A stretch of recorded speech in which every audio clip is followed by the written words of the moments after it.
I'm Zach Snyder. And I'm Aden Matthews.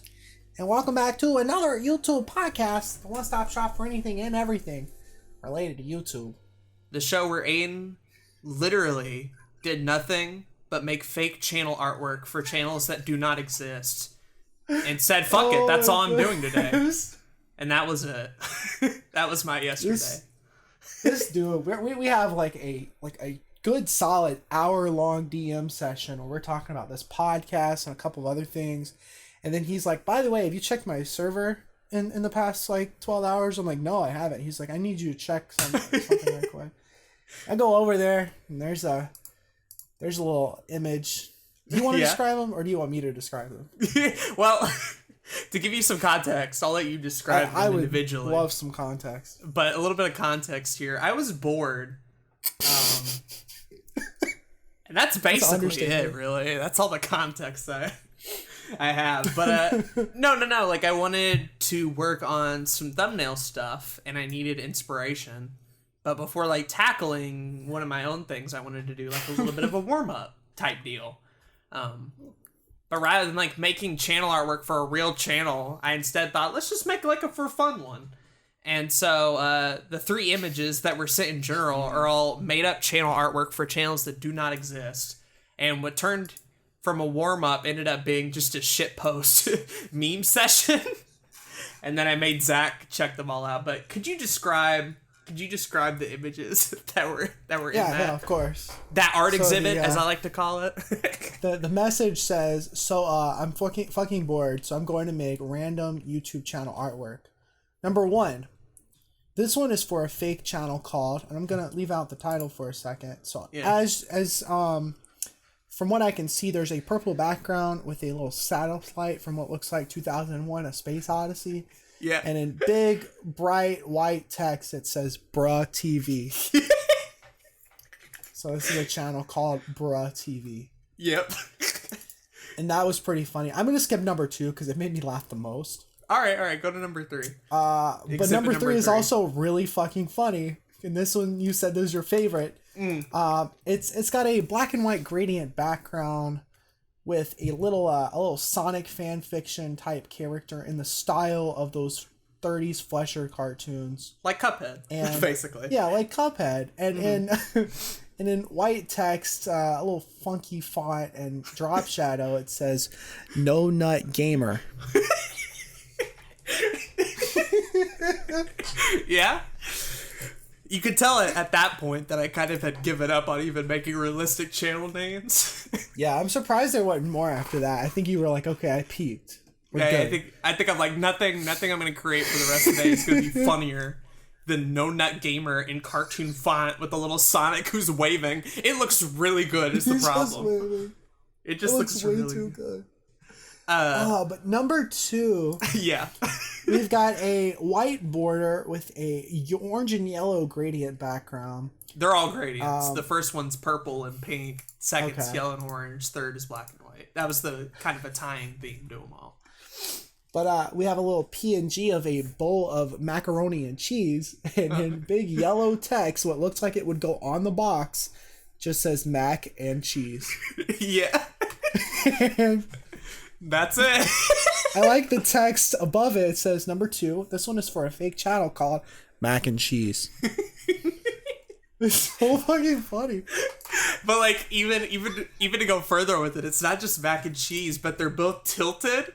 So it looks like a duo channel of like 2 people. One of them named Mac and the other one named Cheese. And it also has this like blue drop shadow along with the bowl of mac and cheese itself. So it kind of has this glow to it. Oh man. But yeah, fucking I made a channel about 2 people named Mac and Cheese. Cheese. Can you imagine, like, I just want to, like, have somebody to do a channel called Mac and Cheese. I think that'd be great. And even if it's got to be an entire character thing, and it doesn't need to be like a long ass project. It just needs to be like every once in a while we upload a video for mac and cheese. For mac and cheese. The headcanon, I made headcanons for all of them. So Bruh TV is like a meme TV station. Mac and Cheese, like I said earlier, kind of a duo but it's sort of a podcast that reviews pasta because I think that'd be funny.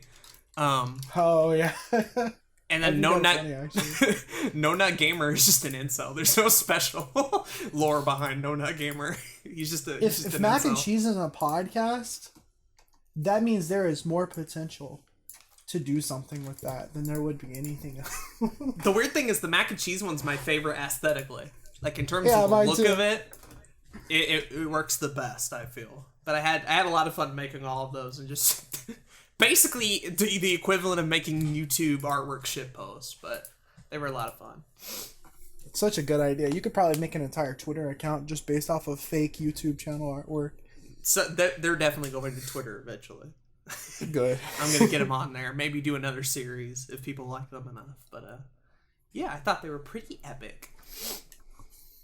Anyways, there's your intro days, folks. Hopefully you enjoyed that. I'm going to put up those images on the YouTube version of the podcast. So get hyped for that. Get hyped for that, yeah. Or you could go to my Twitter. It'll probably be up on there. Blue Couch YT on Twitter. So heck yeah. What are we talking about today before we get into everybody's favorite segment? Our favorite segment? Well, we are going to be talking about sort of looking ahead into 2020. In particular, we're going to be taking a more personal perspective on it. We do plan to have an episode out later talking about all the content creation updates, the platforms, the social medias, the strategies, all that sort of fun stuff. But for this particular episode, like I said earlier, it's going to be very personal. And it's just going to be me and Zach talking about future plans, ideas, and mindsets going into the new year. And I think that'd be really fun. So yeah, that's what we're doing. Yeah, it's around this time of year that we're always like thinking of the next year, and so it's it's always a good time to talk about that kind of stuff on the podcast. It's hard to say those thoughts out. If it's pessimistic or optimistic. Pessimistic in the sense it's a little bit of both, right? That we gave up on the current year. But optimistic in that next year might be good, maybe. Perhaps. Maybe. We'll see. We'll see. Roll the dice. Who knows? But we'll get into all of that. But first, we got to talk about our sponsor. Oh, snap. What? Oh, what happened? Have you seen that Mickey Mouse gif? Which one? It's like a small clip from one of the newer Mickey Mouse cartoons. Mm-hmm. It's just Mickey running through a fucking forest after Minnie had called him. Yeah, and he falls and he's like, "What happened?" That's the funniest shit. That show is wild. I've seen a couple of episodes of it, and they just go places in that show. I think I would enjoy it. I'm trying to watch probably it would. At some point. They're shorts too, so they're not like actual long episodes, but they're very short and to the point. Anyway, none of that bullshit fucking matters. Our sponsor today is Awesome Creator Academy with the YouTube Starter Kit. What? If you're getting started on YouTube and you have a little bit of money to throw around, why not check out the epic YouTube Starter Kit? For $99, you get over $1,500 of value in dozens of downloads, from templates for advanced YouTube thumbnails, channel artwork, end cards, lower thirds, royalty-free background music, fonts, that's wild, and more. Pay one price and have unlimited access to feature downloads as they come out. Check out the link in the description or the show notes. And in doing so, you'll be supporting the good old boys at another YouTube podcast. All of this is very, very true. But of course, if you don't have $100, you still want to support the podcast financially, you can be a supporter on anchor.fm/another-YouTube-podcast. You can support us at $1, $5, or $10 a month. And we'll even read your name on the podcast. While we plan to do this podcast for a really long time, the more financial support we have, the easier, of course, it'll be to keep us on a consistent schedule. But we've been doing good. Amen. We've been doing really well, which is awesome. And I'm excited for the rest of this podcast this year and then going into 2020. Exactly. But thank you to the lovely people at Awesome Creator Academy and Anchor and all of you listening to this at home. Yeet, skeet, skeet. This podcast. Roberto Blake's going to kill me. He's going to hear this podcast one day, and he's just going to hear like our ad reads for his particular product, and he's going to be like, "Why did I ever trust Zach with anything?"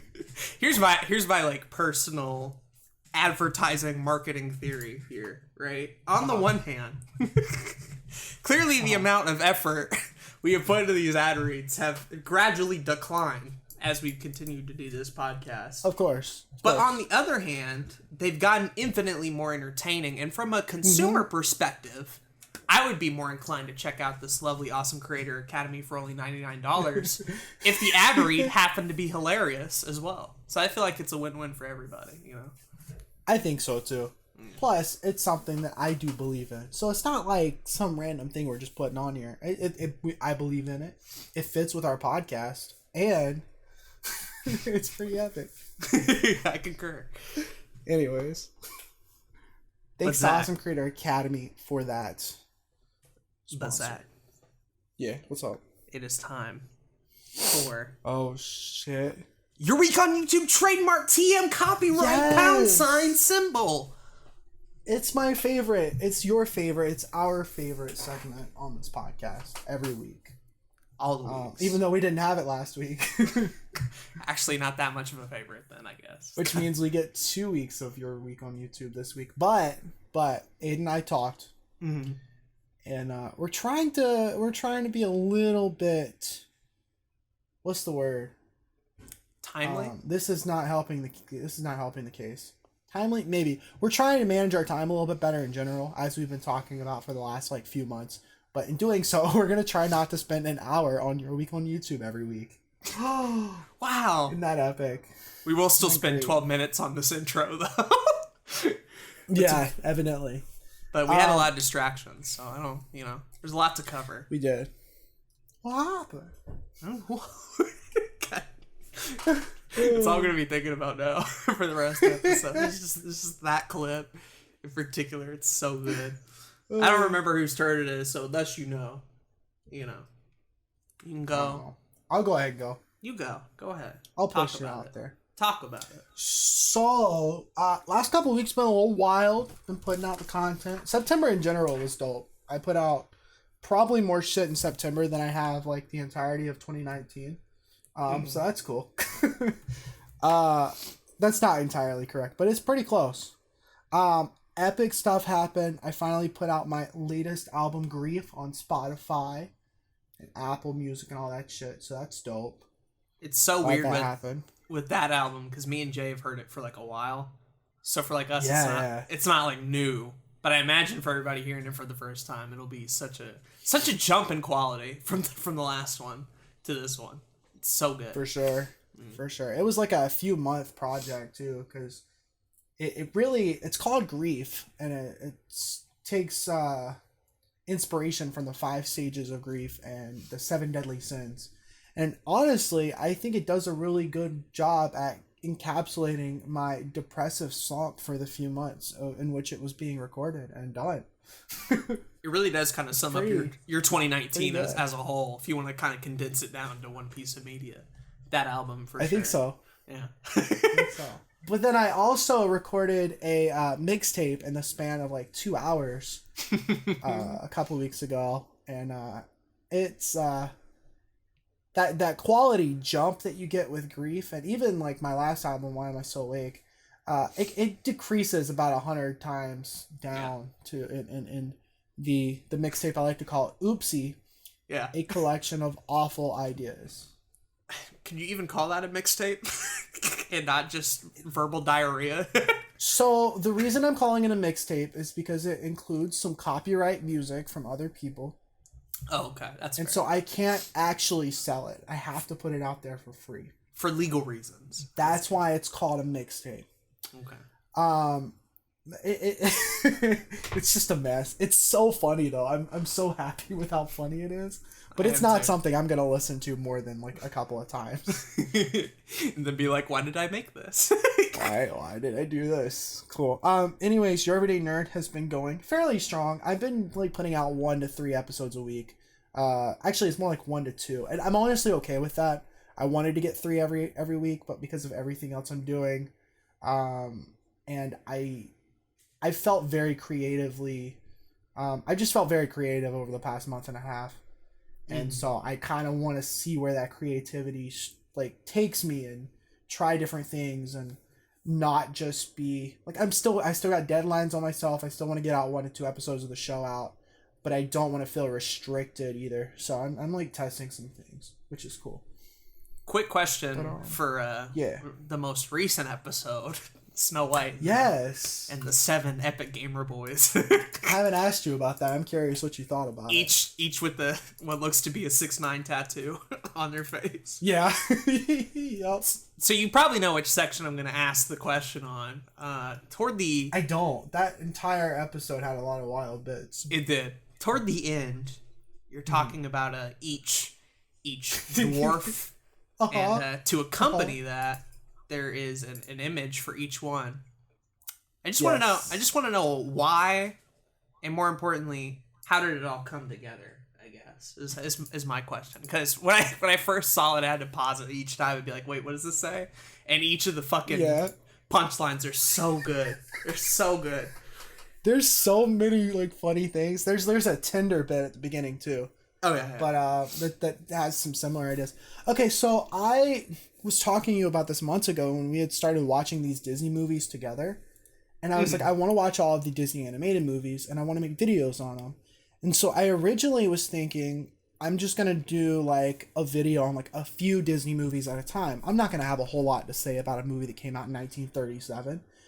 Turns out when I was writing the script for the first set of movies, Snow White, Pinocchio, Bambi, Fantasia, and Dumbo, I had gotten down to the Pinocchio section, and I had so many funny bits that I wanted to put in. I had so many things that I was finding just funny in general for just the first 2 movies that I was already at like 7-8 pages in my script, and I was like, there's no way I can do this. There's no way I can talk about 3 other movies too. So I was like, all right, I guess I'm just going to split it up. And if there ends up being a movie where I don't feel like I can talk a whole lot about, maybe I'll put a couple of movies in one video. But I don't know. I just had a really good writing day and came up with some really funny shit on the dwarfs. And I was like, what if I made Instagram pictures that go with all of them? And so there's Doc, Hickory Dickory Doc, is what his little username is. Happy's username is LOL, what's depression? Classic. Sneezy's is Achu with a bunch of O's. But what's really funny about his pic is he only has 1 like on this Instagram pic, and he liked it himself. That's really funny. Dopey's is Albert Einstein. Yeah. He's got 1.3 million likes, and he's verified on Instagram. So he's popping. He's popping. And then Grumpy is called... my favorite of the bunch. Grumpy's username is I Hate Women 2019. Yep. Is he an incel? Of course he is. Yeah. Good lord. That video was so fun to make. It originally was going to come out like not this past Monday, but the Monday before that. But it was like almost 11 o'clock. I was only halfway through some of the bits and some of the editing, and I was like, there's no way I'm going to be able to push this out now. I'm just going to try to push it out in the next week. Made the video better overall. I'm glad I did. That's one of the things about this show right now is that I'm trying to make each video just a little bit better on their own. I don't want it to be like some of those earlier episodes where it was like, yeah, you could watch this if you wanted to. I want it to be something where it's like, this is something in my catalog that's interesting and unique and funny enough to where I would like you to watch it. Right. That's the thing I think season 2 does well, is we haven't gotten to the point yet with season 2 where like episodes just kind of blend into each other, because that was kind of an issue with season 1, Your Everyday Nerds.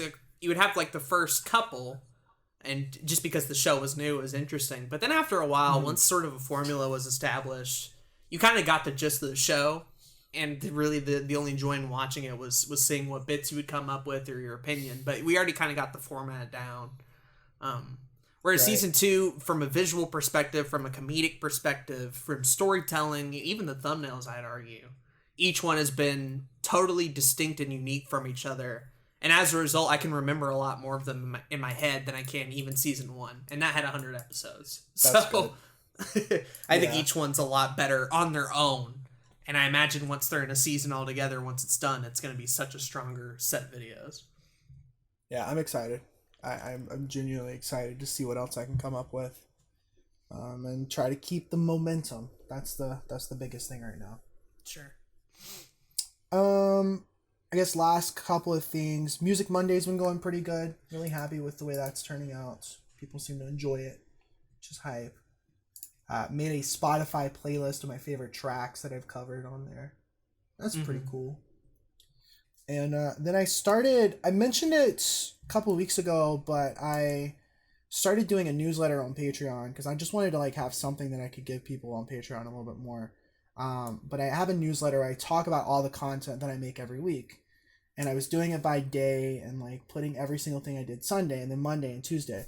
And honestly, that format isn't particularly good.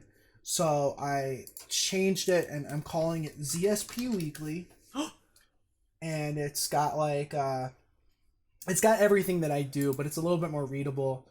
In a format that kind of has like, almost reads like an actual newsletter or newspaper or something. Like there's some like headlines and you can kind of briefly look and see what happened without having to go through every single individual thing. And I want to include extra stuff in it. Like here was some dope stuff that I found this week that's not mine, and try to like curate it into something that like, even if I didn't put out something particularly interesting that week, there's still a reason to look at it. All right. You shouted out Pilot Season, Gay for Pay, the Star Fox episode of Back to the Video Games, all sorts of different things. And so I'm, it should be cool. I'm also tossing around the idea of making a video playlist version of it, which I sent to you and Calfro. Yeah, it was interesting. Feedback. It was interesting. Yeah. I think that's what it is right now. I think it's interesting, and I think it's something that could be cool. But I wanna kind of refine it a little bit more before I start doing it every week. Right. But I think it could be cool.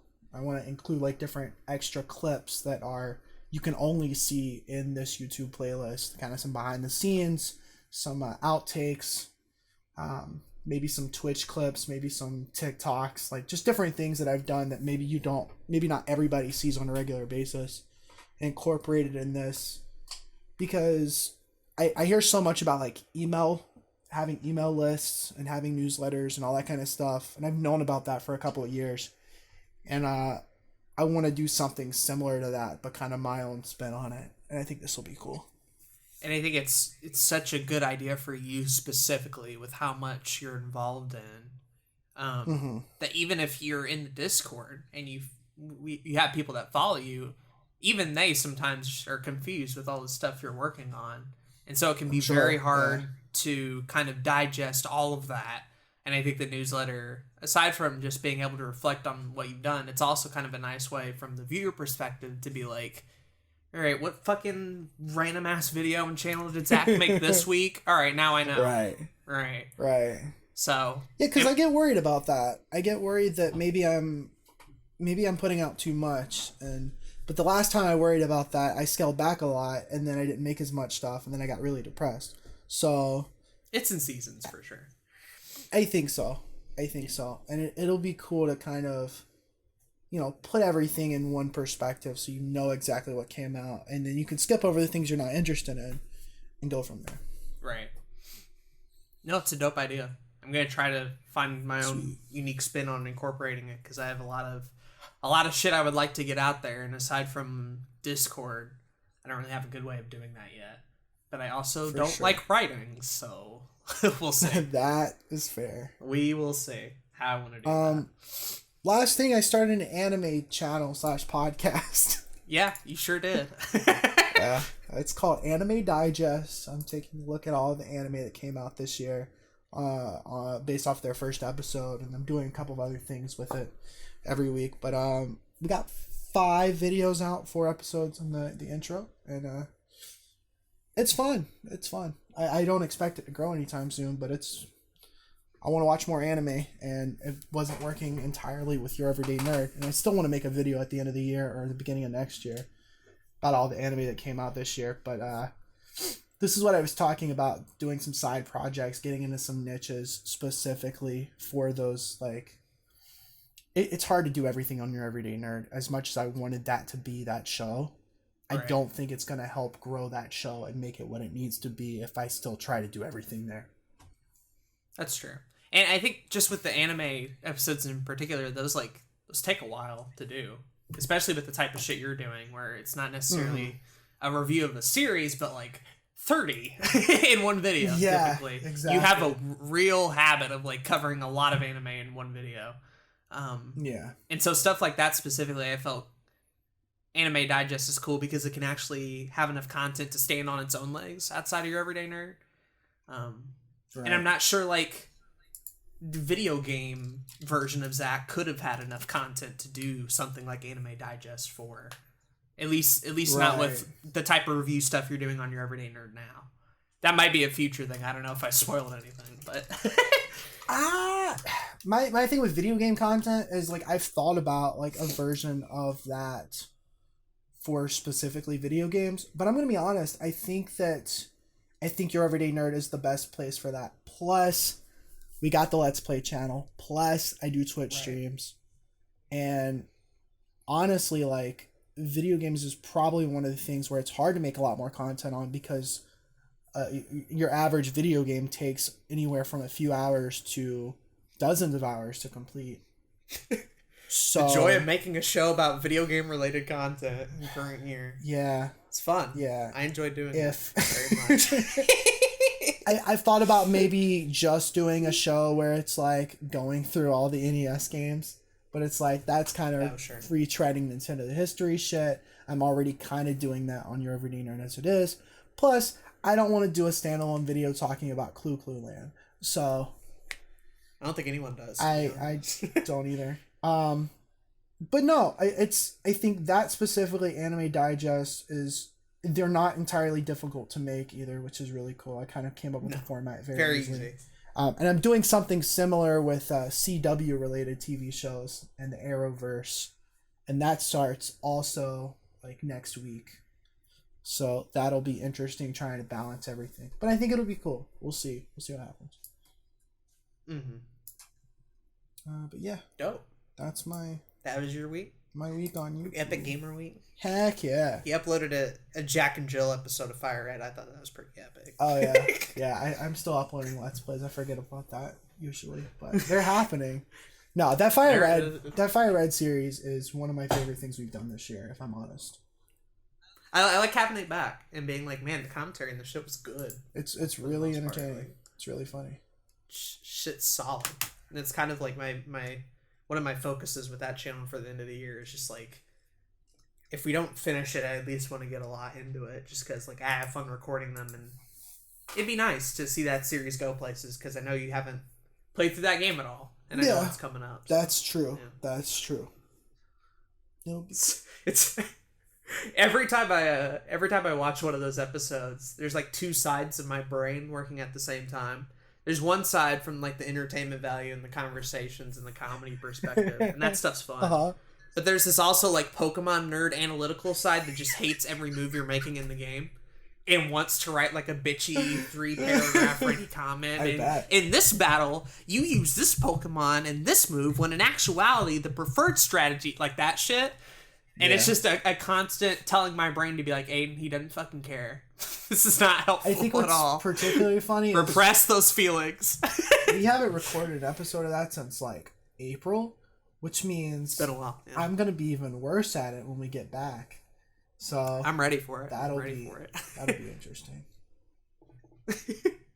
I'm surprised. Like that team has been sort of a even when you do poorly, we have like a few members of the team that just crush it for you every time. Yeah. So you haven't really like had much issue really. Glock and Bra just kind of destroy everything. You're like, well, okay, cool. Yeah, this is epic. We're beaching.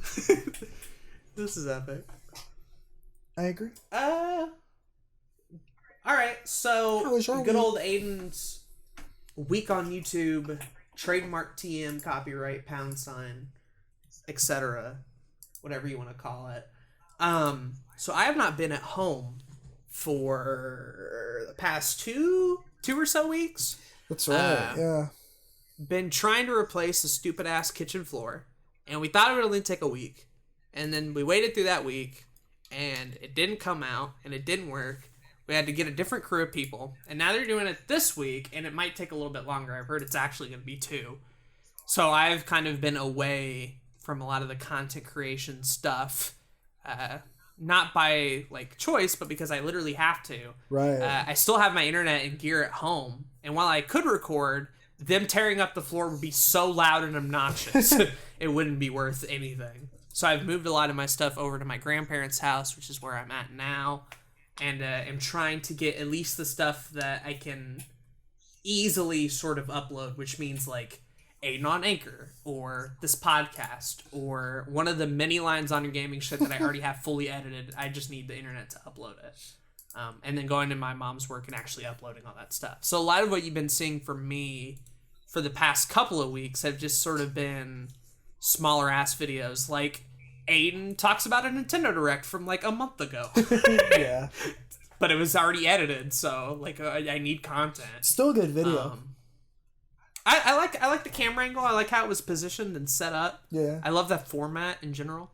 And then the Sans bit at the end I enjoyed as well. Agreed. So there's a lot of plus. Mexican Revolution finally came out on YouTube. There's a video version now, which is dope. That is pretty It's like dope. 11 or so views. I don't think Deku had heard the album because he commented, "Holy shit." So I think it's a new experience for him. But I'm glad people can finally hear it now. And the Gulf War video is also uploaded and ready to go. Nice. I just need to do like a thumbnail and have that out. So yeah, we talked about, am I going to put it out? Am I not going to put it out? I'm actually putting it out. So there you go. Yeah. A little bit of a callback to a previous episode. It was cool to see that in my sub box. Yeah, it's something, right? Yeah. Not back to the video games, but it's something. Aden on Anchor was also pretty easy because I could just record backup episodes. I have one premiering this week, and then I'll have to record another one for potentially next week. Lines on Your Gaming stuff, haven't missed an upload there. Got Dragon Quest and Mario Odyssey out on time, as usual. Heck yeah. And then, as far as recording stuff, really, it's Fire Red. Stardew is eventually going to run out, and I'll have to re-record that again to get more episodes out. But aside from that, it's been those 2 series that I'm mainly focusing on. Which kind of leads us into what I like to call the 4 a.m. breakdown moment. Yeah, yeah. As I'm dubbing it. So, because I have not been busy at all, and because I haven't had access to my equipment, it gave me a lot of time to think about a lot of stuff. I've been in my head for about a week or so. And some of it has led to like good reflections and good thoughts, and some of it has led to why am I nitpicking over minor shit that doesn't matter. Mm-hmm. Some of that we'll be saving for the main topic. But I guess just to sort of give you the brief summary of it, it was 4 a.m. and I was like, fuck, why am I doing this many projects? And why am I not only doing a whole lot of them, but I'm doing the most aside from Zach? And it's like, that bothered me, I guess. It really hit me in that moment of like, oh my god, why am I doing all this stuff? And then the thread sort of evolved from why to the how, kind of the backstory about why I signed on to a lot of side projects, and how my focus sort of turned to them in later years when Back to the Video Games became this big production. Having side projects like that sort of take up the main focus because they were easier, and felt like I had to do a lot of them out of obligation.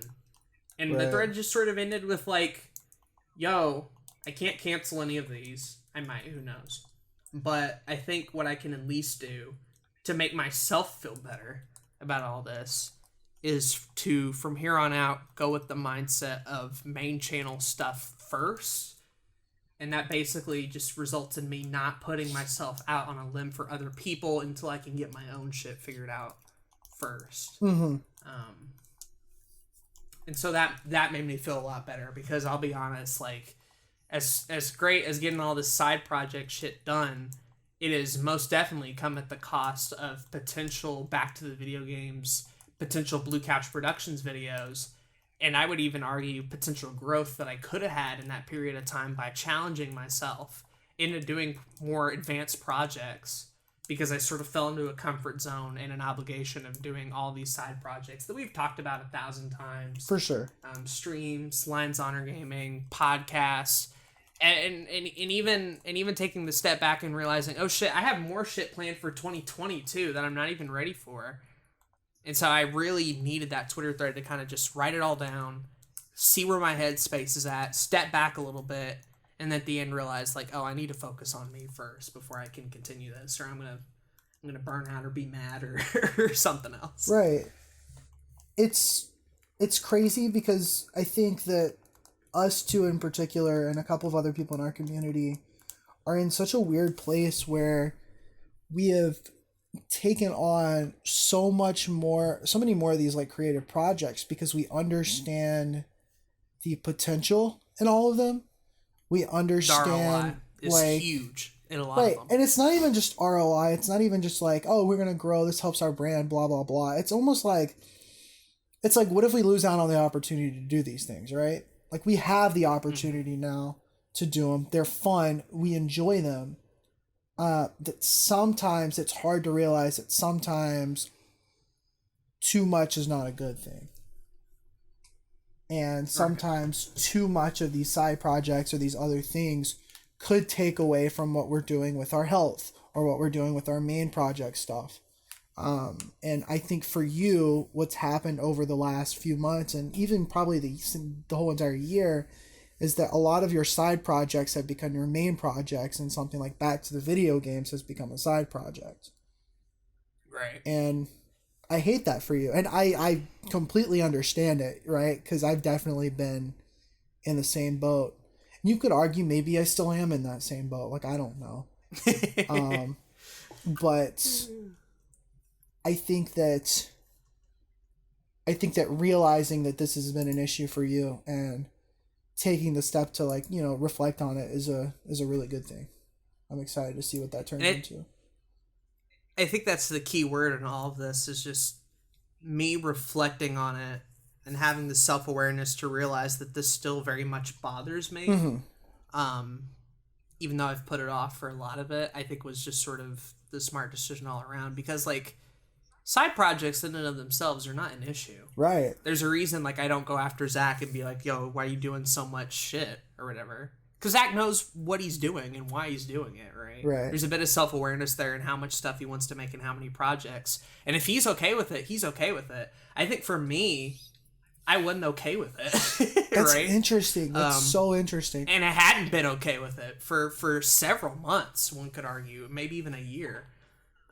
So being self-aware enough to be like, I can't be fucking Zach. I can't do this many projects, and I can't feel satisfied doing them all. Especially at the cost of Back to the Video Games. Right. And bigger projects that creatively are going to get me a lot farther than LOL other Let's Play post. Right. That's interesting, because I remember when I kind of said I'm taking a step back from Lions Honor Gaming. You might remember the end of last year, beginning of this year, a lot of it was family related stuff, but also like I just felt overwhelmed with everything. And at the time, and you could even say still, like a Let's Play channel in 2019 is not a priority of mine. And I hope that I've been pretty upfront about it. It doesn't mean I don't want to do it. It doesn't mean that I don't have an interest in what we do as a group. It's just something that's just not a priority. And I get worried because I say something like that, and then I start a fucking anime channel and a podcast. And then I start a fucking CW review channel. And it's I get worried that like you guys are gonna get, you know, upset at me because I already had this group project. I already had this other thing, and I'm not doing it at its full capacity. And that's kind of why I've been like really pushing to do everything I can on my end with everything over the past month and a half. Mm-hmm. But also I think that we owe it to ourselves to fully explore the creative sides of ourselves right now when things don't matter as much, because it doesn't matter if Lions Honor Gaming does well right now. It doesn't matter if Your Everyday Nerd or Back to the Video Games does well right now. It doesn't matter if this podcast does well right now. I think it just matters that we as younger creators trying to figure out ourselves, trying to figure out our career, I think it just matters that we fully commit what we feel like we need to commit to each of the things we're doing. Right. And I think that you're starting to realize that you want to put more time and effort into back to the video games, and that's good. Like, that excites me. Yeah, because like ultimately I think what part of the issue was is just I wasn't being honest to you all in particular by continuing to push a lot of these things. And I certainly wasn't being honest to myself of where that time was going and thinking I could be creatively fulfilled by that sort of stuff. And I used to be. There used to be a point when doing just Let's Plays was enough. For sure. When doing just podcasts was enough. I mentioned this in the thread, but back in 2016 when Blue Couch Productions was just the only thing I did, I very much missed that simplicity of doing one thing for me, and then no matter where it goes, it just goes there. But now it feels like, specifically on my end, and I know it's not anybody's fault, but it feels like there's so much more pressure now, so much more obligation now, that I took it very seriously, more like a job, rather than like asking myself if I even enjoy it, and if it even is a smart idea to continue to do. Part of what I wrote down, all these projects on a little like note sheet, and I just went through each one of them. I'm like, how many of these can I actually control? How many of these can I actually, in some form or fashion, have the only and final say in a lot of it? And so, like, half of my list was shit that I could control, and the other half was shit that I couldn't. And I got way more bothered at the shit that I couldn't control fully. Makes sense. Just from a creative perspective, I think. I mean, there's a reason why, like, I've tried to do an anime podcast before with a couple of friends, like a couple of people in the Discord, and it was a situation where it was like I had to get those people together. We had to watch a certain amount of anime. We had to make sure it was covered. And I think one of the reasons why I've started so many new projects is because it's so much easier for me to fully commit myself to it and say whether or not it's going to happen or not than it is to have other people involved and not know whether it's going to go anywhere, right? And so, yeah, no, I completely understand where you're coming from is basically what I'm saying. It's almost liberating. It just makes... Right. It makes me feel better that even though if I'm not active on my own personal stuff, at the very least I can live and die by my own sword and not have to wonder with the collab stuff and make excuses of like, well, if they were there, or well, if I put more effort into it, or if this worked out a certain way, right? I have no one to blame but myself for my own shit. For sure. I think that ultimately has a lot less stress and guilt. A lot of guilt involved in the side projects. Unwarranted guilt, most certainly. It's crazy, but guilt nonetheless. So, yeah, definitely for the rest of the year, I'm still going to keep what I have, but when we get into the topic going into 2020, really being like, all right, I'm going to fucking...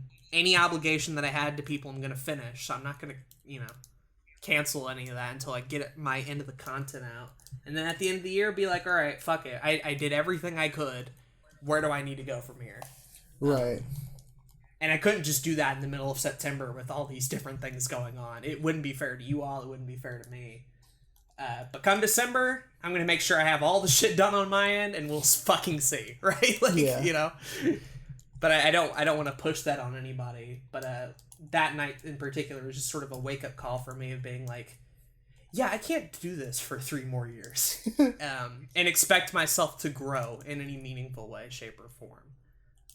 And again, not to say that side projects were bad. I was just very, up until this point, not very self-aware of why and how I'd got myself into these sort of scenarios in the first place. So kind of looking back at my psyche, my decision-making process, so that in the future, I don't fucking swamp myself with 40 things would be nice. Right. But that's it. That's all I had. And I know we said we were going to try to keep the Your Week on YouTube podcast or section a little bit shorter this week, but considering it's important for the topic, I'm not too concerned about it. But I wanted to know what makes you feel guilty about feeling that way, because I'm going to be honest, I think that you have been the one that has put the most effort into like LHG recently, and not even just recently, I would argue the entire year. I think you've been the one that, and I don't want to discredit the work that Parker and Kyle have done, but out of everything that's kind of gone out, Jay most certainly, we're discrediting Jay. Jay hasn't done anything on the channel. But love you, Jay. Anyways, fuck, lost my train of thought. Anyways, like, you've definitely put in, I think, the most work on the channel. I certainly have not, and Kyle and Parker have put in like the second amount of work in it. I'm curious what made you think that you should feel guilty about it, because if anything, I feel like I've been slacking a lot more on that channel than anything. Oh, sure. It makes me feel a little guilty about it. Yeah, but like, even with the workload that I had for Lines Honor Gaming and how much stuff I put out, if you were to look at the whole, it would absolutely be the most. But you also got to keep in mind there were like several key delays in a lot of what I wanted to get done, to the point where it's only now starting to move a little bit. True. What delays though? Because I don't know about you, but we hadn't had a time schedule in a while. We hadn't. But like, I wanted Yoshi to be done at a certain point, and it took months to get that. I wanted SA2 to be finished, but because of Jay and things out of my control, it took months to finish that sort of stuff. I wanted to edit more projects, and they weren't there. And it's so, like, yeah, I put out a lot of stuff for Lines Honor Gaming, but was it the best I could have done? Was it the most I could have done? Even in college, that part-time that I was there were a lot of times where I just said to you or to the group or whatever, like, yo, I can't do anything because I don't have control of, like, college and internet and my schedule. And then the depression stuff hit, and that was kind of a big demotivator for a while. And it's just like, yeah, I've put in a lot of work now, but there were a ton of times where I dropped the ball. And so that me dropping the ball led to a lot of guilt and stress, and kind of touching back to that obligation thing, almost making it up in a sense of being like, all right, look, I wasn't there for these couple of months, but I don't want to, flake on anybody. I want to be sure that, like, I get a lot of this shit out. So, like, towards August and September specifically, there's been a pretty large upkeep in the type of shit that I'm getting out. And, but it wasn't like that for a majority of the year. And it certainly wasn't like that the year before. I would argue, like, I probably was at the top of the list of people that took forever to get shit out, other than Jay last year. So I don't know. It flows. Yeah. It weaves and flows. And in certain projects, I don't feel like as guilty about. Like YouTube podcasts, we miss one. We usually can get back together and it'd be fine. Monthly Battle League, I don't feel terrible about a lot of that because there wasn't that much expectation for it in the first place. But Lions Honor Gaming was definitely a weird mix of, like, expectations, potential, so many people working on it, what it represented to everybody, that I kind of felt like I was letting a lot of people down by not contributing to that as much as I could have. I don't even if it meant not contributing to my own shit, right? That's the fucked up part. Even if it meant not contributing to the audience of people that want to watch me, which is a significantly larger group of people, right? I don't know why I was picking the 50 on LHG compared to the 300 on Blue Couch Productions. I don't know why. But yeah, I'd say that there's a bit of stress and guilt there. I hope... Unneeded. For sure. I hope that you can continue to reflect on this and kind of get rid of that guilt, because I think that you have put you were talking about, like, expectations and stuff for LHG and a bunch of other stuff, and I think that all of those expectations are, like, entirely yours, or a lot of them are yours. I'm not saying all of them, but I think a lot of them are yours, and I don't think that's a bad thing. I think it's good to have expectations on things that you're involved in, obviously, but it feels like you got super invested, and you were, like, almost to the point where you're feeling guilty now because you weren't able to put out stuff, but you shouldn't feel guilty at all, because I still think you've put in so much work over the past year to where it's like, I don't know, I hope I'm getting my point across. I just don't want you to feel guilty. I get the idea. Yeah, and I don't nearly as much after that Twitter thread. That's good. That's good. So I've at least like come to understand that it wasn't even remotely healthy. But I was just kind of explaining sort of the mindset I guess I was in at the time. I got you. And just sort of like going forward, I don't want to get into that trap again, right? Going forward, I most definitely do not want to treat a new project like a baby where I have to supervise it and babysit at the cost of everything else I do. Even if I really do love the idea, right? Things kind of have to happen naturally. And for group projects, especially, if they don't happen naturally, and if everybody isn't on the same page, well, then it's a mess. Exactly. And she definitely had those mess periods for sure, where everybody was at different places. So this is true. But yeah. Man, that is long ass your week on YouTube segment aside. Again, that has been one of the weirdest experiments that we've kind of shown every step of the way with on this podcast is that damn Let's Play channel. It is a wild how much content we have gotten on this podcast out of a Let's Play channel. More than like every other new project we've come up with. Yeah. It's funny as hell. But question for you, we got to talk about it. It's been a month since it's been a month to the day since we initiated our 30-day health challenge. Woo! And we did it. I think it was pretty epic. What'd you think? We freaking did it. I'm proud. I'm honestly like really proud that like we set this challenge, and regardless of falling off the horse multiple times. Yeah. We have at least attempted to get back on the whole rest of the way, and now that like it's over, I'm still gonna be doing some of them. Same. But like now that it's over, it's just been cool to be like, well, look at what the fuck we did. You, despite having the busiest month ever of the year, we're still able to do these 7 health things, and I think that's really cool. Even myself of not being at home, I'm keeping up with it on essentially a vacation from all this sort of stuff, and I'm still like, oh, I better walk every day. It has become second nature. Almost. And I feel a lot better for it, specifically. It was one of the best decisions and ideas I would argue that we've ever had. I would agree. I would genuinely agree. I don't want to be like, our health challenge changed my life, but I'm going to be honest with you, like, I think it has significantly improved my day-to-day. Absolutely. And it's not even the fact that I had a 100% success rate. I would say my success rate is probably closer to a C-, but... that C- is better than the F that I was doing before the month. So it's pretty good. It was pretty good improvement, honestly. Yeah. Better than nothing. Plus, I feel like even just the last week and a half has been significantly better than the first 3 weeks of the thing. So that's cool too. Do you want to run through them right quick and just say like what your plan is, how well you did? Sure. So we'll go through each one. I'll say how I did and then whether or not I'm keeping it. Sweet. So rule 1, water only. Probably did the best out of all of them on this one specifically. This was 100%, no drop-offs, no cheats.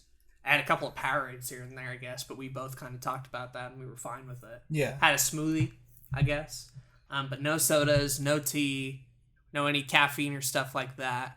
And it was really nice. I enjoyed it. I still will be doing water only. It is not only extremely easy for me to do, it's become second nature, but I also just appreciate just how much sugar I'm dependent upon, because I got so much from caffeine. I got so much from tea. Mm-hmm. I had a lot more from sodas, but even from tea, like, you live in the South, they put a lot of sugar in their sweet tea. Like, it is a lot.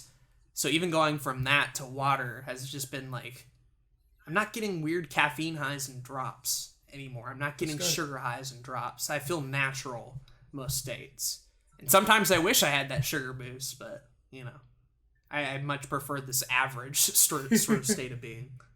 What about you for water? I'd say water only. I was about like a 98, 99%. All water all the time. There were a couple of times, and I knew it was going to happen just because I would forget, but I'd go to Cookout. Damien would order the food through the drive-thru. I'd get a tea. I forget about it. Forget to tell him that I was just drinking water. And so I've had like 2 or 3 teas this entire month. But considering the amount of soda that I was drinking the month before, that's a lot better. But other than that, I imagine it was even a bigger shift for you than it was for me. Yeah.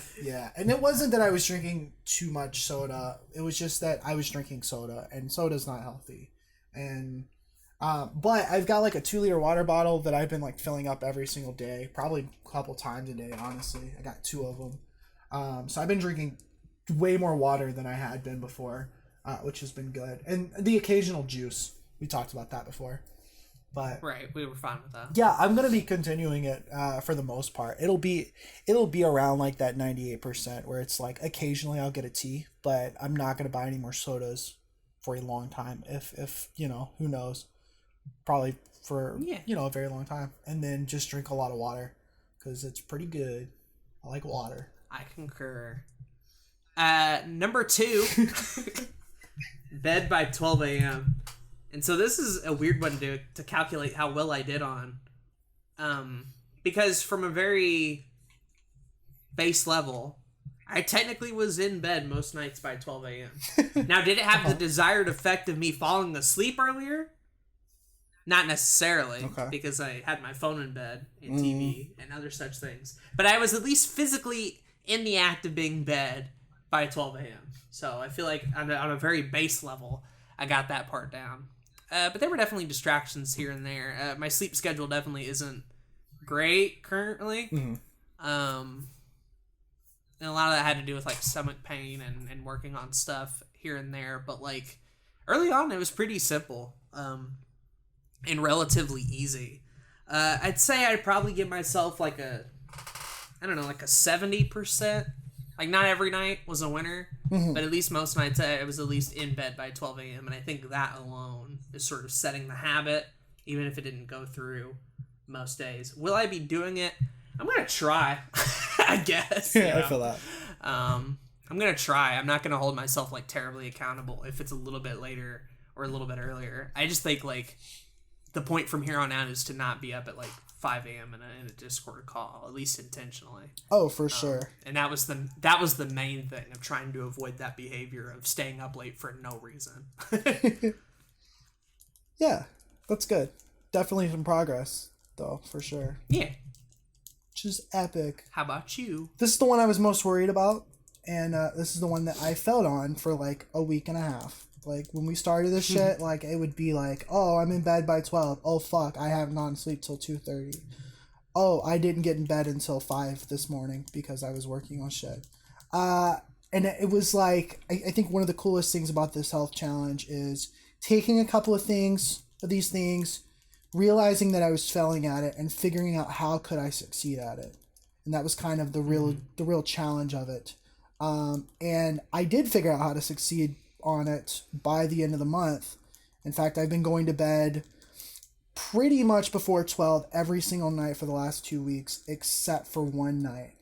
And the way that I had to like kind of make this happen was, number one, get ready to go to bed by 11. So like I'm pretty much cutting off my computer by 11, putting on my Spotify sleep playlist, going and brushing my teeth, taking care of a couple of like in-house like chores, and getting ready for bed.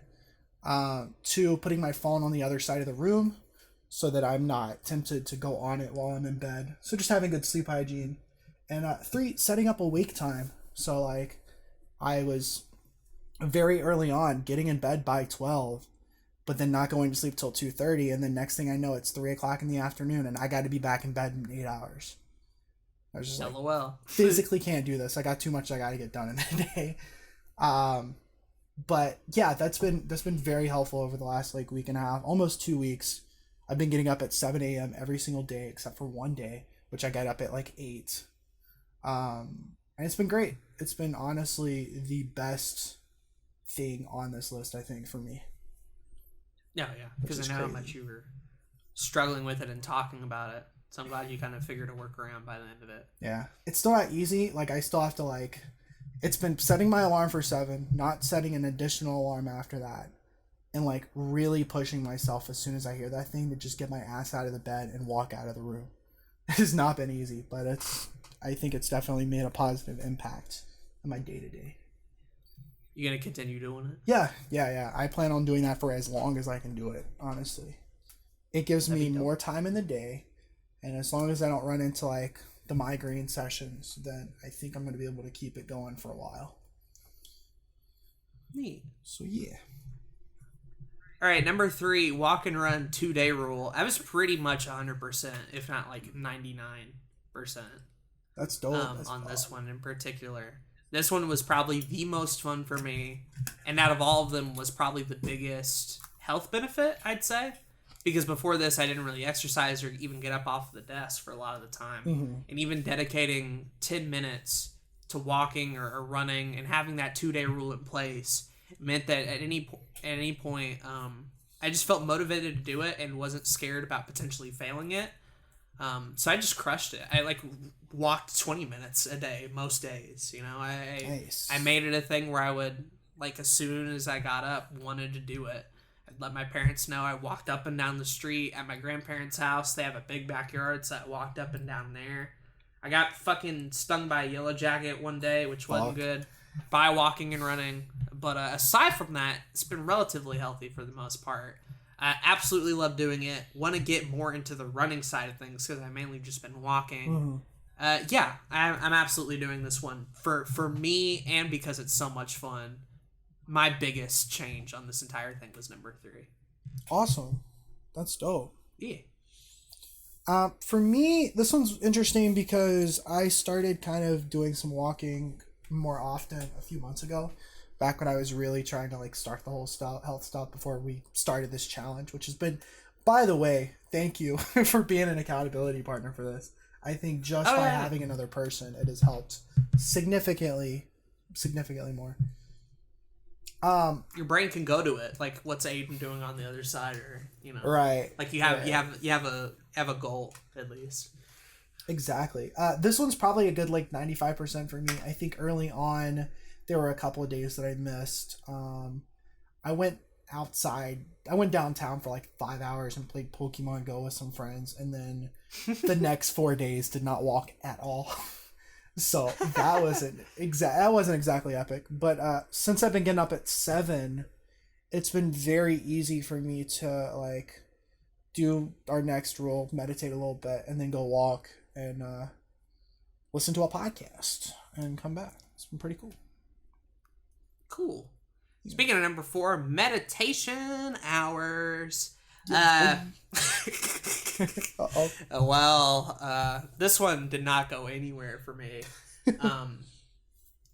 It just comes back to the last time we talked about it and being really put off by the ones I did, and then from then on got real lazy with it. Mm-hmm. So there was definitely a part of it that was me specifically not pushing myself to it, and then it was also like times I did do it, it was very hard and difficult for me. So it kind of, out of all of these, I'd say this is probably the lowest percent. I maybe only did it for like 3 or 4 days, and then that was it. And then just sort of gave up after that. So I'd say I'm probably around like 5-10%. Yeah. I would like to go back to it one day. I think for now, it's the type of thing where I still need a little bit before I'm able to tackle it head on. Mm-hmm, for sure. Either in some form or another. And of course, you were at least used to it, so you kind of got a better end of the stick than me. But I probably won't be doing this anymore. I didn't really put 100% into it, and I don't feel like doing it, at least for a little while. That's fair. But that's me. How about you? I also got really lazy with this early on. I haven't told you this because I kind of wanted to see what you could do with your stuff. But I, like, very early on, just forgot to do it for the first few days. And was like, all right, I'll do it eventually. And then I got back into it, got the Calm app thing reinstalled on my phone, and got a new free trial for it so I could do it. But now I'm still doing it, but I'm not really using the app as much. And I'm just kind of, since I have my sleep playlist, which is just the Skyrim soundtrack, nice. I keep that on like when I get up, and so by the time I get back into my room after I've like brushed my teeth and shit, I still hear that music, and it's just very calming and soothing. So I was like, what if I just like sit here for like a few minutes and do the meditation thing on my own without the app, see what happens. And I feel like it's been a little bit, there's definitely some like lessons and stuff that I get from the app, and I'm still going to do that some more. But just kind of sitting there being still, I think is important. We don't do it enough. Oh yeah. So I think it's absolutely, that's like half the battle. Yeah. So I think I'm definitely going to keep doing it. Try to make it more of a daily practice, because it hasn't been daily this month, but I want to make it as daily as possible. Cool.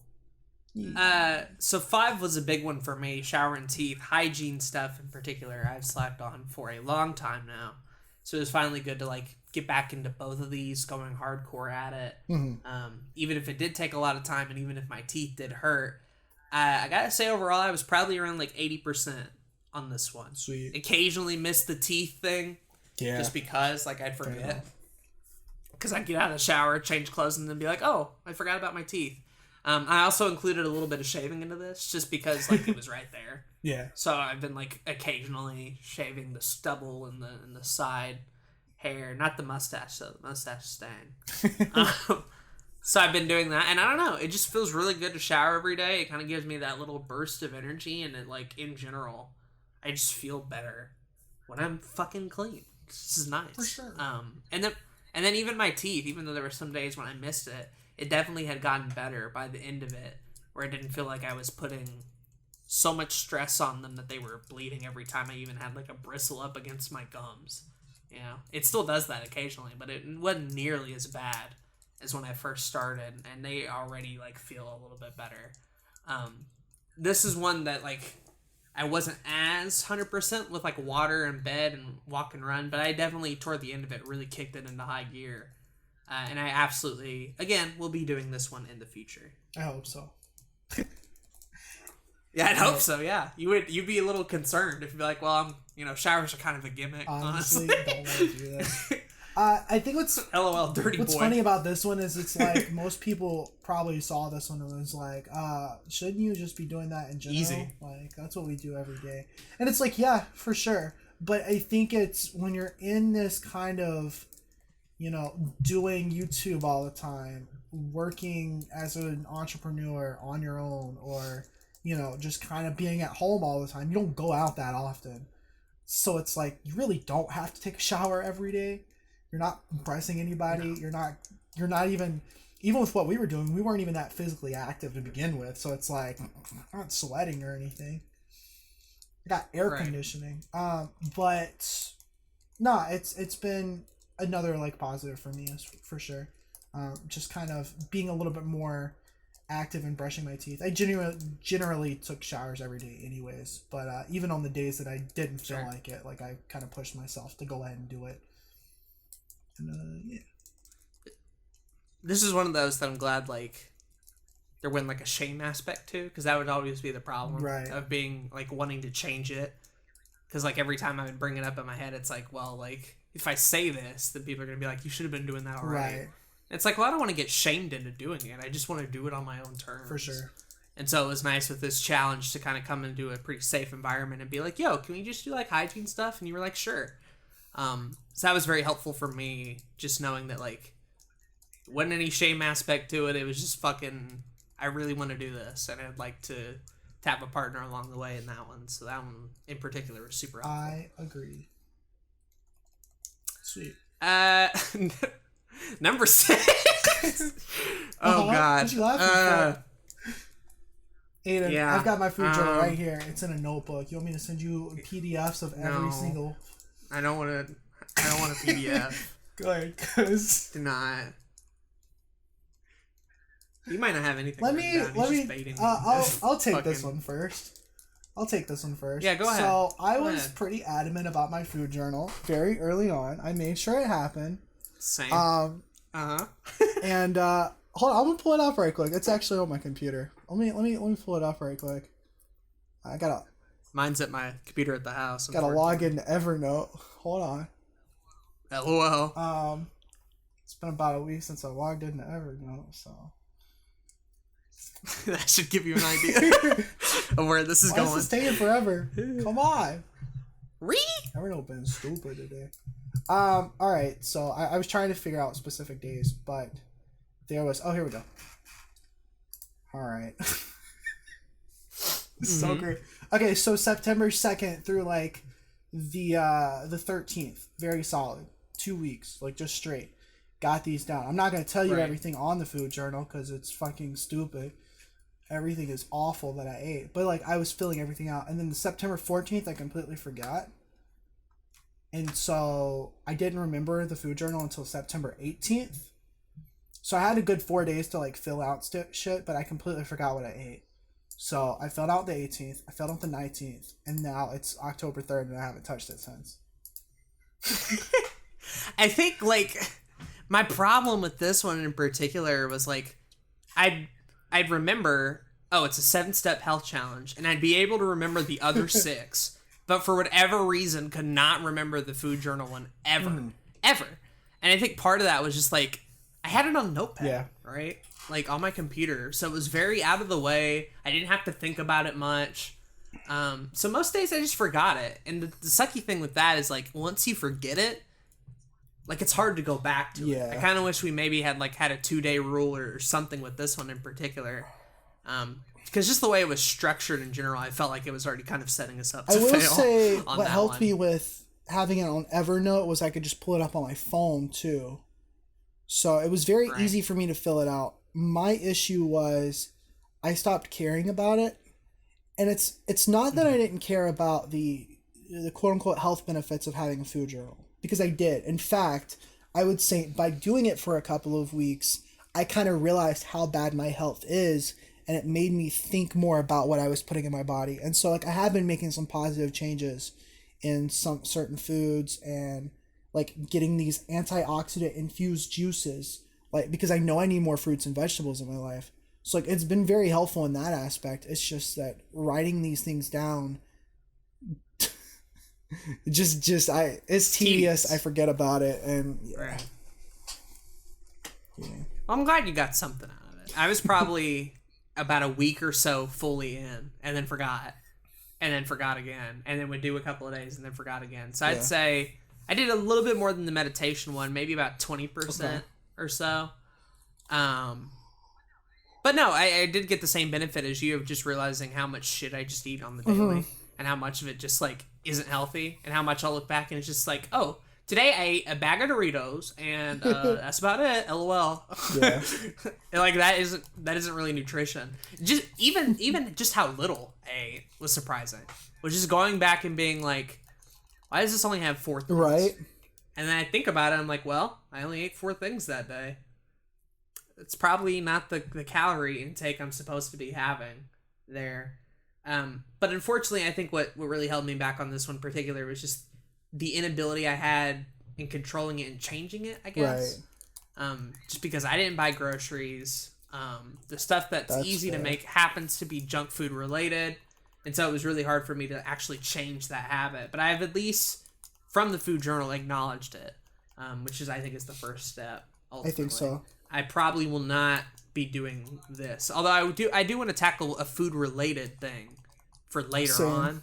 But this food journal and implementation is a no for me. I'm stopping this. I think what I want to do when I'm a little bit better financially and kind of start affording more healthier options on a regular basis, I would like to start doing things like counting calories and, like, figuring out exactly, like, being more specific about what I put in rather than less specific. And that way I'm able to make actionable steps towards eating healthier in general.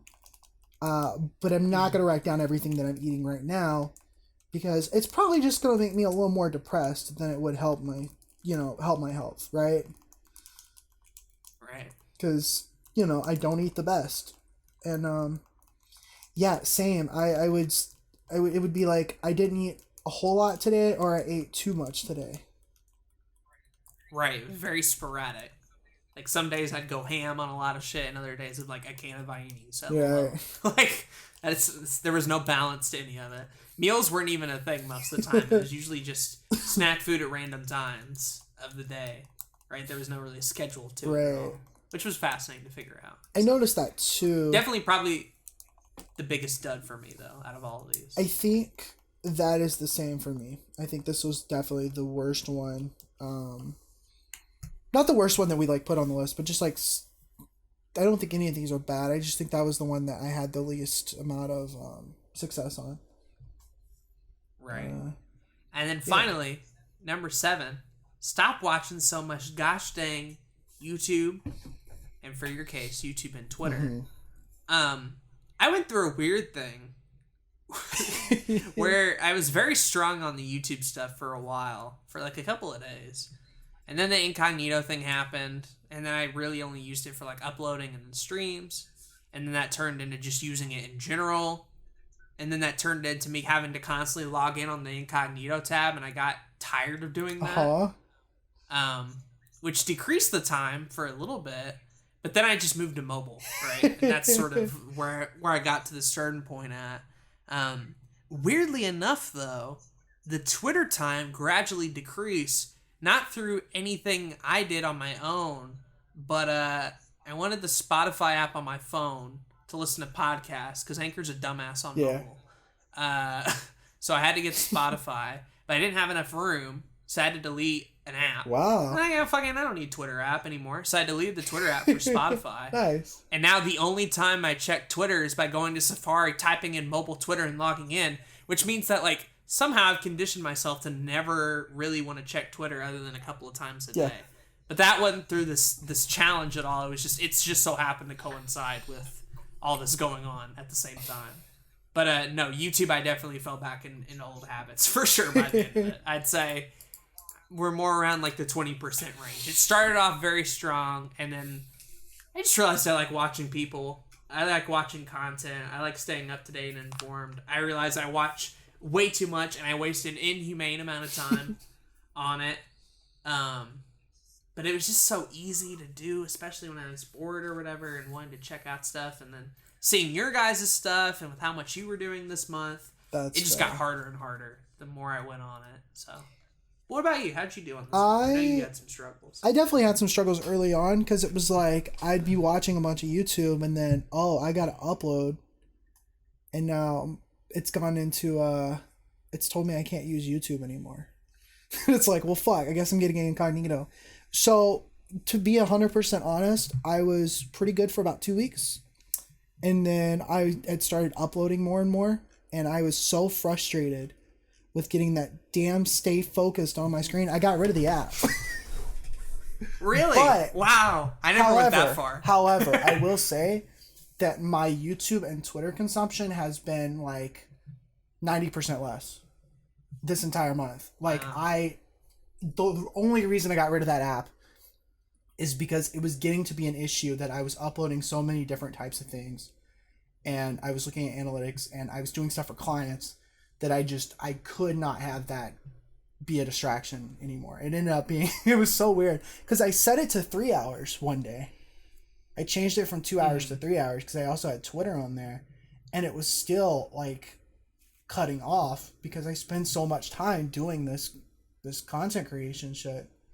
But like this week alone, I've probably watched like, I don't know, five YouTube videos.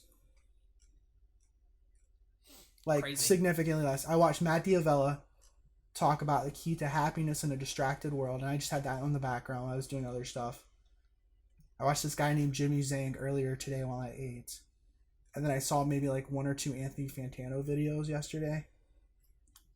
I still gotta watch the new Vsauce video. Like, usually I would watch that right off the bat. And there's some other shit that I still need to watch, but like, it's been cool. I got rid of a bunch of stuff in my watch later as well. Just stuff that is like, yeah, I could watch this, but I don't really have time for it. Twitter is a very similar situation to where I've just been spending less and less time on it, to the point where I genuinely feel like, I've joked about it before, I genuinely feel like Twitter is like Facebook now. I really don't want to spend any time scrolling down this feed. Yeah. I'll probably get to that point, but I don't think I'm there yet currently. Yeah. I don't know. It's not everything on here. It's just their algorithm now shows me tweets from people that I don't follow. There's promoted tweets. Yeah. There's things that people like, and there's just too much shit that I didn't sign up for on my Twitter timeline, to where Absolutely. I'm just tired of scrolling and not seeing anything interesting. No, It's fair enough. I've also been taking a break from posting on Twitter too. I don't know if you've noticed, but there's been a solid 2 weeks that I haven't posted on Twitter. So I do that all the time. Yeah. You think you're? I'm not saying I am. I'm just saying like this is the first time I've done that. Probably in like 3 years or something. I usually tweet it. So are you gonna continue it? Not continue it? I haven't said for mine on this. I'm gonna continue it because I'm so focused on putting out more content than I am like consuming content at the moment. So it's like a lot of what I'm consuming is like this TV show, this anime, this movie, this game for this video or this project. And then the occasional like YouTube video that's a little more interesting. I've also been on a learning kick. So I've been listening to this podcast called How Stuff Works. It's really cool. And then like something like Vsauce or Matt Diavella is fun to watch to learn some interesting things. Oh, so, for sure. Yeah. That's where I've spent my past couple of days, is just YouTube learning stuff, right? Trying to figure out what I want to do for the main topic, I guess, that we'll talk about later. But I think for me, this one is probably going to be yes, but like it'll probably be held to the same standard I'm holding it at now, where I'm not going to like stress myself out over it. I'll still keep the app, and I'll still probably use incognito a lot. But I think the more barriers I put myself between YouTube and Twitter like that, the more I could eventually see myself not wasting as much time as I could before. Part of my problem in particular is just like all of my entertainment for the most part is from YouTube. For sure. I watch YouTube more than I play games. I watch YouTube more than I listen to music, more than TV, more than podcasts. And when you cut that all out and you don't really have an alternative to go to, you know, boredom sets in very quickly. And if I'm not making anything at that particular moment in time, you know, I got to do something, right? And I also like being informed in like the game collecting community, and I like following people's journeys and content stuff. And with how much shit this network is doing from you and Jay and all them, like I like keeping up to date on that sort of stuff. And even I listen to the YouTube podcasts when they come out, so like you can imagine, like I've spent more than a couple of days, 3 hours on YouTube simply due to the fact that I listen to this podcast. That's true.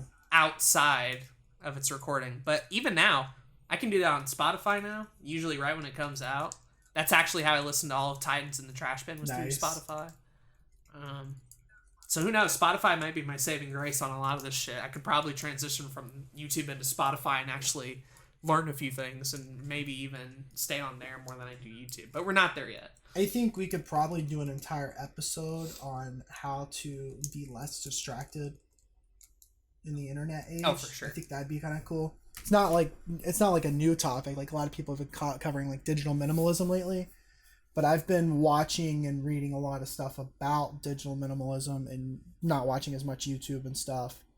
And it's like some of the things that I've learned and kind of helped me is, number one, like don't watch something after you wake up, because then you just end up sitting there in your bed for 30 minutes or an hour watching YouTube. That's a safe one. Or TikTok. TikTok is worse than for me than YouTube right now, which is funny as hell. But also it's like, so like there's that. And then something else I read one time, it was like, create something as soon as you wake up instead of consuming something. That got me thinking, like, fuck, I do consume way more than I'm creating. And then also I was like, there's so much I want to do. I keep saying I want to do it. If I didn't watch so much dang YouTube, maybe I could actually do it. So that's helped. And then, yeah, and then I think just kind of being a little bit more limiting as to what I watch. That's been very helpful. But yeah. Nice. I would say but that was our health challenge went well. I think it went way more well than I honestly thought it would, which is cool. Right. 4 out of these were like an 80% to 90, sometimes even 100. And then 3 of them were kind of duds for me in particular. I think you had a better overall sort of rating and percentage on a lot of these. Yeah, it's not a competition. But just, let me know in the comments. It's not, but like I wanted to win, and I did not, unfortunately. But my health won. That's true. Matters. No, I'm very proud of you, man. This was fun. This was really cool. You too. I'd love to maybe in a couple of months revise this a little bit and be like, yo, you wanna bump it up a level? Yeah, I was gonna ask you. I think for now, we should definitely do that at some point. For sure. I want to stick to this and kind of fix the things that I fucked up the first month before I even get down to that. But eventually, oh yeah, we'll bump it up. I think using what we've taken already, refining that for ourselves, because I don't think everything on our list is going to be 100% helpful for both of us. I think that's what we learned. Maybe meditation won't help you as much right now in this particular moment, and maybe the food journal won't help either of us right now in this moment. But it's not to say that it couldn't help us more in the future, and it's also not to say that maybe it's just not helpful for either one of us at all, right?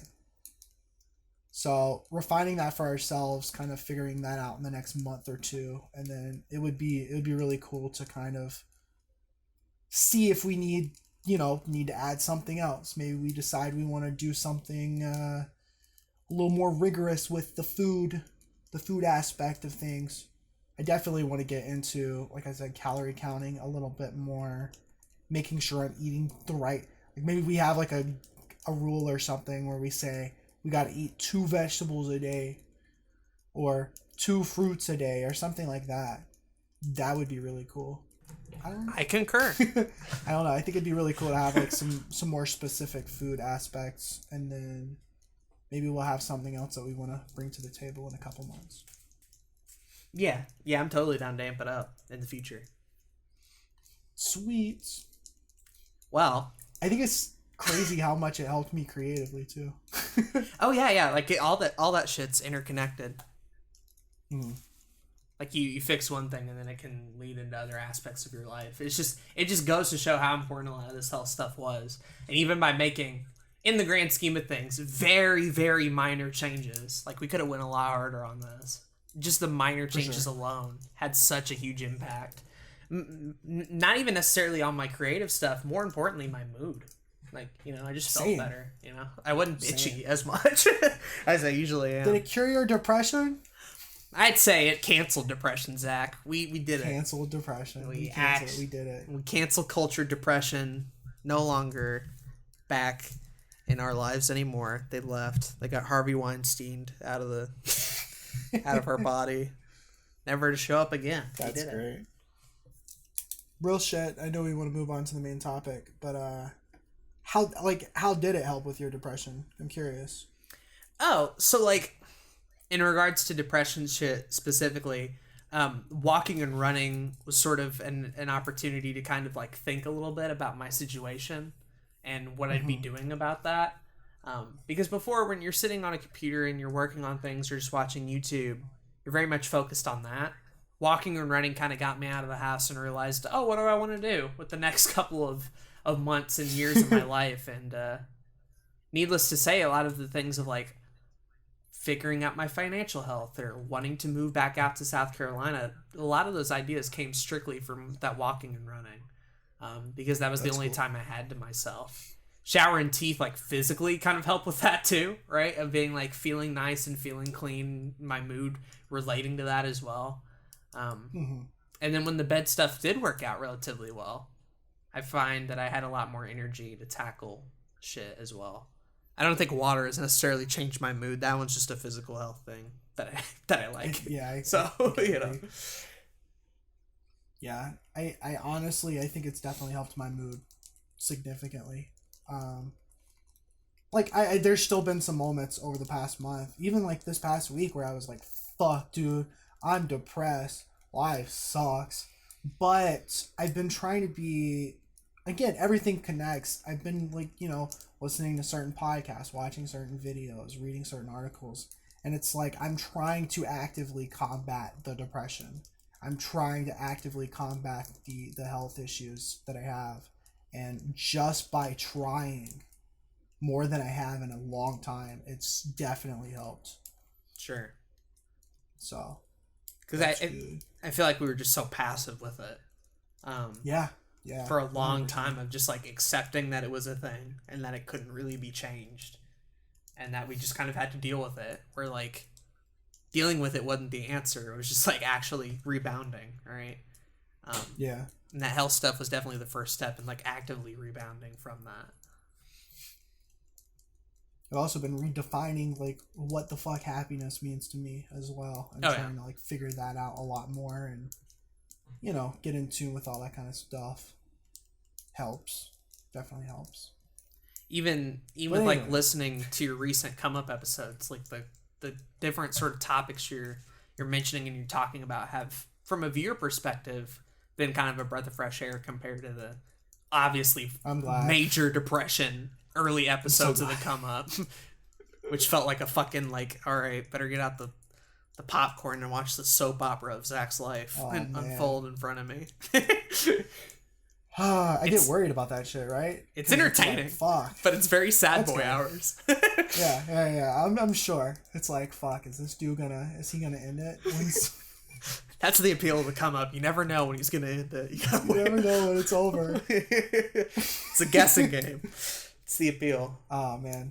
But no, I've been trying a lot of new things with the come up as well. And it's been really cool. There's even some newer stuff that hasn't quite come out yet that I've got planned for it. I'm excited. It's been fun. Cool. But we can talk about that as well as other 2020 plans for ourselves and our main topic, boy. Wow, only an hour and 30 minutes and they're finally getting into the main topic. What the F? What did I ask you yesterday? Do you remember? Do you remember a question I asked you yesterday? Something to the effect of, these damn intros are too long. God damn it. XD LeMayo. And that's an accurate quote. I think I even said, I was like, yo, do you want to do the health challenge as the main topic for this week? Mm-hmm. And you're like, not really. No, we're going to have like a 5-10 minute conversation. Right. And it wasn't like, it was a 30-minute conversation, I guess. Couldn't have been a whole podcast. Right. But like, it was longer than I thought. Yeah, I'll give you that. Yeah. You were right on that. One minor point. One minor point. Yeah. Only that one, though. Nah, it's fine. As usual, I think we had some really good conversations there. So sure. And we will actually, for real, try to not make these intros as long. But we had a lot to cover. Was the main thing behind this one. It's always our excuse. But this week it also helps with our main topic because a lot of what we just talked about really do fuel into like what our plans for 2020 are. Mm-hmm. Absolutely. I'm gonna let you like introduce that because I'm curious how you want to introduce it.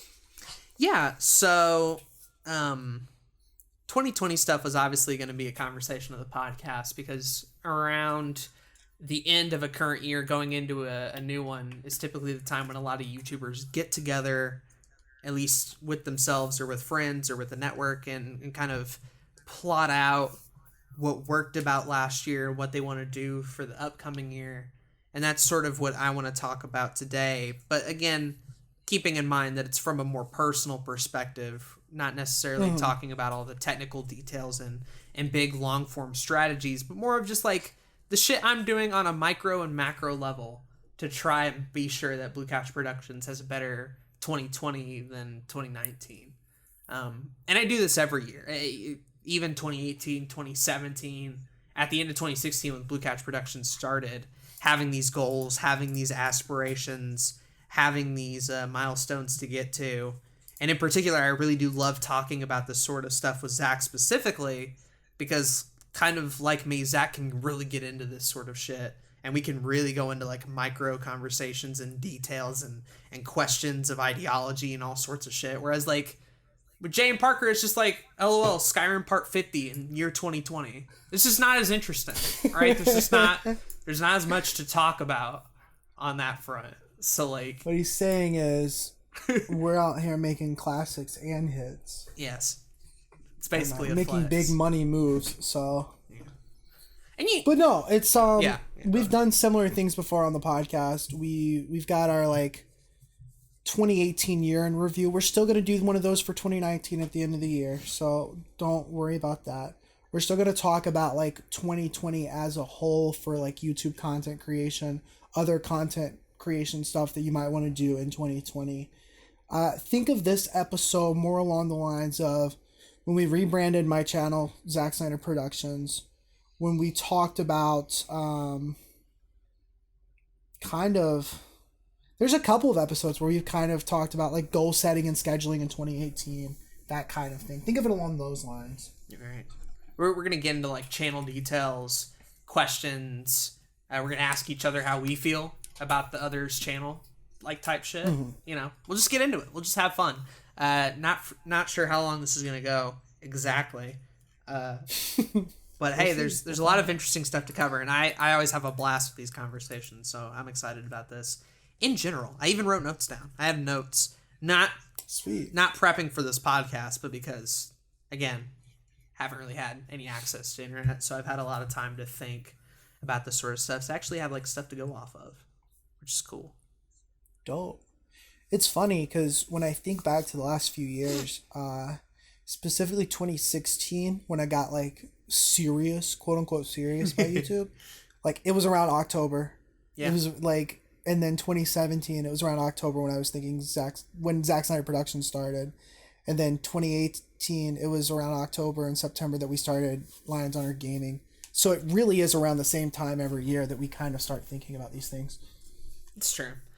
Because, like, not to say that October, November, and December aren't big months. They are, for sure. Mm-hmm. But this is sort of around the time where if you do have plans for next year, this is sort of when you want to be gathering that information. Because simply going into January 1st, 2020, not having anything prepared, you know, you're just basically going to end up repeating 2019, right? At least until you have some actionable, like, goals and shit to write down and things to discuss. So I always like to get a pretty early head start. And of course, like for Zach and I, it ends up turning into a lot of different channels and ideas and series and stuff. That's really interesting, actually. I had no idea about that sort of stuff, but it wouldn't surprise me. It is interesting, and it's cool because I like the conversations that particularly us two have about these things. Absolutely. So, it's epic. With all that being said, I'm gonna start with one of my major focuses for 2020 in particular, and one that I haven't put 100% into Blue Couch Productions and the type of shit that I do, and that is good old monetization. That's a big focus for me for the rest of the year and for 2020. And like I said earlier, there are ways that I do have available for me to make money. 6 of them, to be specific. Patreon, merch. One of the new things I want to do, Anchor ads on Aden on Anchor. 4 is YouTube podcast income with Zach. 5 is Twitch money, because your boy want to get back into streaming soon. And then YouTube AdSense once I can actually reach that goal. But those are like the 6 that I have currently, and I kind of want to either flesh those out a little bit more, or on the opposite side of things, kind of do newer things. Like I'd love to do affiliate stuff. I'd love to maybe even do like the Humble Bundle stuff that you do. Yeah, but it is very much a new field for me. So I'm not sure where I want to go with it 100%. I think so. I had a very interesting conversation with a guy named Jacob, probably about a month and a half ago. He is he was originally in Awesome Creator Academy, and he hit me up to do some like freelance work, and then I've done a couple of things for him over the past year. But about 2 months ago, he offered to do like a work trade type thing. I think I may have briefly mentioned it on the podcast. I don't think you have. Basically what it meant, okay, maybe I didn't. He has like a branding company, so he like helps people brand stuff. Oh. And so he offered to kind of do some of that work for me, and then I would do some video editing work for him. And it was right around the time in the end of August where I was thinking about getting that job, and then I decided not to get it and whatever. And I was like, maybe I shouldn't do this because it would mean I'm not getting any money. But I was like, let me just go ahead and go into it anyways. Long story short, it didn't go too far just because I had some other things that I wanted to do, and having a 3-hour meeting with him every week wasn't something I particularly wanted to do. But he also wasn't filling it as well for, I don't know. Either way, we're still like fine, and we're going to still do some work in the future again. But I did learn something during that meeting. He had me go through all of the ways that I make money. And a big portion of that is the client work, right? Like that is the main way that I'm supporting myself. Right. But he also had me think about the ways that I was monetizing my content.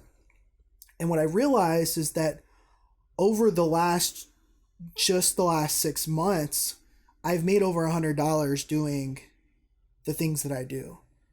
Really between the podcast, the affiliates, the YouTube stuff, the merch, whatever. It's awesome. No, it's like I can't tell you how grateful for it that I am about that, because one of my biggest problems over the past couple of years is just thinking about like, man, I can't wait until like I'm actually making money from what I'm doing. And it's like, I have been making some money. It's just a little bit here, a little bit there. But when you add it up, like, that's a fucking internet bill plus some groceries for like a week. Exactly. Like that's that could be not huge. like that's not a small amount at all. So one of the things that I've been prioritizing over the last couple of months is the monetization as well.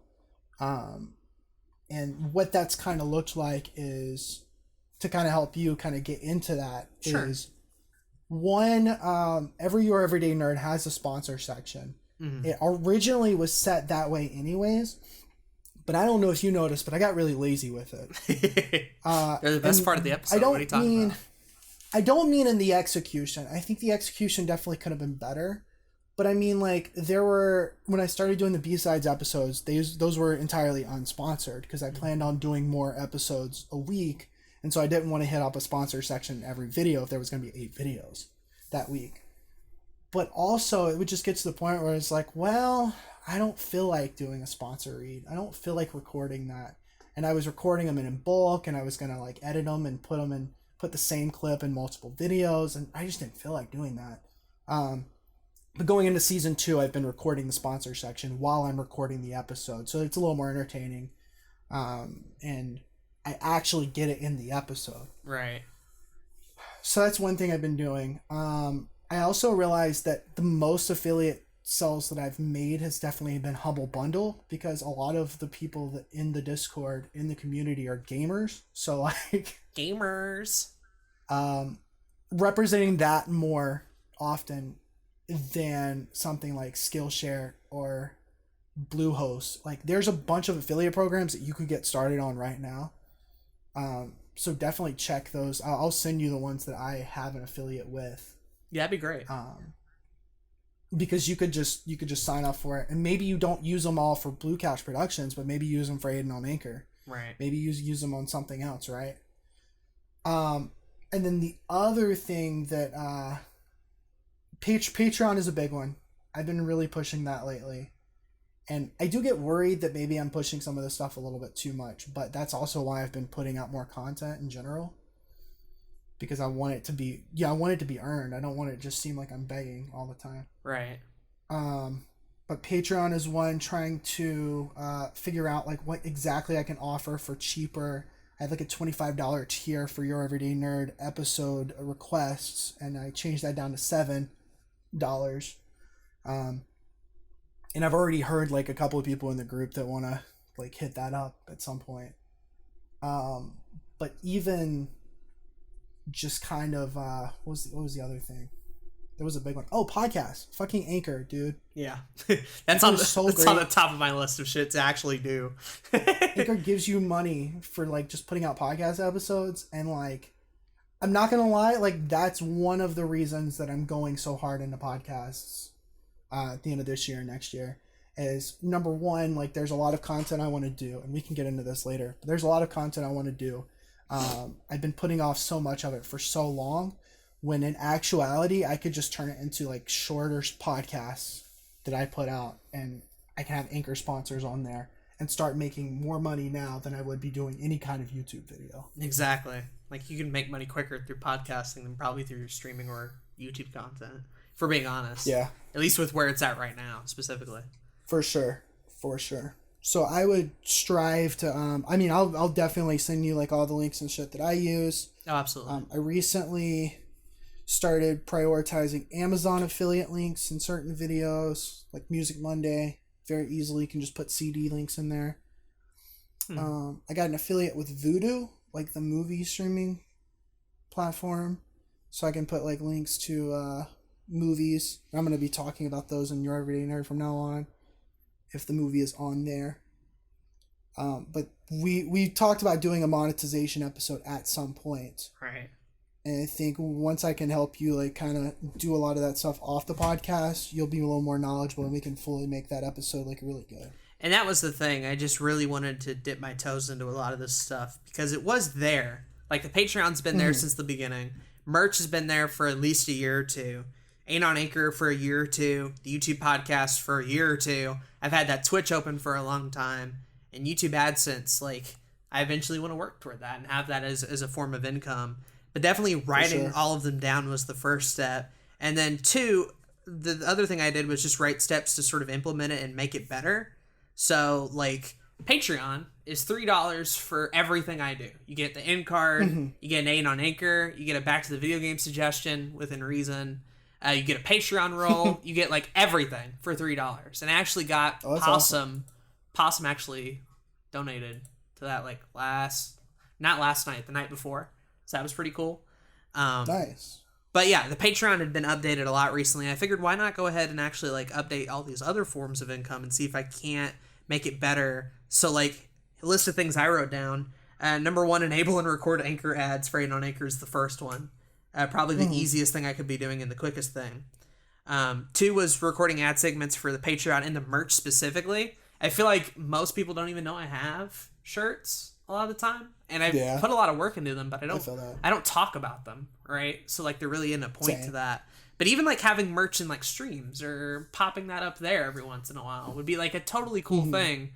And a recent plan I have, step 4 in this is just updating the merch selection of being like, all right, if I want to advertise this, I want to get more shit on there. There's a Back to the Video Game shirt, there's a Blue Couch Productions shirt, but I want to get wild and start doing like really interesting, bizarre designs that like people would actually like wear. So that's another one. Step 3 is continuing podcast ads on here, which we're doing pretty well.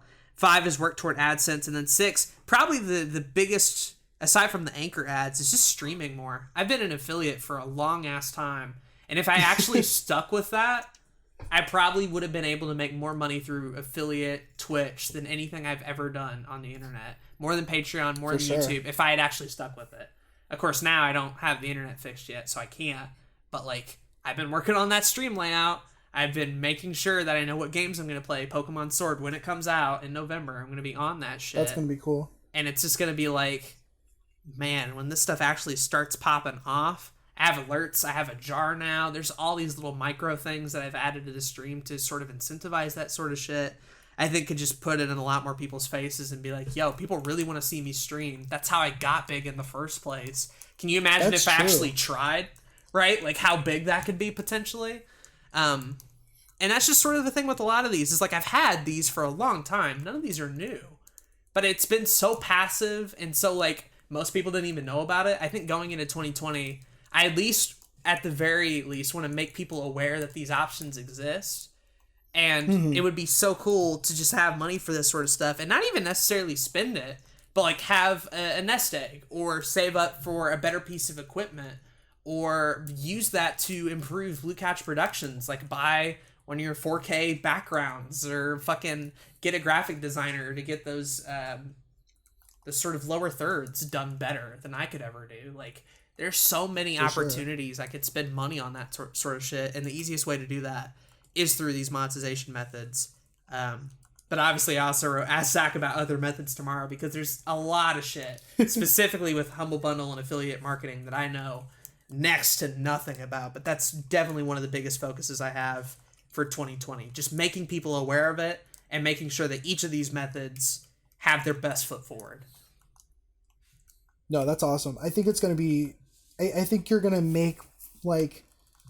more you're gonna make more next year just because you're gonna be like, you know, pushing that kind of stuff and making people more aware of it. And that's good. And yeah, I hope to do the same. I think that obviously for most people as a smaller creator, you definitely have a bigger chance of making money doing like freelancing and shit like that. But it's amazing how much you could be making just in general just by implementing this kind of stuff into your content. As long as your content is good, right? Like we wouldn't be having this conversation if Aden didn't make videos, good content to begin or with. Streams, right? Or podcast, right? That's the cool thing. A lot of this implements into the shit I'm already doing, and would take very little effort to just put a spotlight on it. So it was low effort for me, and made a lot of sense to be like, yo, why am I not doing this? I've been doing this for like 3 years now. I feel like I'm okay at this point to at least push for some of that sort of stuff. People can call it greedy, or people can call it whatever. Like, I'm gonna call it what it is. It's a business, right? Like, it would be nice to at some point not spend every bit of money on equipment and have it never come back, right? Like, it'd be nice to make some of that back every once in a while. I agree. Some of the other things that I'm gonna kind of try to do that maybe you could also with monetization in the next year, I want to start using a website. And I have a website. I have the Streamlabs thing, and it's cool. I really like it, but I want to have like a professional ZSP website, mainly targeted towards my video editing services. I think that'd be cool. I need that to kind of send people that way, instead of sending them a link of all the videos I've edited for past clients. I can shine a spotlight on very specific things that I think would attract new customers and shit. I want to at least buy like 2 pieces of merch that I can wear in my videos. I have a Your Everyday Nerd hat that's available on Streamlabs now, and it would be dope to have that considering I wear a hat all the time. Yeah. So I want to try to get that in the next couple months, and then maybe even a t-shirt, kind of interchange those things. Just so more people are aware of them. And then like you said with the merch, I would love to like come up with some creative designs. I'm actually working on a very interesting artistic project that I'm not pushing it a whole lot. I'm not even like gonna say what it is because it's something I kind of want to keep to myself for a long time. But I think after it's done, or after I get a good progress into it, it's very much something I could put on t-shirts on like Teespring or something, and that'd be kind of cool. Or TeePublic. Oh, absolutely. Be done. But yeah, and I think the biggest thing with monetization is not just implementing what we already have available to us, but kind of keeping the momentum and pushing a little bit more with our content, trying to make it grow, make the channels grow more, exactly. That kind of thing. And I don't want to get like obnoxious with it, but like at the current point, a lot of this shit is accessible via a link in a description that you have to scroll down to find, right? Right.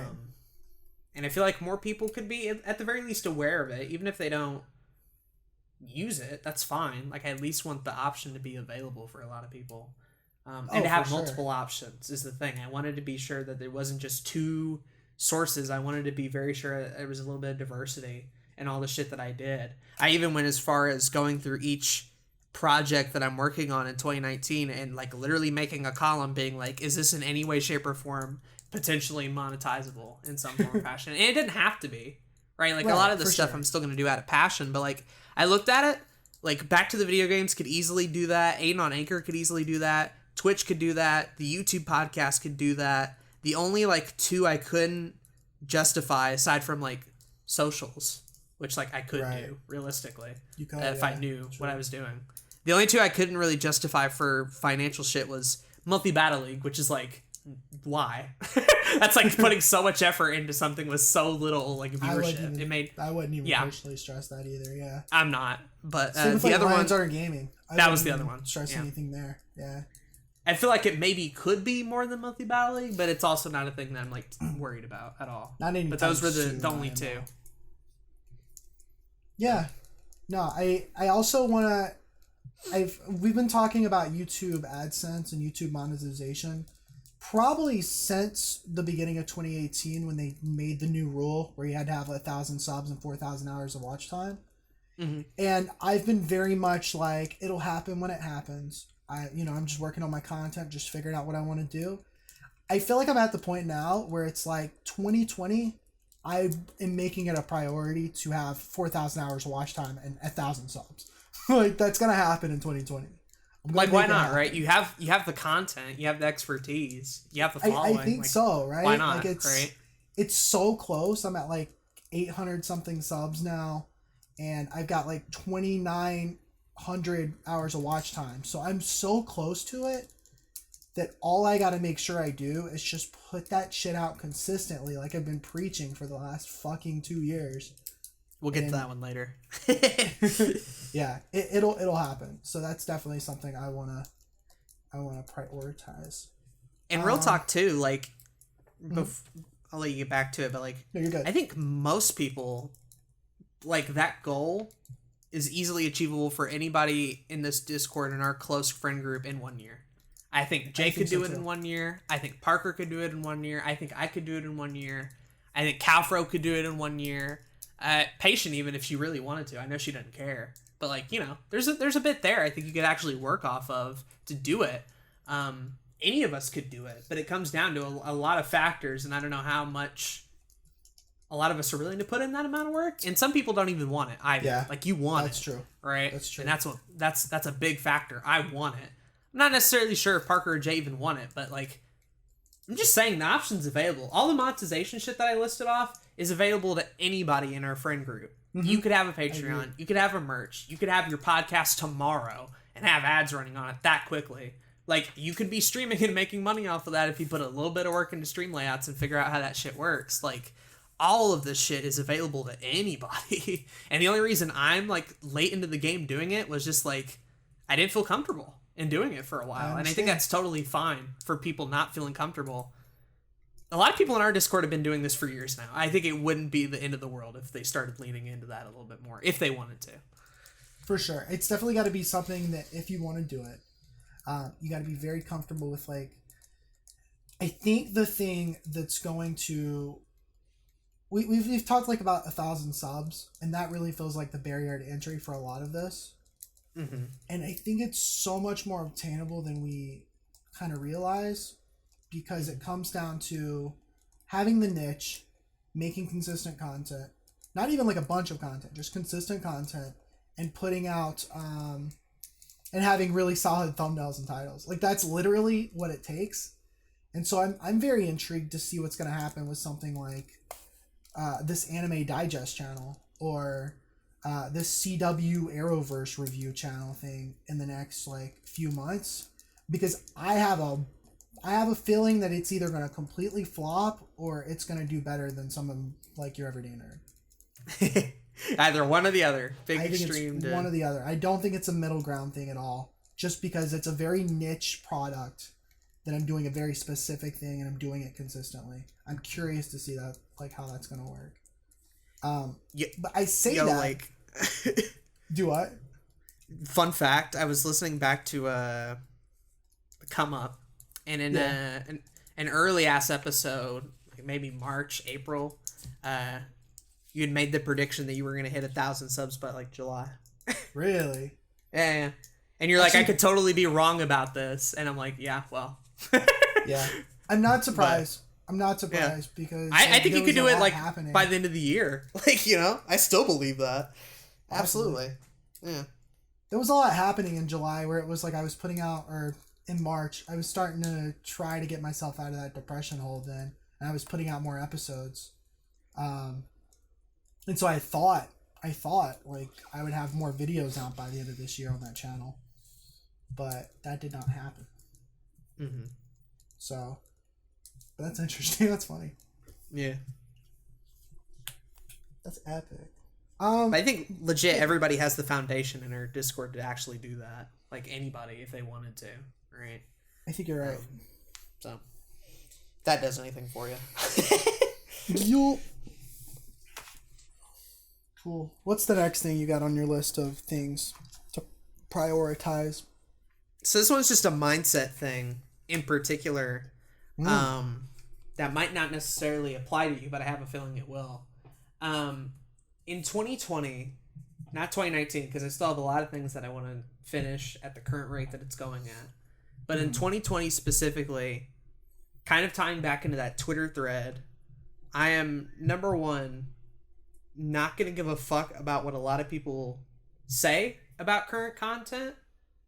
And number two, and this is the big thing, I got to move a lot faster with a lot of this sort of shit. In general, I think speed is a big focus I have in 2020. And this can be applied to a lot of stuff. Like, I want to put out more episodes of Back to the Video Games. How am I going to do that? I got to increase my rate of doing them, right? I got to be faster with the process. I got to be faster with recording them.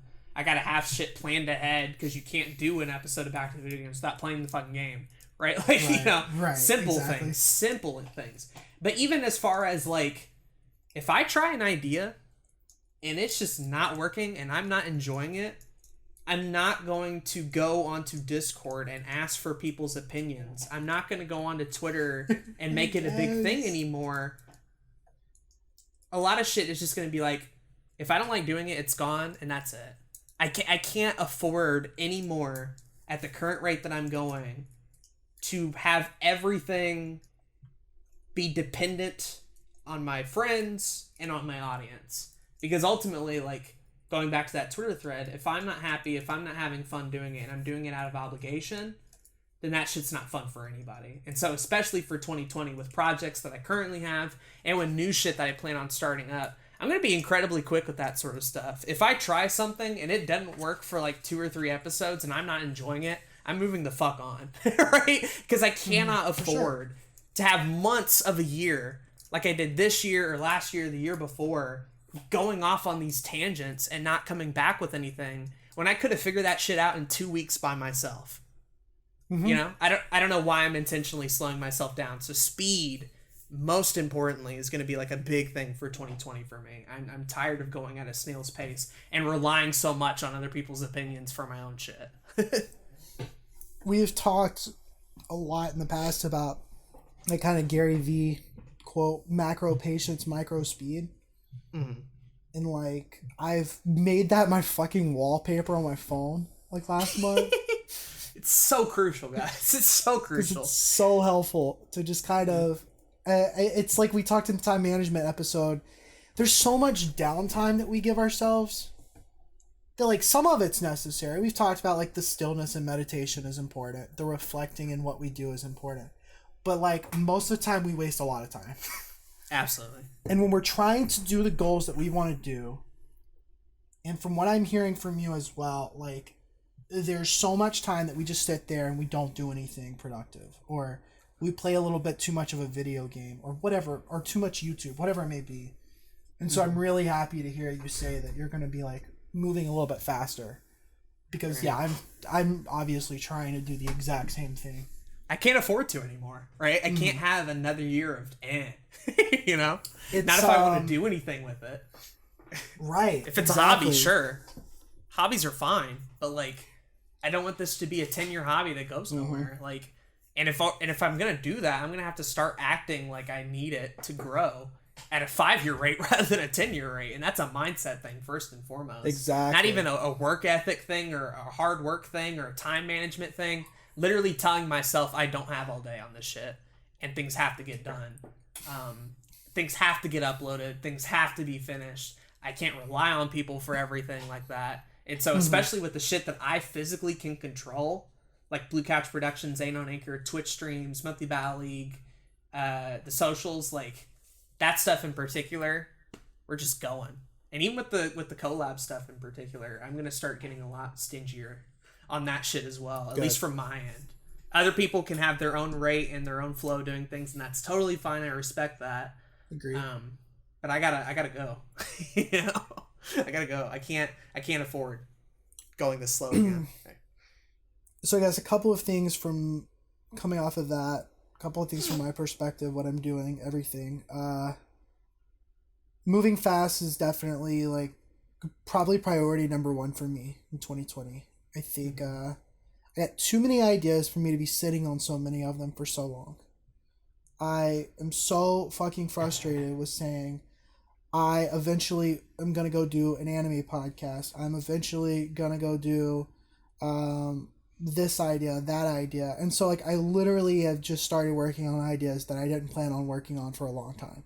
I finally started doing that this month, and that feels so fucking good, because whether they go anywhere or not, I know that I have at least explored them. I know that it has helped me with my creativity overall. It will help with Your Everyday Nerd, a show that I know I'm going to be keeping up for a long time, right? Like, that's going nowhere for a long time. But if I do Anime Digest for 3 months and I decide, fuck, I don't want to do this anymore, I'm just going to not do it anymore. I made a video on the personal channel and uploaded it to the Discord and was just like, yo, by the way, going to be trying a lot of wacky stuff for the next few months. If you see any kind of crazy video ideas from me or content ideas, like, be aware that I want feedback. Let me know if you like it or if you think it's awful. I want to know that first and foremost. If it's like bad, please. Right. Number 2, if you're not interested in it, don't fucking worry about it. Like, I don't expect most people in the Discord to watch the anime podcast. Just don't. Yeah. I don't expect most people in the Discord to watch reviews on every episode of the CW's Arrow. I just don't. But I want to do that stuff for me. And then 3, if at any point I decide I don't want to do this anymore, I'm just going to stop it. Like, it's just done. Exactly. Yeah. We spent so much time this year, so much time of like talking about auditing stuff, wondering, debating, back and forth. Should we not? I don't know. We could have made like another fucking channel in that amount of time. Yeah. And had more uploads in the amount of time that we took this year alone, discussing projects, whether or not we were going to do them, when they were going to come out, and ultimately, like, when it came to the end of the day, debating about minor shit. Stuff that ultimately, like, grand scheme did not matter. Especially looking back on it, like, from our perspective now, how much of that little micro stuff didn't matter. It's crazy. It's crazy. And in hindsight's 2020, we're like, why? Why did I do that? Why did I waste so much time? Yeah. But, like, that's what happened. If a project's not working and if you're not enjoying it, I want more than anything for me and you especially, and even with the stuff that we do, like the YouTube podcast or Lions Honor Gaming, above all else, I want you and me specifically to be brutally honest about this sort of shit from now on. And be like, yo, if I don't want to do it, I don't want to do it, and that's fine. That's fine. I'm totally cool with that, but let me know, right? That's the only caveat I have with that. Honestly, if at any point in time, like, even just this podcast alone, at any point in time, you're like, fuck, dude, I don't want to do another YouTube podcast anymore, I'm okay with that. I'm genuinely okay with that if that's something you don't want to do. And I'm enjoying it a lot, so I'm not. Good. But okay. Yeah. Still, it's funny. But right, I want that to be open. Same. We've talked so much about, like, stopping things and quitting things over the past year. And every single time we get to another YouTube podcast, you talk about how much you enjoy doing it. And I'm like, good. Because I also enjoy doing this. And this is so much fun. Probably, like, one of my favorite projects that I do. Hands down. But then we come to something like Lions Honor Gaming, which we've debated about so much that at this point, like, I'm just kind of in it to do it. And I'm going to be doing it for a while because I know there's people involved in it.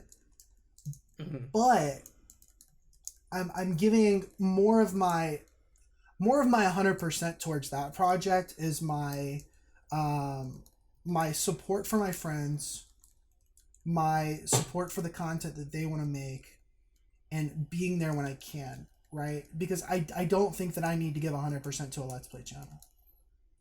I genuinely don't think most people do. And and I hope that doesn't, like, impact the relationship with everybody in the group. Oh, sure. Because I would hate that, but I can't spend time on Lions Honor Gaming every day. That just makes no sense to me. Or, like, even more important than that, I can't spend time on the meeting to potentially get something done for Lions Honor Gaming when that time could be spent in 30 other projects that you could get done right now. Exactly. Right? So, like, actively prioritizing that sort of shit and being like, what can I physically be in control of and what can I get done? Right. Which is why I've put, like, the backpedal off on a lot of collab projects, because frankly, as much as I like doing them, there are other people involved, and the less of that stuff that I have, the more I can actively be like, yo, this is the shit I can control, this is the stuff I can go all in on, this is the stuff I can use my time on actively. And so, like, unfortunately, a lot of the collab stuff gets pushed to the bottom of the priority list simply because, like, I can't do everything, you know? Same. which is unfortunate, but like that's how it is. And I'm grateful for starting them. I'm grateful for meeting a lot of people in the Discord. The amount of connections and friendships that shit has opened up is incredibly valuable. And I would do it all over again. Absolutely. Agreed. I do Lions Honor Gaming all over again. I do the YouTube podcast all over again. Monthly Battle League. Even movie night. I'd even do movie night over again. But be a lot quicker about it. About canceling it. Same. But I would do it again because I really do appreciate that aspect. But like at the same time, my friends, more than these projects, we want the best for each other, right? And I would much rather you, me, Parker, or Jay be happy above getting shit out for a Let's Play channel you don't care about, right? Like, exactly. I would much rather focus on Zach's happiness, and if that means not doing this side project, cool. I'm happy for you. I am incredibly happy for you. It's so funny because, like, I never liked group projects in school. Right. So why the fuck I started a bunch of group projects makes really no sense to me. Part of it is me just growing into an individual that enjoys other people's company a lot more than I used to. Part of it is definitely that. But also, you've mentioned it before, like, the potential that we have as a group is wild. Huge. It's so huge. And so that's why we put so much emphasis on it. However, like you said, and like I've said in the past too, I think that we have so much more potential to like make sure we build our own things well too. Because any group project we do after our stuff is big, like is gonna go, the potential is gonna go directly off the roof, to that, right? Yeah. Like Lions Honor Gaming could very well just be like a mildly successful Let's Play channel that gives us like $1,500 a month in AdSense. Like that's very possible in like 2-3 years after we build up our own stuff. And that's kind of crazy to think about, but it's definitely possible. But like I can't force people to do that, basically. For sure. Right? For sure. So like at the end of the day, my priority is not to make sure like Parker and Jay are doing their own solo shit and also Lions Honor Gaming shit. The only thing I can physically control in that scenario is making sure my stuff's up to par, and that I can control. I can control my own output to the channel. And once I get to a point where I'm satisfied, like I'm satisfied. You know? Definitely. I don't need to go like crazy above and beyond, for sure. I think it'll also help you put out like, you know, start getting into more interesting and wacky ideas. Yeah. I think that's such a strength that we have later on. Nice. That's such a strength that we have as like smaller creators, is that we don't have as much financial risk in this, that we're able to just kind of put out whatever we want to put out. And we set a little bit of that to the side in order to grow our channels, right? Like that's something that we've both kind of done, making Your Everyday Nerd and Back to the Video Games. But we've talked so much about like all the other opportunities with podcasts and streams and other channels and that kind of stuff, that I'm really interested in seeing like what kind of shit you're going to come up with over the next year. Be really cool. And like, to be upfront, I don't have anything planned right now. Cool. Basically. That's the short end of the stick. I don't have a new project planned. It is literally the shit I have in 2019, whether or not I'm keeping it, and making sure those are the best versions they can be for 2020. That's not to say like the idea isn't dead.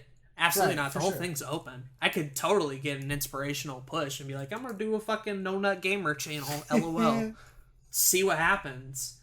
But I want myself open to it, right? And then the more shit that I have on my plate that I physically can't do or don't want to do, the more that prevents me from doing that. So yeah, just sort of having that honesty, I think, is one of those key things, along with like monetization and speed, that I really want to go into and be like, yo, fuck it, I don't have to filter anymore. You know? For sure. There's no reason to. Now with where we're at, and now with how far we've grown. Year 1 and year 2, sure. Year 3 and coming up on 4, no. Yeah. I feel that. Yeah. Which I guess brings me to number 4, which I'm sure is also on your list. I just want to be consistent, man. Is that so hard to ask for? But Aiden, you got 12,000 projects to do. How you gonna be consistent in all of them? Is that so hard to ask for? And I have a schedule written down here, Zachary. I'm glad you asked. Oh fuck! This boy got a schedule.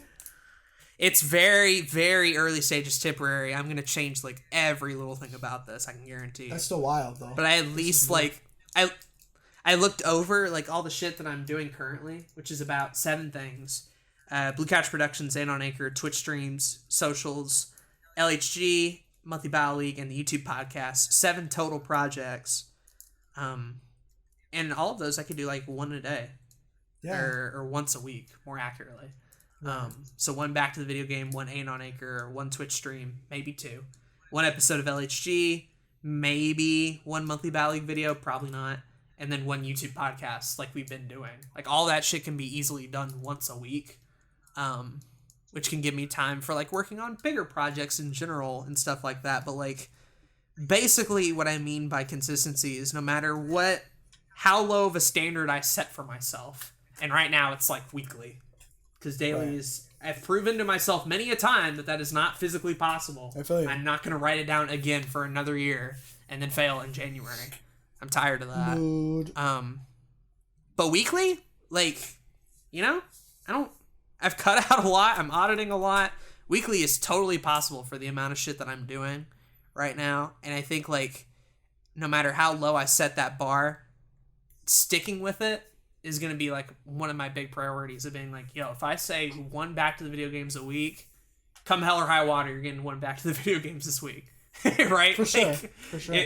If I make that promise to people and the next year, and I haven't yet, because, again, the schedule is very temporary. A lot of shit about it's going to change. But when I get to the point where I'm comfortable enough to make that promise for that 2020 stuff, I want to, as much as humanly possible, given that there are going to be points where it occasionally falls off, but making that schedule and sticking to it as human as possible. It's a big focus. I feel like how much I could have grown this year if I just had the projects that I had and was just more active on them. A lot of my biggest regrets this year came down to the fact that, man, I had so many cool ideas. Too bad all of them were on hiatus in one form or another this year. Back to the video games was on a hiatus. Aden on Anchor had a couple of hiatuses, week in and week out. Some weeks didn't happen. Twitch streams, hiatus of the year, one could argue. Socials have been having hiatuses on Twitter. LHG, we talked about earlier. Monthly Battle League, like, it took forever for the recap stuff, and then it's just dead for the rest of the year. Mm-hmm. And another YouTube podcast, we had like a month. We had like two or 3 months where we just didn't do anything. Every project I've been involved in this year has had some form of hiatus. Some of that is on me, and I want to be at least consistent with what I do end up promising. Not sure yet, but that's a big focus I have for 2020 is just consistency. Sweet. Yeah. Consistency, man. We preach it so much. Well, how about we actually practice what we preach? Yeah, LOL. No, I agree. I think by having a schedule, that definitely helps. And I think what you're doing here is you're like, not bare minimum necessarily, but kind of like setting certain expectations, making them lower than you would honestly like them to be, and then starting there.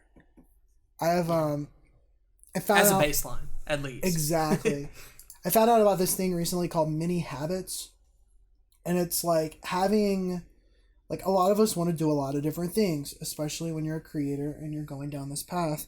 And so when we're trying to walk every day, meditate, also put out YouTube videos, stream podcasts, all these kind of things, it can often be hard to make sure that everything happens. But there's this thing called like the 2-minute rule, where if you take 2 minutes to start that thing, then usually you can get into the flow of doing it for a little bit longer and actually accomplishing something.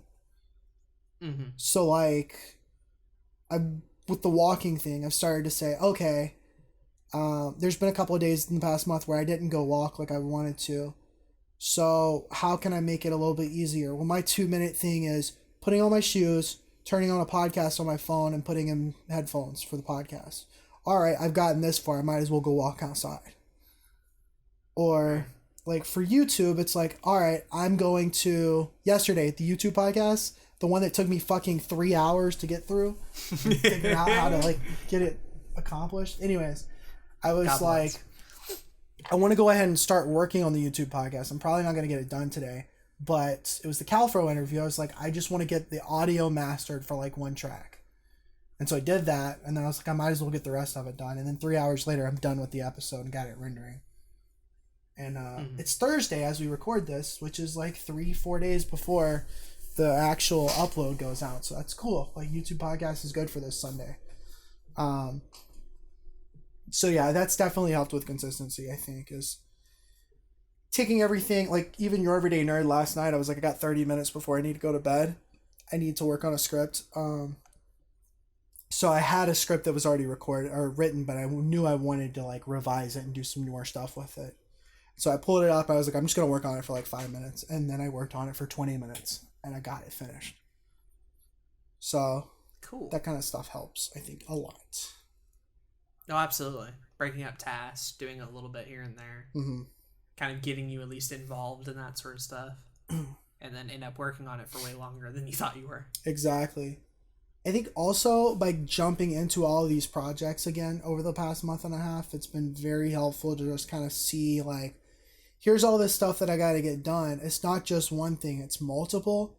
And in some ways that can overwhelm some people. But I think because I've had such a long stretch of almost inactivity, not doing a whole lot, it kind of pushed me to be like, all right, I've got 3 other things I got to get done today. I better not waste time on this client work that I got to get done so I can start working on my shit again. Right. So that definitely helps. I'm hoping to get ahead. That's what I really want for 2020 is to not just be like consistent, but to start getting ahead on things so that I'm not uploading things the same day or putting out a Your Everyday Nerd at 11 p.m. Those episodes got to go out earlier or they're just going to like I won't reach that 1,000 subscribers. I'll tell you that. Right. They're not coming out on time. Absolutely. Yeah. And I know for a lot of your minor shit especially, it can be very, very easy to have backups and like shit ready in advance. YouTube podcasts, the Come Up, Anime Digest, the personal channel, Let's Talk About It. Like more than half of your projects can have several backup episodes ready to go. Music Monday. Mm-hmm. For sure. Your Everyday Nerd probably isn't one of them. It's not. But even with that one, you could make it easier on yourself. I think it's very possible for me to get to the point where I could start making backups for those again, because if you remember when I started the show, the whole reason I did the show was so that I could put out more produced stuff more frequently. Yeah. And I would write like 5 scripts at one time, and I would go record like 7 videos at one time and work on the editing of them. And in a way, it's been a little more difficult to do that now because I'm spending more time editing those, trying to make them better, which I'm happy with. I'm so glad that I wasn't. Your Everyday Nerd could have been daily for a long time, and it just would have been a lot of videos that people would have forgotten about. Sure. But yeah, I would like to get ahead on at least like the script writing and recording of those, so that I can have at least 2 episodes. But I would like 3 episodes going in 2020 per week. I think it's possible. I think so. You put your foot down and did it. Even with like the Come Up, I started pre-recording those, which wasn't intended. That was just like I had no intention on having a schedule for that. But I noticed that I would have days where I wanted to record multiple episodes. I didn't want to put them all out on the same day, like bombard people with that kind of stuff. So I set up like a Tuesday, Thursday slot to do that, and that helps, I think.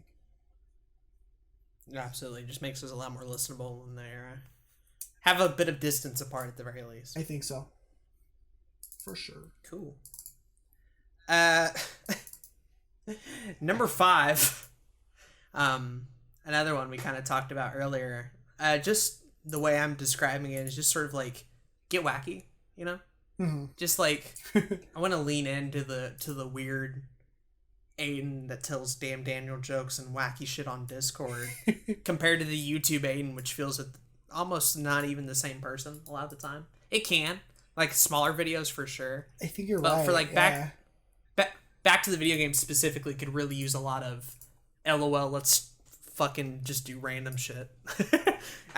Just for flow, and also for, like, having videos that feel more true to me, I guess. Kind of going back to that honesty thing of being like, I'm not who I really am in back to the video games. There's parts of me in there for sure, but a lot of it is sort of under this professionalism filter that, like, maybe wouldn't be the best for that show. I could also be like, get super jokey, super wacky and weird, but like I might also hate that as well. But I definitely think there's at least a balance with that sort of stuff. And so it'd be nice where, like, if I'm recording an episode of Back to the Video Games and I have a joke, I could just say the joke and not have to make a 3-minute bit to go into an episode, right? Like, why can't the regular sections have humor in it? Right. Why can't I do weird sitting positions in videos? Why can't I change up, like, lighting and shit like that just to get weird and wacky with it? And I'm willing to admit that a lot of them are probably going to be, like, bad ideas. Are going to be like, oh, well, why the fuck did you do this? Type shit. But you don't know until you try, right? I don't know until I try, and I think from a creation perspective, it's going to make doing Back to the Video Games a lot more fun for me personally if in between each episode it's unique, it's distinct, and I have more fun doing it that way rather than doing the same thing every week. But that, like, applies to Back to the Video Games. It also applies to, like, other content. You know, I don't need to be just informative all the time. I can get into the humor stuff, or, like, I could tell more personal stories on the podcast that I, before didn't feel like I was comfortable in saying. But just sort of like getting back to just getting really wacky with stuff where even if I'm not necessarily trying new projects and side projects, I'm at the very least trying new things with my existing stuff. And I feel like that could kind of make it fresh for me and interesting for me, and will kind of keep me away from signing on to a bunch of projects that I don't need to, just so I can do things differently. I can do things differently now, right? Yeah, like, yeah, definitely. Why am I putting myself in a box like that? So that's sort of point 5, just sort of getting wacky or leaning into myself, basically, a little bit more in videos. That's hype. I've been doing a lot of that recently, too. I don't know if you noticed.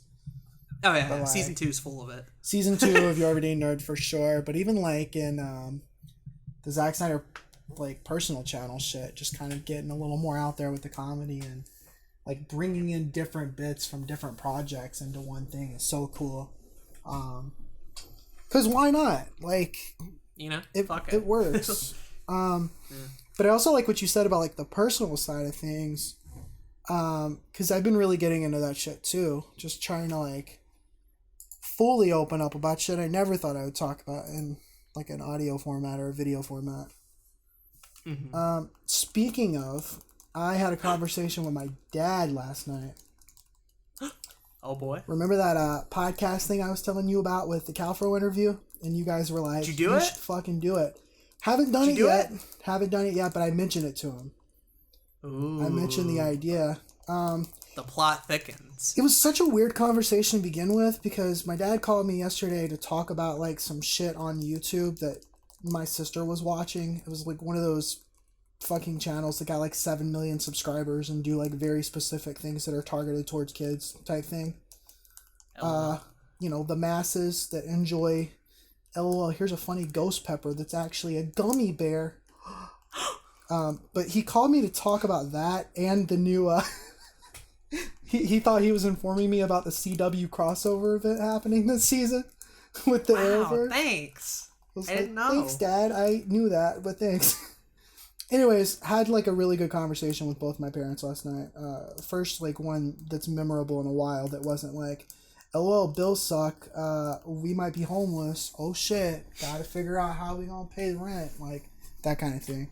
It's been a lot of that over the last year. That's really cool, honestly. Yeah. I'm so glad to hear that. But I was like, fuck it. I'm gonna go ahead and mention the podcast thing. And there's this thing called the Proust questionnaire. It's like some kind of 36 question thing that got started back in like 17th or 18th century. Some dude was an essayist and a novelist, and he came up with these questions that people would ask each other as like a parlor game. And I'm going to be answering these questions in the come up. That's one of the weird things I'm going to be doing over the next year and a half, probably, because it's like 35 questions. Probably do like one every 2 weeks. But I thought they're very interesting things like which words or phrases do you most overuse? Ooh. On what occasion do you lie? What is your current state of mind? Like very deep and personal questions that sound like fun. Are very it's very cool. I want to do something with these on a wider scale over time, but like I thought about it and I was like, what if I put together a podcast where I talk to my parents about these questions, and I got my grandmother and maybe some other family members, and I made it very specific to just like, and I mentioned it to my dad. I was like, content creation is such a big part of what I do, and yet I can't really share a whole lot of that with you right now. And I want to. And I think it'd be really cool if we did something like a podcast together. And I had to kind of explain what a podcast was. And he was like, so like a talk show type thing. And I was like, yeah, exactly. Like Ellen. Like Ellen. I'm going to open up the first episode of that. What's up, everybody? My name is Ellen DeGeneres. What's poppin'? What's poppin'? But no, he seemed to like the idea. That was what was cool about it. He seemed to like it. Makes me so happy. And even like my mom was on her break, so she was like calling, and so like he put it on the conference call thing, and he was like, Zach wants to interview us, and he seemed to be like a little bit happy about it, and so that was kind of cool. Oh. So sweet. Hopefully that gets started sooner rather than later. It's definitely something I want to push to do like in the next month to get like started, and then probably batch record and try to get some really cool stuff going there before I start putting out actual episodes. But it's gonna be a learning curve for sure. It's gonna be like getting comfortable with talking to my parents on a fucking podcast, but also like them getting comfortable with that, right? I'm so excited to see that develop. I really am. I think it'll be cool. It'll be so cool. I am. It was really cool to have that conversation last week with Calfro, because like, fuck, dude. Like, what a perspective, not? Right? Right? Yeah. Like, why the fuck not do something like that now? And that's why I've started like doing all these side projects and stuff more now rather than waiting until the new year. But like, anyways. But no, like, sort of leaning into yourself, sharing more personal things, being honest with who you are, discussing things how you would actually discuss them.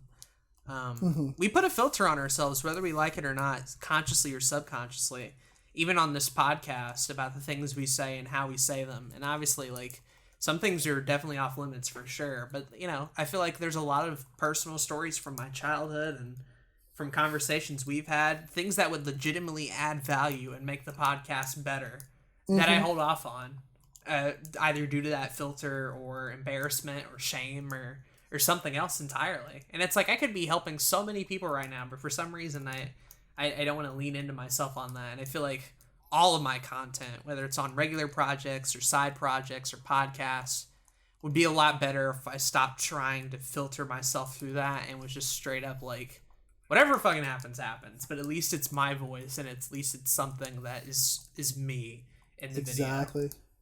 And I've gotten better at that as I've gone along, but I think really for 2020, I want to push that even more and be like, let's see how wild we can get with this sort of shit. I think it'd be really cool. Well, like, it's a learning process, right? Like, it's taking its time to just even develop the shows that we do, let alone try to like have our own voice and our own style and all that kind of stuff. Like, that stuff takes time. And oh, absolutely. But it is cool, and it is exciting that you have kind of started going towards that angle of like realizing that you want to do more of that stuff. And it's exciting to be doing it myself as well, just like being a little more personal. Because that's the best content I make at the end of the day. This is the personal shit, right? I think so. I genuinely think so. And it's weird because it's like, on one hand, I feel like nobody gives a fuck about my life.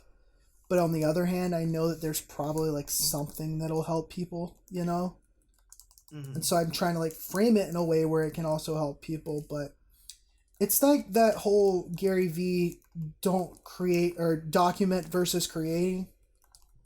And I think that's what I've been like kind of pursuing with a lot of these side projects and stuff is just like, you know, documenting my thoughts about TV shows, sure, documenting that kind of stuff, but also documenting my life and the stuff that's kind of happening and creating content surrounding that kind of stuff is super interesting to me right now too.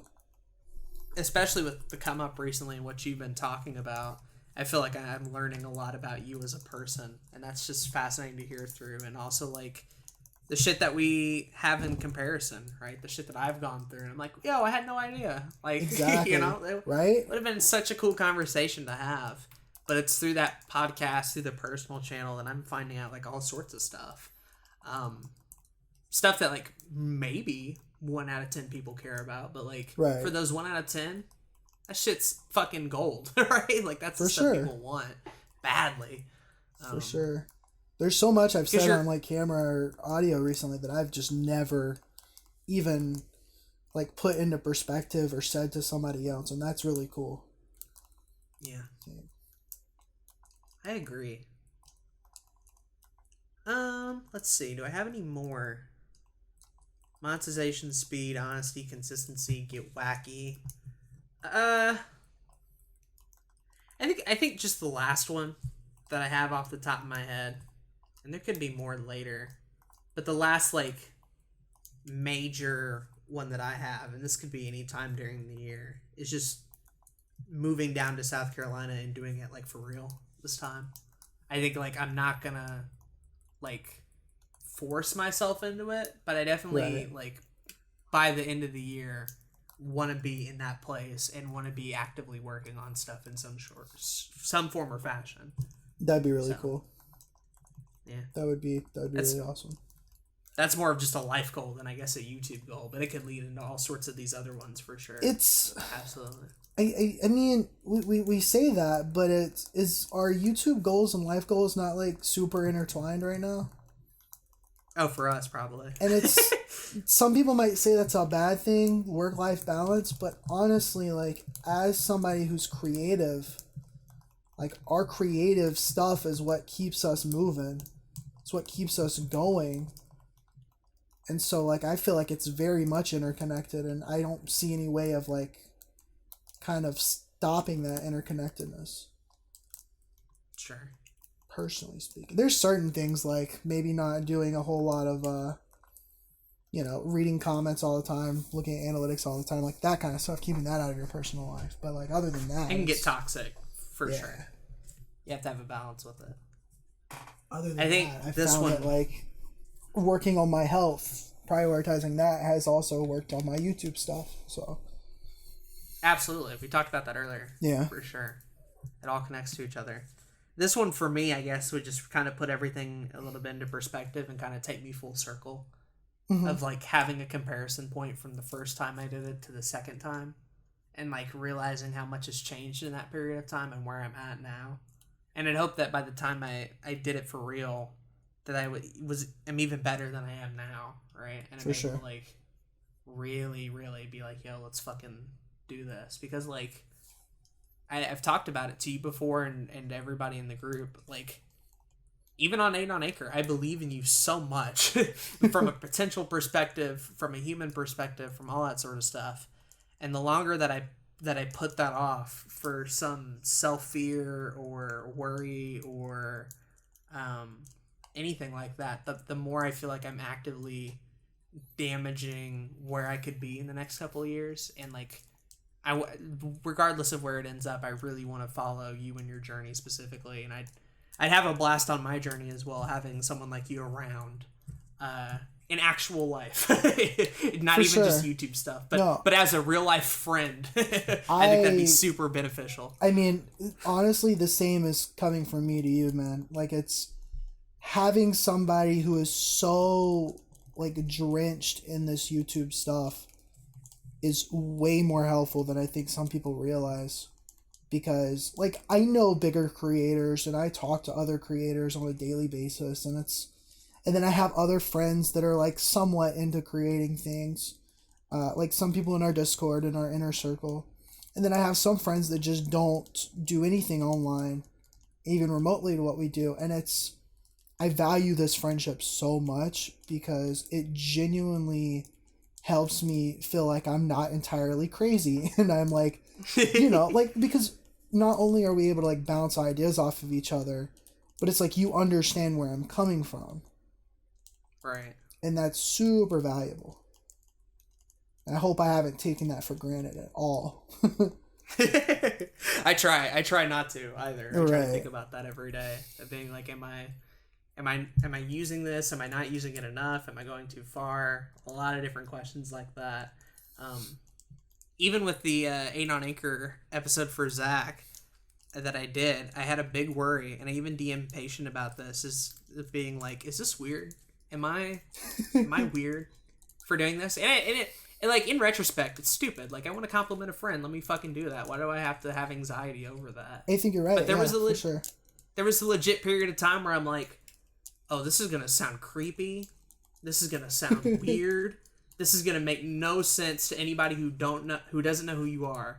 And here I am just posting it, making it sound all weird or whatever. But it's like, Patient was just like straight up like, you fucking admire the dude and you really want to like fucking go down there, like, say it, be honest about it. And I think she was right. Absolutely. Like, I don't have to hide that. Like, if I want to compliment my friend, I'm going to fucking compliment my friend. Right. I agree. Like, I don't know why my brain got all weird about it for some reason. So, well, we compliment other people all the time. Like, all the time. Big celebrities, big YouTubers, like, family members, like all that kind of stuff. Like, why does it got to be weird for somebody else that's close in your life to compliment them? Yeah. I'm actually wanting to compliment more people in general. Like, I want to start, like, whoever it is. I just want to start, like, extending that kind of generosity towards just people in general. Oh, I need to write that one down. Hold on. That's really good though, because like, again, I worry that I take a lot of stuff like this for granted, and even though like we've talked about this Discord and some of the issues we've had with side projects and stuff like that, at the end of the day, none of that outweighs the friendships and the joy and the people that I've met through Discord. And even though I do occasionally have issues with it, like, at the end of the day, it's a big net worth, right? Like, all that stuff is so incredibly valuable. And it would just be nice to be like, yo, like, I appreciate that so much. I don't have to hide it from people. You're fucking awesome, and I want to let you know, right? Yeah. It's the least I could do. It's the least I could do for all the value that I've gotten on my end of the spectrum, offering some of that back, extending a little bit of that generosity, even from people outside the Discord, people I follow on Twitter, or people who I only show up in occasional streams, just being like, up in front, and even going as far as going into comments and being like, yo, this video was great, or I really enjoyed this. For sure. Real simple shit, right? Because that's like how I found you, right? Like, by leaving that comment and extending that generosity. And I think I could be doing that with a lot more people, and really kind of strengthening these friendships and bonds that I have with everybody is really, really important to me.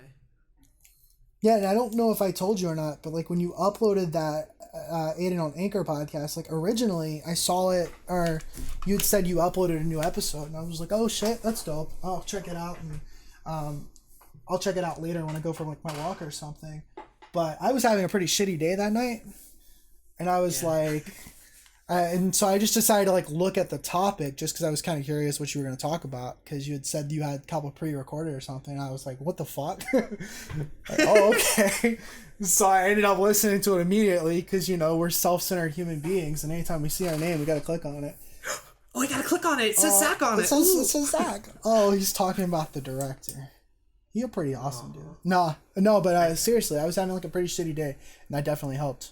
Like, kind of get myself out of my head a little bit, and like, it's important to have conversations with people that are close to you in your life, and try to compliment each other, try to bring each other up. There's so much hate, dude. There's so much. Exactly. Unneeded too. Like, not even like necessary. Hey, it's so wild. Yeah. So wild. But that's pretty much all I had. Did you have any like specific ones for you? You like, pretty much covered a lot of what what I planned on doing. One of the things you didn't really mention as much, you kind of briefly mentioned it. I'm trying to do more with social media in general. One of the things is like using Instagram a little bit more, and I know I've said it before.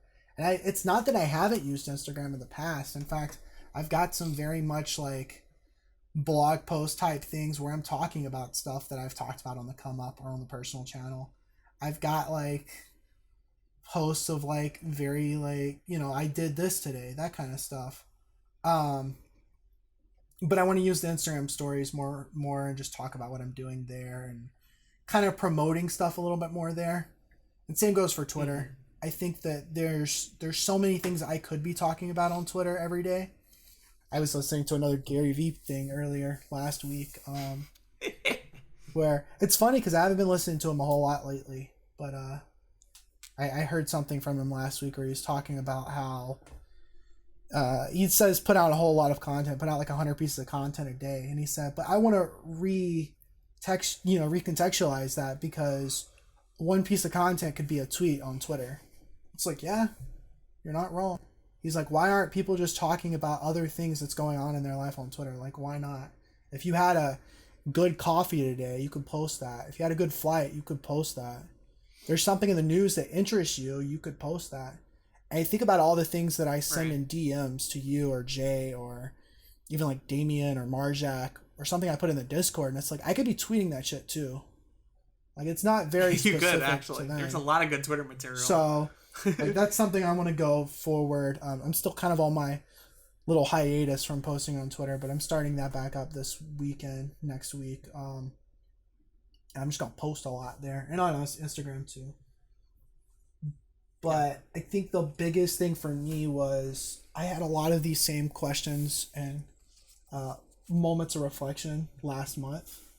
I guess it was August, and that was what got me into making more content in September.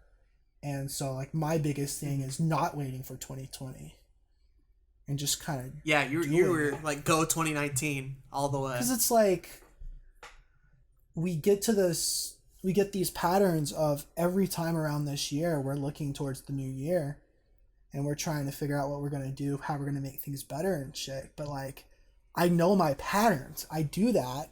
I do a little bit before 2019 ends or before the year ends. And then I do really well for like 2 weeks in January. And then I'm back to square one again. So I'm like, what if I just kind of push now, made the rest of 2019 count? Because the rest of it really hadn't. Sure. That's not true. There's been a lot of ups in 2019 that I have not 100% recognized, and we'll talk about that in one of the episodes before the end of the year. But for sure, looking back on 2019 would be a good one for that. I think for the social media thing, for me, I'm kind of a little bit in the opposite direction where like I don't really need a lot of these other than Twitter. For sure. So like, why do I have them? Right. And so like, I think mainly for me, it's not necessarily like I wrote socials down on my list of projects, so I clearly care about it. But when I say socials, I mean just like, it'd be nice for me to actually post shit on Twitter every once in a while. That's all it really means. Definitely. Honestly. Like when I say social media content, I mean like, did I post something on Twitter in the past 3 weeks? No. Well, then I'm not doing my part on that, right? And it could be anything, honestly. Random thoughts, advertising, or even like, again, bring it back to extending generosity, just being like, yo, this person's awesome.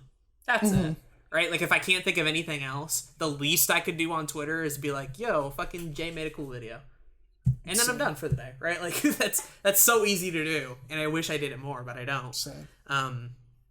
But aside from Twitter, like I don't really have a whole lot, and I don't use a whole lot, so I'm trying to like cut that baggage out as far as any other socials that I don't use a whole lot, and just mainly focus on Twitter. I'll keep Facebook up because the link is on the channel banner, but I'm not going to use it. Right. Fucking Facebook. Shit like that. But Twitter is definitely one that I want a little bit more of a focus on. For me, it's I need like I'm also pushing the kind of editing client service type thing a little bit more, right? And I kind of need more social proof for that. I need to be actively using Twitter more. I need to be talking with more brands and more bigger creators and stuff more. I need to be using Instagram more for that kind of stuff. And so I figure I should probably be actively trying to grow those social media platforms. There's no reason for me not to at this point. Right. But I don't necessarily think that's something that you would need to do for the next year. I think a lot of what you've talked about is very much centered around specifically the content you make.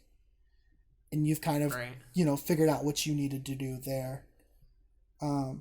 Also, your boy's still on TikTok, so like... Yeah. TikTok's going strong. Yeah. I'm not gonna lie. TikTok is going strong. I gotten 2 followers over the last week, which is more followers than I've gotten since I started it.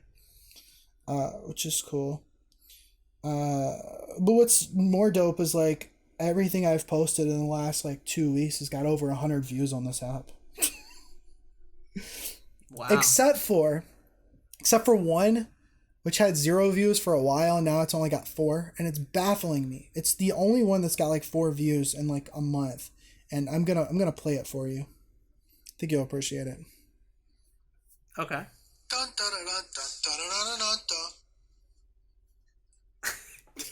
Great. I enjoyed that. That's it. That's that. That's probably why. That was the highlight of my day. But no. TikTok's fun. One could argue a highlight of my year. Maybe. One could argue the highlight of my existence. I'm gonna get more likes too. One could argue the highlight of the universe. Oh shit! Wait a second.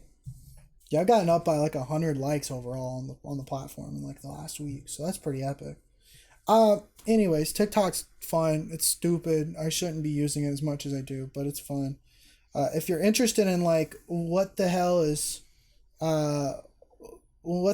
good on TikTok, I only like other people's posts if I found them really, really funny. So there's a good like probably 100 TikToks that are on my page of other people, and you can just see the ones that I think are actually funny. So there you go. This is nice. You cut out all the garbage. Yeah. Well, part of it was I don't want to be liking any posts of any attractive females. That was part of it. Because you never know how old some of them are, so it gets a little scary. It's like a landmine. So they ain't said the age in that profile. I want to be careful with that. We ain't gotta play around. A lot of minors. Also, there's a lot of garbage in general, but there's also some really good, funny shit on there. It's basically Vine in 2019. Current Vine 2, baby. Yeah, it is Vine 2. On that Vine 2 lifestyle. Anyways, sorry. So I guess I brought it up at the start of the topic, and I definitely want to do that. Like, what do we want to see from each other's channels, and maybe even like extend it to people in the Discord as well? So not necessarily like, what does Zach want to see from your everyday nerd? Like, what do you want to see from like me or other people in the Discord, or like, anything. It could be like, you should do this type of content, or it could be as simple as LOL, hope you happy, chief. Or like, it could be goals, it could be expectations, it could be, I really hate your thumbnails, please change them. Any of that shit. Yeah. Whatever you would want to be. No, that's a good, I like that. Okay. Do you want me to start with you then? Like what I want to see from you in 2020? If you have one right away, I have to think on mine. I probably have like a couple of small things. Okay. I think number one, I want to see you not be so hard on yourself about side projects. Wow. I feel like I set myself up for that one. All joking aside, like seriously, I just don't see you should not be stressing about the Lions on our gaming or this podcast or monthly Battle League. Like, I've seen this man stress over monthly Battle League way more than anybody else's in their life. And it's funny. It's a little bit funny, but it's also like I genuinely don't want to see you be unhappy because I couldn't get on a monthly Battle League video. Like, if you get what I'm saying. I get you. That would be like the first thing. And I've been thinking about it myself. Like, I definitely need to in general. kind of lay back on a lot of that stuff. And I've brought that up before in podcasts and other Twitter threads, but I haven't really done a good job of like acting on it. So I hope for like 2020 specifically that like all the shit that I've said about this sort of stuff sticks in my head by the time August or July rolls around. And I like hope to actually be like following through on that rather than being like, LOL, I can't get the fucking Mario Odyssey episode out. For sure. I think the other... And if like I get to that point, remind me. Like, for sure. Fuck it. I will. Like, I will. You know, I'll dip occasionally. It's bound to happen. But like at least calling it out and being like, yo, this is the thing we talked about, LOL. So I think the other thing I really want to see from you is just more videos on Blue Couch Productions. Like, I don't know if you know this, but like, I've seen every video you've uploaded in the last 2 years except for the Let's Play stuff. Let's Plays and streams. Like, I didn't crazy. watch a whole lot of those. But you know I don't watch a whole lot of Let's Play content anymore. But I've like seen all the midnight vlogs you put out. I saw all the questions on the couch. I saw all the like one-offs and shit that you've uploaded over the last 2 years. The Samurai Jack recaps? I did not watch Samurai Jack recaps because I have never seen an episode of that show. But when I cover that on Your Everyday Nerd, content, I will follow that. And y'all can't watch one episode of Samurai Jack recap, which is basically Jay's episode reviews, but live action. That's all. I don't watch most of Jay's reviews because I just haven't seen the show. If I've seen the episode, I will. But I'm not like that. I'll watch it. That's wild. Even if I've never seen the show. It's so wild to me. Are you watching my anime shit? Yeah. Wow. I'm not caught up on the recent one, but I got up to the Doro episode. That's the one. Okay. Cool. That's the latest one I've seen. You are wild. I'm not subbed to it. I don't think I'm That's subbed fair. to it. That's fine. But I catch it occasionally. Cool. Yeah, I try to like with stuff like that where it's very spoiler heavy and you should probably see the show first. I watched the show probably. first. You're probably right.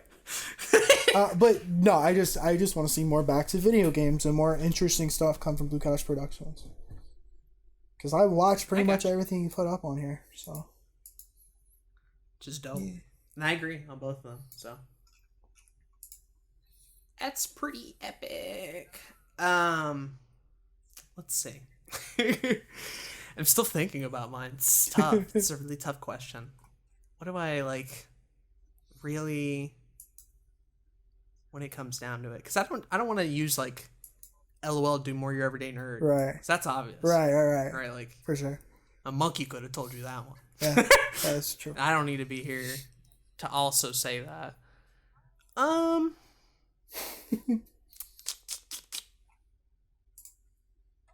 Okay. I have one, maybe a minor one, but one necessarily that I want to put out towards you. Okay. I have seen so much of your stuff that in some form or fashion starts but never really has a satisfying ending. And that could just be how you structure stuff for how many projects you do and all that sort of stuff. Okay. I think one thing I would like to see on anything, whether it's a ZSP, a podcast, a smaller project, or whatever, is like I'd love to see just like things finish. Right? That's fair. I'd love to see like I put in so many hours to a lot of series, and I know some of them aren't going to be going anywhere anytime soon. It'd be nice for like closure shit specifically, but also like I don't know. I think that'd be really cool to see you tackle that sort of stuff because you really haven't. You have a lot of ongoing stuff, some of which will stay ongoing, obviously. Right. But not everything needs to be specifically. And this can even apply to like Let's Plays and shit. I'd like to see you like get to the end of something. And that's the same for Jay too. That's a big Jay one as well. I'd be like, I'd like to see Jay like whatever he did. I don't care what. But like if you start it, like I'd love to see an end if it has one. And not everything does. So obviously like take that with a grain of salt. But like I'd love to see projects from you finish every once in a while. Cool. Yeah, I think a lot of what I've done over the last couple of years has been stuff that it's like this was made to go on until I decide I want to be finished with it, right? But there are certain things like the Titans podcast with Jay. That's gonna have an end. That's gonna have a definite end. I'm excited. What else? There's actually a couple of things on the personal channel. Talking about wild and wacky ideas, there's a couple of things that I've already started filming that are gonna be very specific one-offs or like a mini series type thing. So there'll be some of that on that channel for sure. But also I think it'll be good with Your Everyday Nerd. One of my priorities that I didn't really remember is like the first half of 2020. I want to have some definite franchise stuff that I've been covering like finished. So like that'd be cool. There's so many things like the Mega Man games. Like I at least want to have the main 11 games in the series like finished and covered. And try to make the newer videos better because I wasn't big, I don't think the first ones are all that good, but like MCU I plan on finishing before this year is over. Things like that. There's plenty of things where it's like the Twilight franchise, that wild and thing. LOL. But also I think with the anime podcast and channel, there's going to be a lot of me finishing series on there every season, which will be cool. The CW review channel, I'll be finishing series at some point. Obviously starting similar things in those projects. But yeah, no, I like that. I should definitely have some things where I can be like, yo, you can watch this and then you don't have to watch anything else in it. Like it's just done. It could be like a mini series. It could be a long form project. Just something. Because like one of my favorite things for me is just like Adam Sandler week. Because in the context of the show, you could just watch those 5 episodes. That's true. And feel satisfied. That's true. Right? It's its own experience on its own where you don't have to watch Your Everyday Nerd or anything else relating to it. You get a beginning, you get an end. And like it ends off on a satisfying note. It hints at a sequel. Yeah. But the first week, as it is its own project that I can go back and rewatch, right? That's why I like a lot of the album stuff is like once it's done, once the project's finished, going back and listening to that sort of shit, those have been really cool to have like finished. Like those are just things that are one and done, and that's so cool to have to look back on. I'm also working on a... Wait, go ahead. I just worry with you specifically with how much new stuff you're starting and how much of it might not necessarily like go anywhere in particular.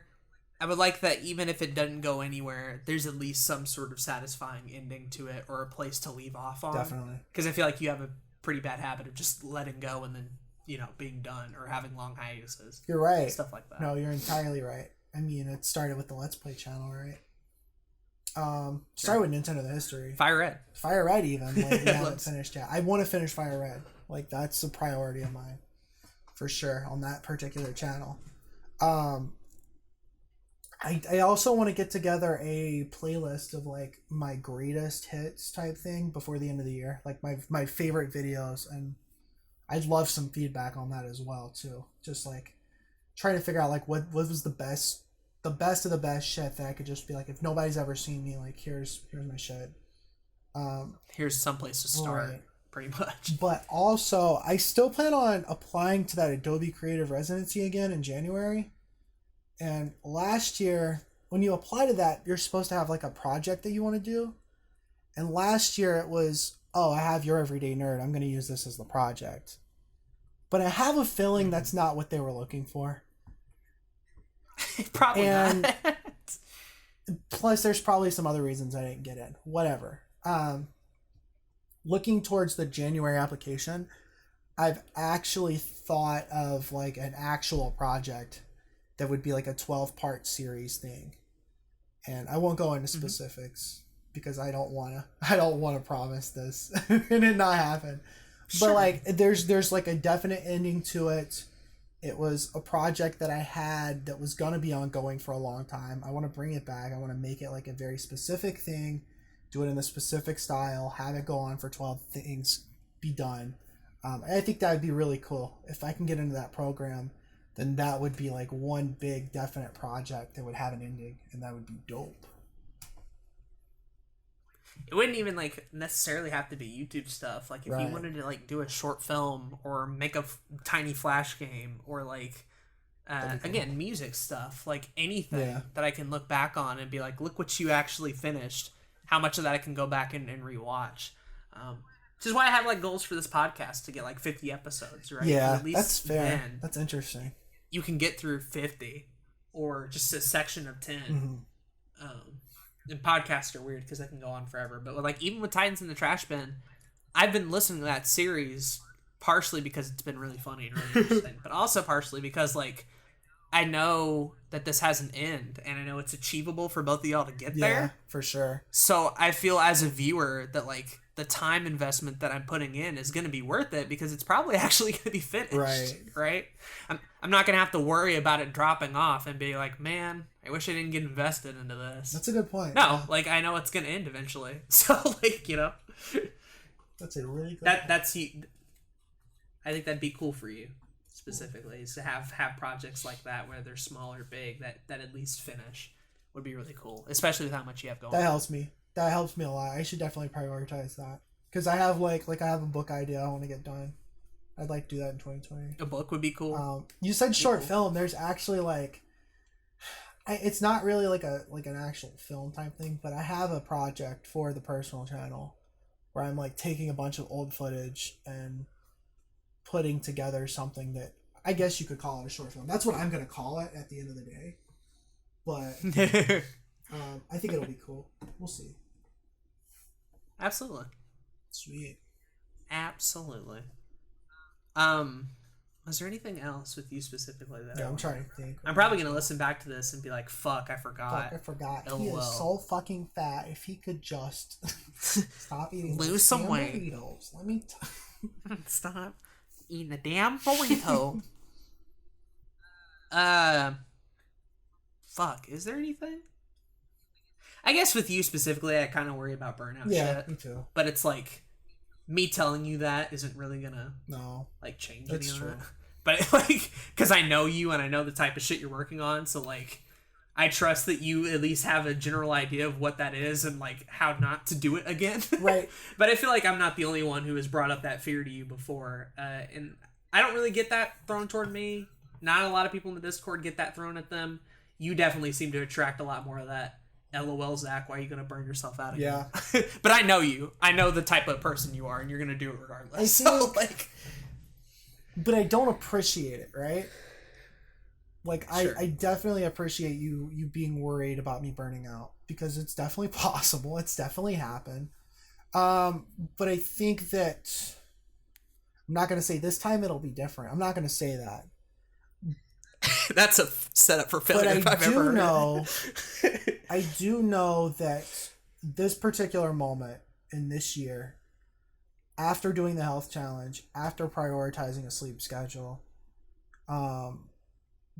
it has been a lot easier to do a lot of things that was more difficult to do before. So as long as I keep that momentum with the health shit, I think that I will be able to avoid burnout for a while. And if at any point I feel like I'm getting close to burnout, then I'm going to do what's called a reset sprint. And I'm going to make a break, like ending and a bunch of things I'm doing. Like if I feel like I'm going to burn out very soon, then I'm going to say, all right, I got to finish all of the seasonal stuff for this anime podcast right now in the next week. That way I don't have to do it for 3 months, right? Or something like that. Finish a game that I'm doing on Twitch, finish that in like 2 weeks, and then be like, all right, I'm taking a 2-month break, because I'm so tired of taking accidental breaks on everything. So frustrating. I do like that you have like some sort of a plan in mind. I think that'd be really cool. Yeah, I'm trying, man. And of course, like an obvious one for both of us is just like health and happiness, dude. Like, I wish that for you. I wish that for everybody in the Discord, of like 100%. More than ever, especially with how stressful this sort of shit gets and how much we've talked about those stresses.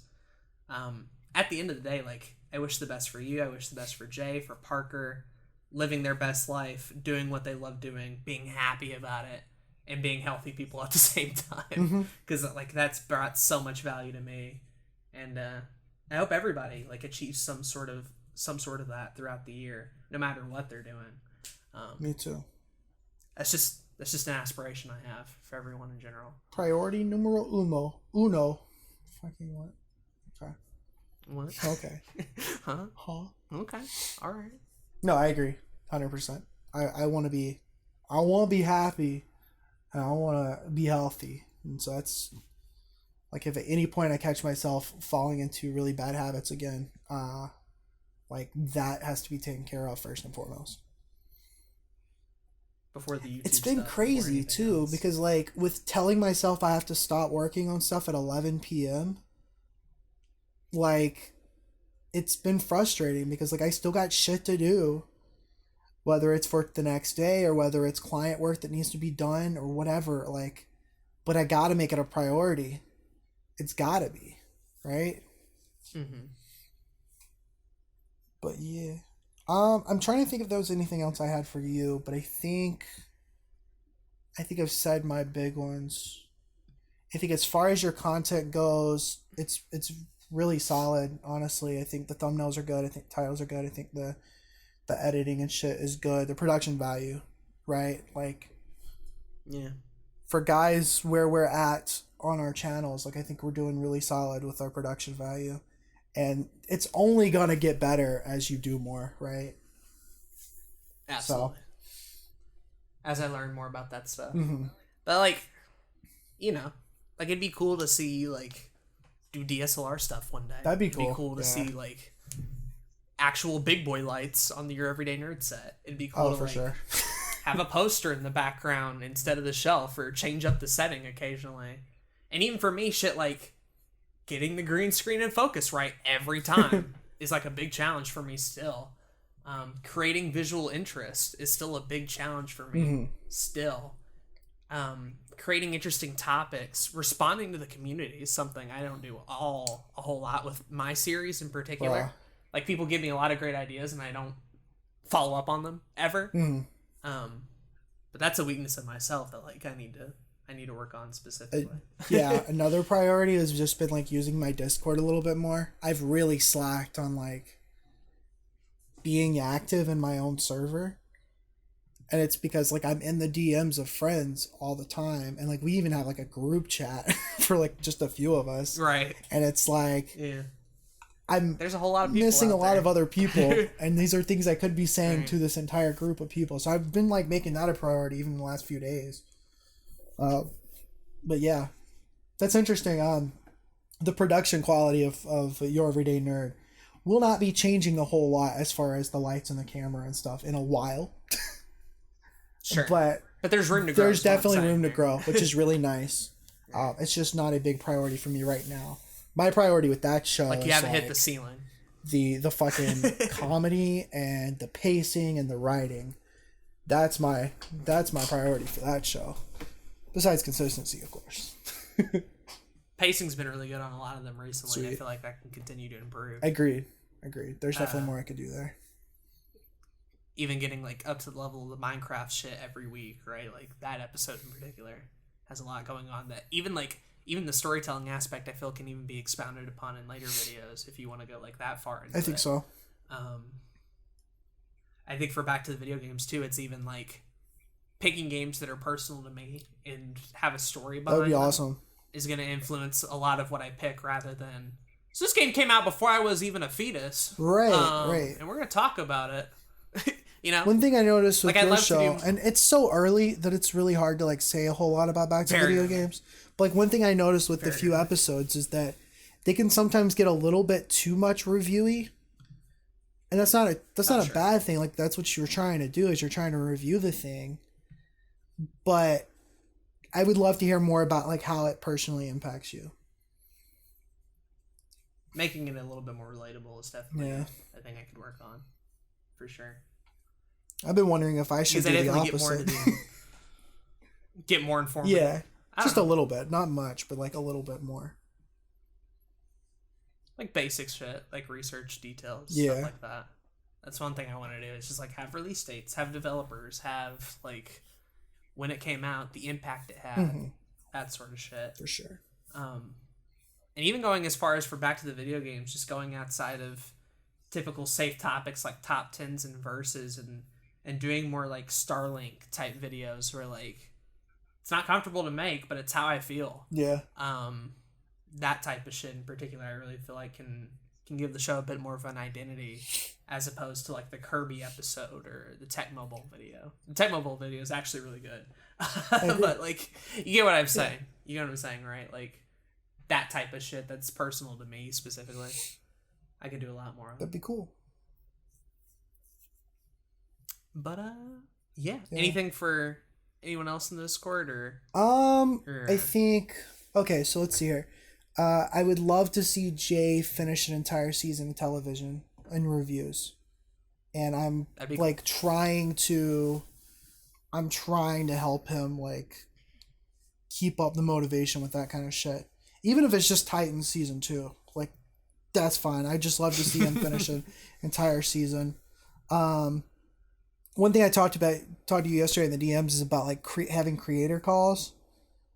I want to start having them like, even if it's just once a week. I'd like to do them more often, but even if it's just like once a week, like getting a call for like a couple hours and just like fucking edit with other people in a call would be cool. Absolutely. I think it'll just help overall morale, if I'm being completely honest. Yeah. Get people motivated and excited about what they're making. Exactly. Again, would be cool. I would love to see Parker make better thumbnails. I have a few for him. Not even thumbnails specifically. What I really want to see from Parker is like leaning into that Carrie Knight rebranding and going really in on himself. Same. I feel like I say go in on myself. I feel like if Parker went in on himself today, he'd be a lot further along than even I could be. Because honestly, like the dude's personality and his story and how he gets passionate about things is like really interesting. But you have to sit through like Skyrims and weird gaming things where it doesn't necessarily fit. Where like I'd love to see wacky ass music videos. He's been doing reaction videos, which I think is really cool. I'd love to like have him talk to his family more or like tell personal stories. He has so many interesting stories, and it's crazy how much his life is more interesting outside of YouTube than it is on YouTube. And it should be like the other way around. I agree. I'd love to see him lean into himself a lot. I think we've talked about. But yeah, thumbnails. We've talked about having Parker on the podcast, and I would really love to see him. Like we have Lions on our gaming.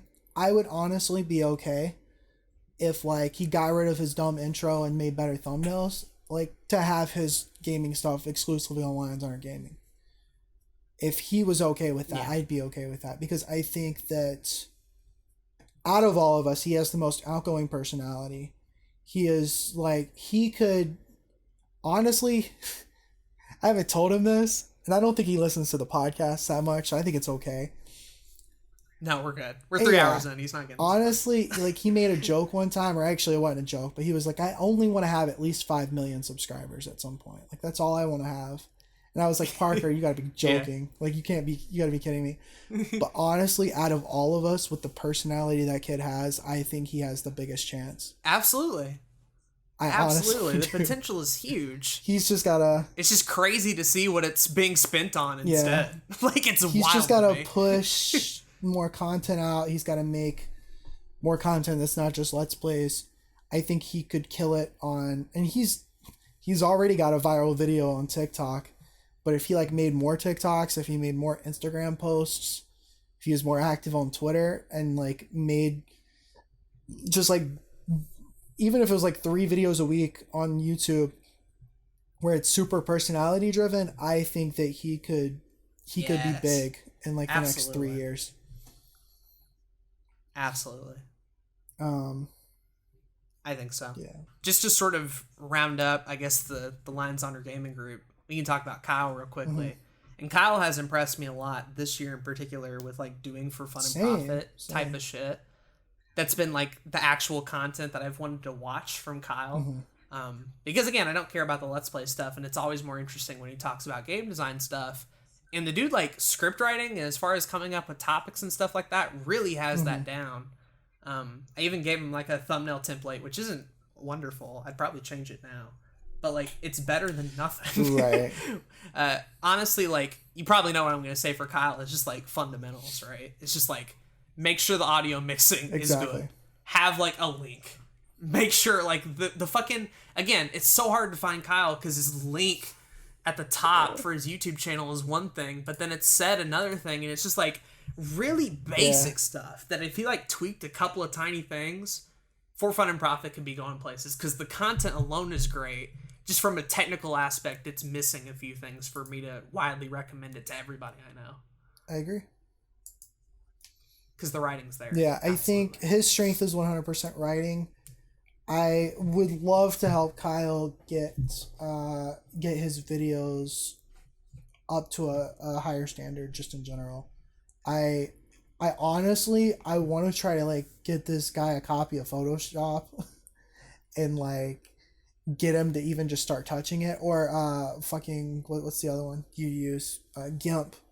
Like get him to just start messing with it and coming up with like some very basic thumbnail designs, and then above that, like I would love to get this guy like a better mic and just like show him a couple of things in like a simple editing software.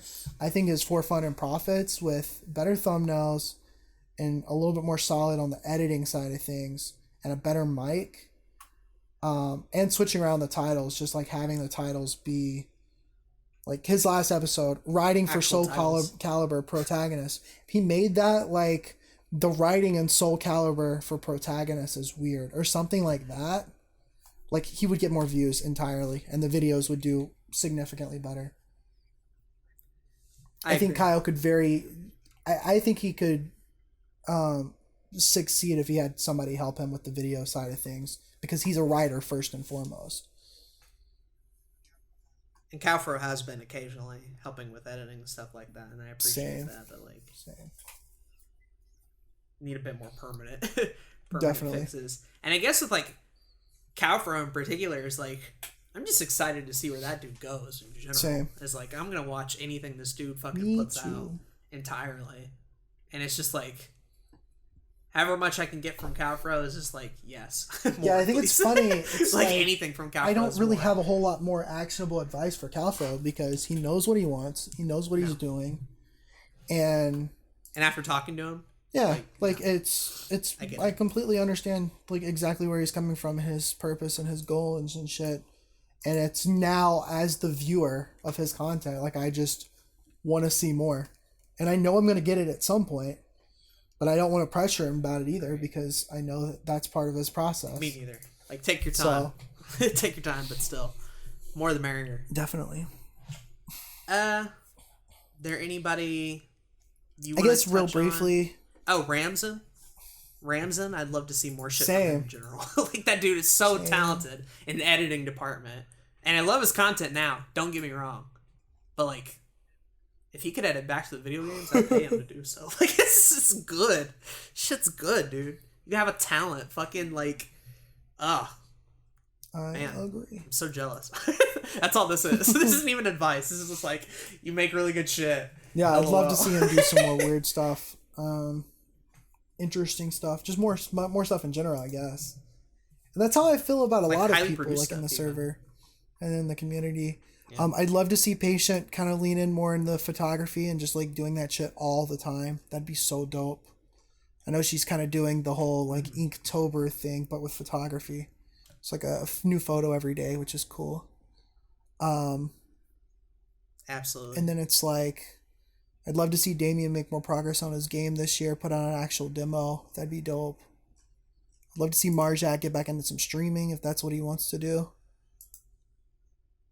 Sure, he's talented enough to do it. I think so. If he wants to, right? Yeah, I completely agree. And just overall, like I hope everybody like gets just a little more self-awareness and figures out exactly what it is they want to do. I feel like we talk about what we want to do, and we've kind of figured out a lot of what we want to do. The more of these episodes we do, we kind of slowly but surely figure that shit out. I would love to see the same self-awareness and everything be applied to like other people in the community. That shit would be so dope. It would be. It would totally be. I guess for like Donovan in particular, I think the dude can let's play games. I'd love to see like a series. He's going into streaming actually. He doesn't want to do any more let's really? plays. He says he's done with those. Oh, that's even better. I'd love to see. I think that'll be cool. As soon as he gets his internet, he's planning on streaming some Castlevania games. So I'm excited to see that. I'm hype. I'm hyping the chat. Donovan got me into YouTube, man. Like, I want this man to fucking finally do some YouTube content creation shit like he's been wanting to for so long. It's always like something gets in his way and he's not able to get too far into it. So yeah, I would love to see some more progress on him as well. In general, I don't think I have. I'm looking at my Discord real quick if there's anybody in particular that'd love to. I think I said all mine, but yeah. Hope I didn't miss anything. Yeah. Some people that we don't really talk about a whole lot on here are kind of from that Dark Light Dreamer crowd that we found like early before the podcast. But there's a guy named Dark Light Dreamer that was a Let's Player, and he was the inspiration for both of us to do Q&A series. Really talented guy just in general, has so many interesting and cool thoughts, and he's wanted to get back into making videos, so I'm hoping to see 2020 be the year that he does that. I'd watch him on the day. And then around those same lines, like Alonzo, he does music and gaming, and that dude is fucking talented as hell. Good lord. I don't even know if I could offer advice to him because the dude just is killing it constantly. He got a good head on his shoulders, a work ethic like no other, multi-talented dude, constantly is live streaming, constantly is putting out videos. It's just like, it'll happen. Agreed. For him. I guarantee it. It's just like, when or how long he'll have to keep grinding to get there, I have no idea. Even editing. Dude's a fantastic editor, too. It's like, God damn. So multi-talented. And then another one that is in that kind of same crowd is Oversoul Gaming. And it's been really interesting. He had a rough year. He has had a rough year, and I honestly would like to have him on the podcast at some point, because I think that he's kind of came from this old YouTube crowd a little bit, got a lot of inspiration from Markiplier, wanted to do Let's Plays full time, really tried that for a while, and recently had to get an actual like job and shit. And it's kind of, I think in some ways it's kind of like made him more upset by his like decisions and shit, but in other ways, like I've seen some posts from him on Twitter recently, and I think he's feeling better about YouTube just because he has to prioritize it in a different way because he's working, and I think that's kind of cool, and I'm very interested to see what he's going to be doing in the next year or two. I think we could see some improvement and some some new shit from him too. That'd be cool. I think in general, because a lot of people in our Discord isn't going to get this far in the podcast and may not hear this advice. I think a good bit of, especially like your older community, and even people outside of it who we follow occasionally, but not really, or like a lot of them are in for some wake up calls, and whether it's the rest of 2019 or 2020 and specifically, like, I hope that once these wake up calls do hit them, that they react and adapt in such a way that they can just continue to make even better stuff rather than quit and stop. Because I don't want to see any of these people stop, but I think so many people that we follow and watch are working themselves to the point where they're going to realize this shit isn't working anymore. And once that wake up call finally comes knocking at their door, I hope they just adapt and go through it rather than being like, well, fuck this, I'm going to quit. Because a lot of them are in for a wake-up call eventually. You're so right.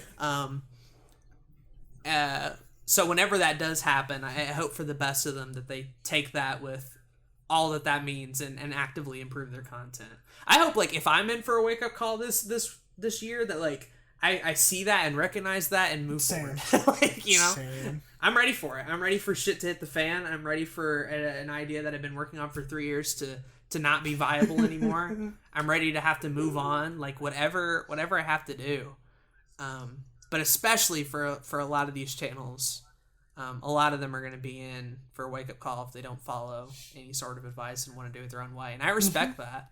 But just be ready for that. I feel like, especially as YouTube continues and standards and stuff change and monetization flips around, and shit that's viable now for you on YouTube might not be in a couple of years. And I hope people are ready for that. Yeah, it's been wild. I've mentioned it before. I've seen so many people just quit, like channels upon channels, people upon people, just quit doing this and move on and do something entirely different. And it's kind of sad. It's really sad. And it's why it's why I've valued the friendships I've made in the last couple of years in this server, like you and Jay and Parker and Marjak, and like these people that, well, some of them have quit certain things and maybe they're not doing certain things as much as others. Just like having you in my life for longer than a lot of these past like old YouTube friendships has been very important.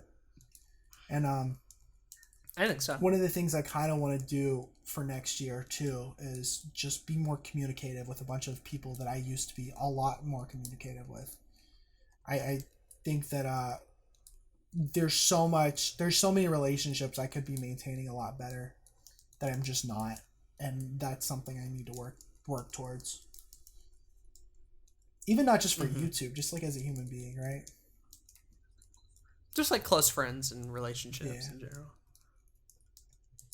That'd be cool. Yeah. But yeah. Cool. That's pretty much it from everybody that I can think of. So, if we missed any, I'm sure you'll let us know if you even get this far. This is true. But that was essentially a personal look at 2020. In case you wondered what goals I had written down from this, was monetization, speed, honesty, consistency, get wacky, parentheses, lean into myself. 6, move down to South Carolina. And 7, extend generosity to others. Which is like, not sure if you noticed, none of this shit says release 30 episodes of active video games. Or change the description. Yes. Or upload more to the Let's Play channel.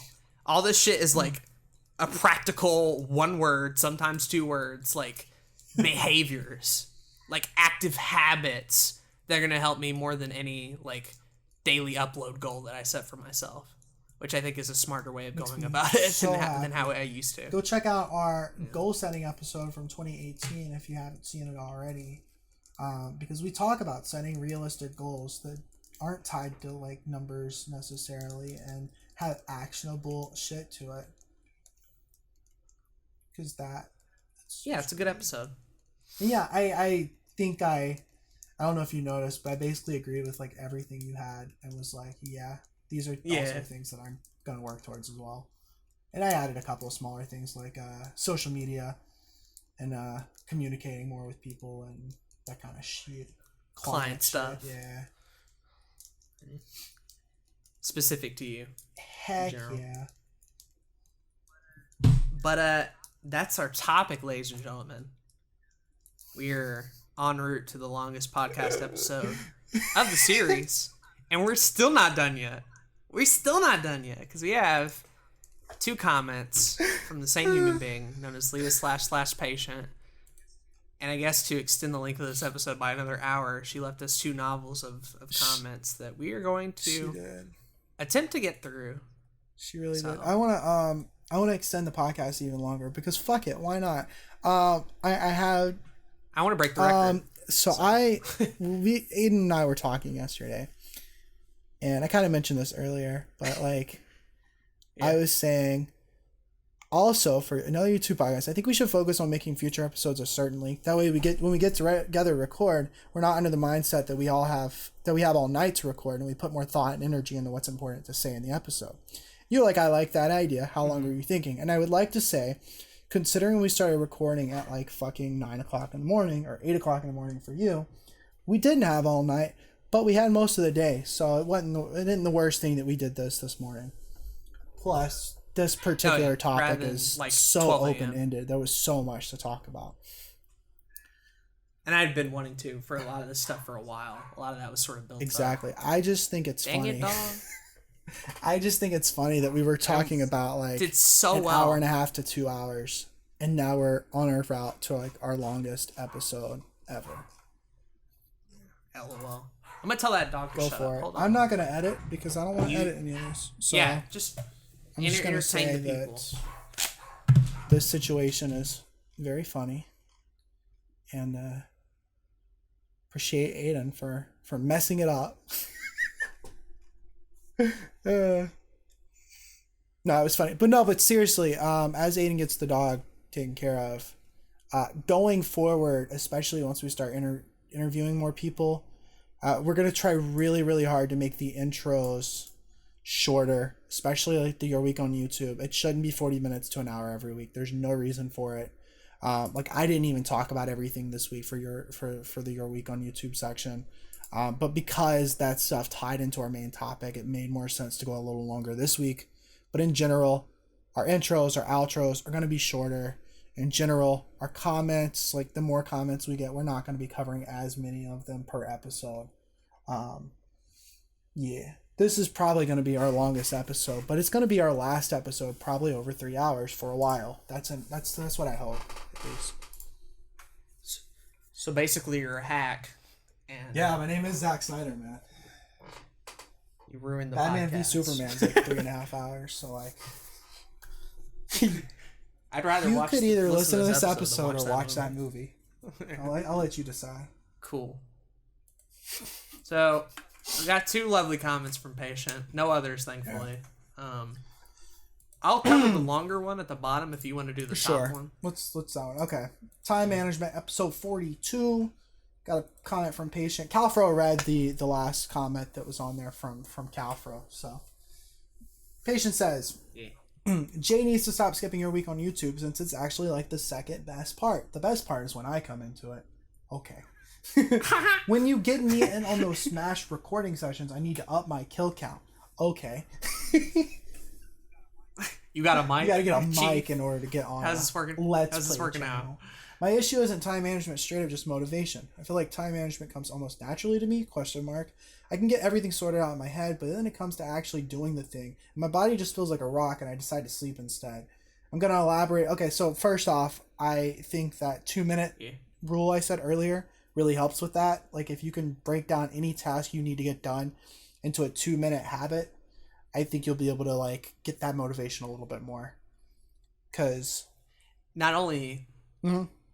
Oh yeah, go ahead. Oh, I was just gonna say because I don't know about you, but when I'm depressed, I feel like doing nothing, and when I feel like doing nothing, I get upset that I'm not doing nothing, and that doesn't lead into activity. It just leads into having less motivation. But when I move to do something, getting a little thing accomplished, even if it's like just washing one dish, then that helps give me just a little tiny bit of motivation to move forward and do the next thing. I agree. The other thing in my favorite part of the whole time management episode after listening back to it was sort of the ending bit where we were talking about or actually that was the hustle culture episode, but it's even more interesting with this one in particular of motivation doesn't get you to the end goal. It's discipline, right? Yeah, so exactly. As motivated or as not motivated as you are, that shouldn't matter if you have a discipline to work toward these projects. Again, if it's a hobby, that doesn't matter. But if you're trying to make it a career like that, ultimately being disciplined enough to do it is what's going to carry you through to the goal rather than motivation by itself. I agree. That's definitely helped me out last month and a half. That conversation fucked me up still. I'm still It's my favorite part of 43. It's episode 42. Oh, no, 43. You're right. Hustle culture. Yeah. Yeah, that conversation. So good. I'm so glad you brought that up. Yeah. All right. She continues on to talk about the top 50 YouTuber episode. She says, I'm going to elaborate on my top 50 YouTuber comments here. I was too pissed I lost the whole comment last time. Firstly, Leah / Patient is the greatest YouTuber of all time and should have been at number 1 to even make the list valid. Thank you, Patient. Very cool. Rob Gaffigan, the man's name used to be Rob Dyke, but he fully went and changed his name legally, partly to help bypass the problems it would cause for his channel post-adpocalypse. Fair enough. Is probably a strange pick, especially looking at his content now. He was one of the YouTubers I'd credit for making true crime content popular on the site. Back before the first adpocalypse, he had some of the highest quality content I'd seen in terms of production value. He had artists illustrations. He had artists create illustrations, research that involved paying for access to newspaper archives and multiple writers. Sadly, because his type of content got so nuked by YouTube, he had to stop paying for so many people on his team, and his content took a big hit. He stopped doing it so often, but still uploads despite large gaps. That's fair. Reminds me cool. Kind of like the gaming historian, yeah, like Norm, but for like crime shit, basically is what I gather. Because Norm does that incredibly well with like legal cases and game history type shit. So I imagine that type of content, but with crime, sounds. That's really cool. I'll check it out at some point. Then she says, right opinion is the prime example of doing commentary right. Even if you don't like the genre, looking at Zach, some of the stuff he talks about is absolutely important and highlights problems within the community, including how certain creators twist the power they hold over vulnerable viewers. See the video on Austin Jones. He was a pedophile. And examining how certain people come to prominence, steps they took to attain popularity, and dissecting their content. It's more than just drama, and it actually provides insight into how certain people may think or how the mindsets or actions... certain people may think or how the YouTube environment fosters different behaviors. Takes these drama situations and examines and dissects them, looking into the people and the things they may have influenced certain mindsets or actions instead of just calling people out like 90% of other commentary channels do. It almost never devolves into insults unless sexual predators are involved, which I'm pretty sure everyone can agree that insulting sexual predators is not a bad thing. I agree. The editing is absolute top tier. I concur. Even if he isn't the most popular commentary channel, I believe he is the best in terms of quality and is the best representative of what the genre could be at its peak. Wow. I think that's a fair argument. I've only seen a couple of videos from him, so I can't really comment. I think it's a fair argument. I've only seen a couple of videos from him as well, so I still can't particularly agree whether or not his content is solid on its own. I'm not saying it's not. I think for me, I still really don't care about a whole lot of the drama, and a lot of the people that these channels talk about just don't particularly interest me. However, I will say that a channel I know that does do similar things is Psych IRL. I don't know if you've heard of it, but she takes I have not. YouTubers and social media influencers and kind of like on a charisma on command type thing. You've probably heard of them. Maybe not. No. Okay. Anyways, both of these channels take popular people, actors, athletes, that kind of stuff, and they kind of talk about a trait or something that they have and talk about how they got to that point, like the background behind their life and that kind of shit. Very interesting stuff. I think kind of clicks a couple of these these boxes that a right opinion might click as well, without the drama angle. But I don't know. Me neither. She finishes the novel of the week. Boogie is a case of, I really don't know why anyone actually likes his content. Controversy aside, his videos aren't anything to shout about. Most of the time I see people just saying he's a YouTube OG as if it's enough to make me want to watch him. He's not really funny, so the old skit content doesn't have much of a pill, and his tendency to take the middle road when talking about controversial topics doesn't make them interesting. Quality isn't there, and his on-screen personality isn't interesting enough. Being a YouTube OG doesn't make you interesting or your content good, and Boogie is a prime example. Damn. Hot takes. We're getting hot takes up in here. Damn. I think... kind of. Half right. Kind of. Half wrong. I think that's... in the case of Boogie and in the case of Something Off the Hustle Culture episode comment that you have, there's you're not entirely wrong, but also Boogie does live streams and he shows his personality a lot more on there, and that's very entertaining and interesting to watch. I think that his series where he's talking about his life and the struggles he's overcome, all that kind of stuff, are grossly more interesting than any kind of gaming news he covers. And I think that the man is just a genuinely good man. And I know that he ends up in controversy a lot. I know that he makes mistakes, but we all make mistakes. And he's a man with 5 million subscribers that's been doing this for so long off of very specific viral content that I agree, not particularly funny. I don't really like his Francis stuff that much. They're just not something that appeals to me. But as a human being, I think he's so interesting to hear talk about certain things. And I think that's why he ended up on the list, was a lot of the reason we put a lot of people on there was that cult of personality, was broadcasting yourself, if you will, on YouTube. And nobody really embodied that as much as Boogie did, especially for the era of content he comes from, and how a lot of people, even from that era, were kind of fake or came up with fake personalities, where Boogie from the outset, I felt like, offered something real and interesting to the table. I will say the production value isn't good, and it still isn't good now. Agree. I think his thumbnails could be infinitely better. I think the way he films and his lighting could be infinitely better. Handheld shots. He could go a lot further into it with how much of an audience he has. But ultimately, it's like, that's not why you're coming to the content. It's like, yeah, I could buy Zach a $600 DSLR for Let's Talk About It, but it doesn't really make the video any good, because all he's doing is talking about Postmates for like 15 minutes. And that's how I feel about like Boogie in particular, where like that life content could be made with a potato camera for all I care. That's not the reason why it connects with people. It's the value in that story and him being open and honest with that sort of stuff. So yeah, is it the funniest? No. Is the production value the best? Absolutely not. In fact, it's the furthest in the Stone Age I've seen in a while.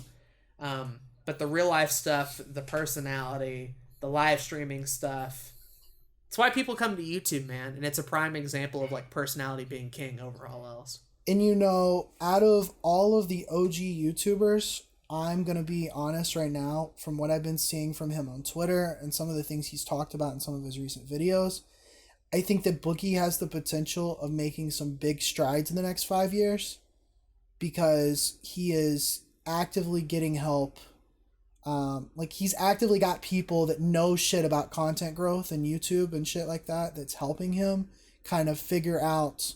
The only reason his thumbnails are awful right now is because he's trying to make better thumbnails. He's trying. And that's a lot better than a lot of people do, honestly. So I'm kind of excited to see where he's going to go. He even said something on Twitter about making a vlogging channel soon. And that could be really cool, because he wants to be traveling more. So I don't know. But if you don't like him, that's fine. I understand. I didn't watch Boogie until a couple of years ago anyways. So, bruh. Yeah. The dog barking. Yes. You're going to have to like find all these spots, by the way, because I have not remembered them at all. Oh, shit. I still got to mute your fucking mic. Damn it, Ada. Well, like, I muted it on Discord, but like my mic in particular is not there, unfortunately. Well, like, fucking, it's 4 hours. What'd you expect? Shit was gonna come up. Yeah, I know. Anyway, thank you for the comment. We now have comment number 2. And she starts off by saying, I'm really surprised by the number on other platforms. For some reason, I was under the assumption it was just me and a few others on YouTube. I feel like most people have that assumption with the production quality of the show, that only like 3 people listen to it. Weirdly, not the case. And I'm kind of happy about that it survives on podcast shit first.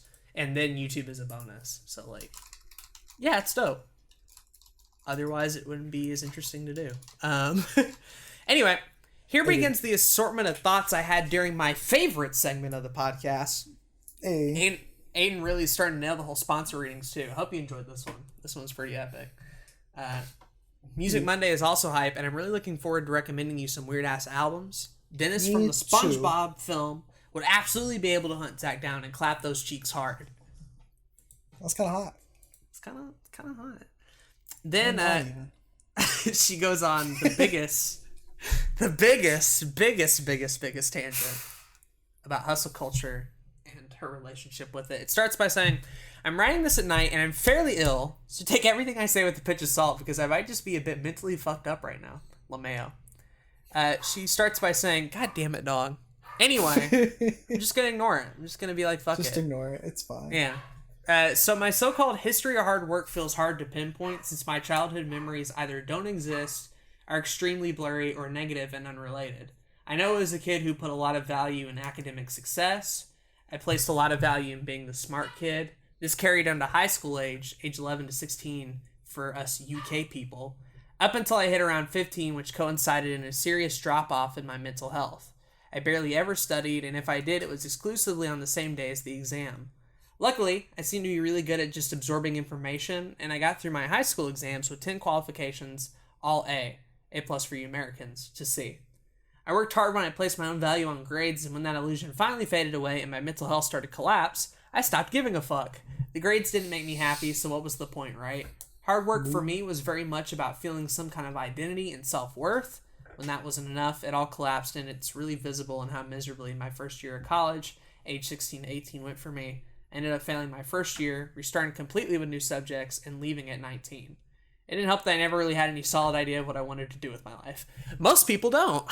No, fun fact, even your parents probably don't know what they want to do with their life. Yeah. Even now. Which is so, like, stupid about, like, college and shit. Is, like, at the end of senior year of high school, they're, like, basically expecting you to know what to do with the rest of your life. And it's so unreasonable to even have a fraction of what you want to do by the time you're 18. It's just, like, so stupid. And I get it, like, they want you to be prepared for college and have sort of a major to go in and all that sort of stuff. But what ends up happening for 9 out of 10 people is they either, one, they drop out, or B, they, like, change their major and it takes them a lot longer to finish. Because a lot of people don't know what they're doing because they experiment, and that's totally fine. It's what you should be doing, right? Might as well, like, take advantage of that. Don't worry about getting the degree, right? Fucking figure out what you want to do first. Yeah. In other words, don't stress out about college not being right or being depressed or any of those things. Like, really don't stress out about those things, because I promise you, like, that's most people. Yeah. So funny too, watching her have that drop-off point for school grades like we talked about. I think everybody has it. I legitimately believe at some point in life everybody's like, well, why even bother? And it's so interesting finding out what the age range is, because it's different for everybody. For some it's earlier, for some it's later. Then we get into the more wild and shit. She says, firstly, I think you're giving Gary Vee way too much credit on the notion that he was the one who showed people / wider society that you can work doing something you enjoy. He doesn't have the reach you think he does, LeMayo. Probably a nitpick, but I thought it was worth mentioning. I'll stop there because the rest of the paragraph has nothing to do with that. Yeah, I just wanted to say that, like, you're not wrong. Like, Gary Vee really doesn't have, like, as big of a reach as, like, other YouTubers and other creators and shit. However, like, the amount of people that he has a reach to that are extremely successful, extremely influential, extremely important people in, like, current society is insane. Like, I don't know if you know this, but Gary Vee works with, like, Pepsi and, like, a bunch of really big, like, Fortune 500 companies and, like, helps them do content on a daily basis. So, like, he has a gigantic reach that's pretty insane. Just not the same type of reach as, like, somebody on YouTube right now, because he just recently started getting that kind of reach over the past year or two. Right. And I think for, like, also to keep in mind is, like, the reason we brought up Gary Vee was just because he was important to us specifically. Right? You're right. That was our jumping off point with hustle culture. And for a lot of people it was their jumping off point, but, like, there's a billion other entrepreneur YouTubers that say the exact same shit. Right? Like, we could have pointed to any of those channels. Gary Vee was the one we liked the most and the one that first introduced us to that concept. But, like, to say he was the only one, you're right. He wasn't. But, like, he was a pretty big influence on both me and Zach and a wide majority of people, especially over the past year or so. Agreed. Let's see. I don't like the work ethic he promotes. According to what I heard here, at least, 6 a.m. to midnight is unrealistic for most people and is not healthy for the majority.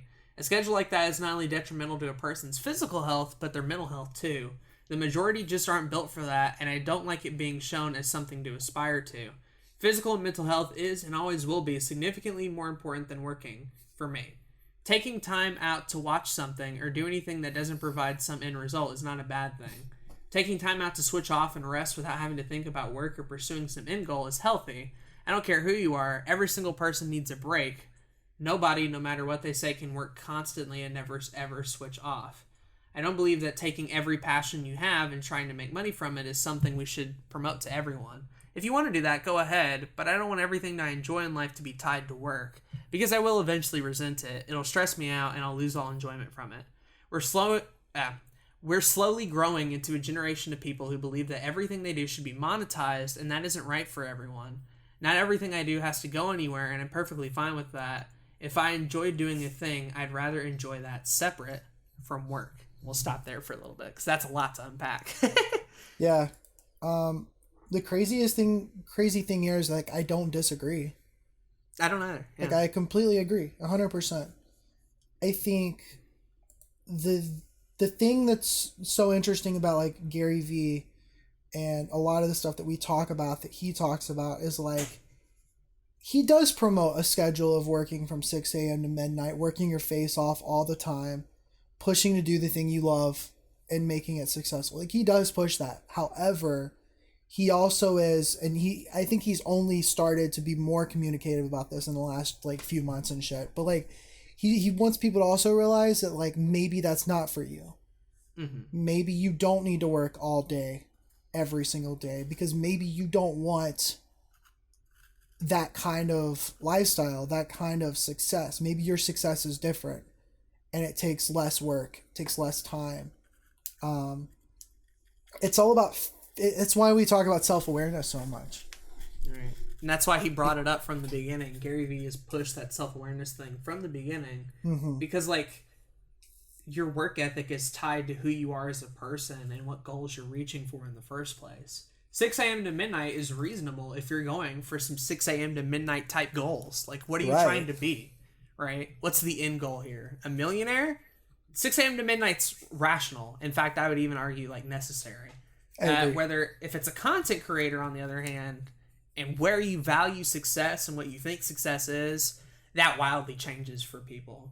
And so, like, of course, sleep is important. Of course, mental health is important. Of course, physical health is important. Taking breaks. We literally like spent a good portion of this podcast talking about the health challenge. We clearly believe in that sort of stuff.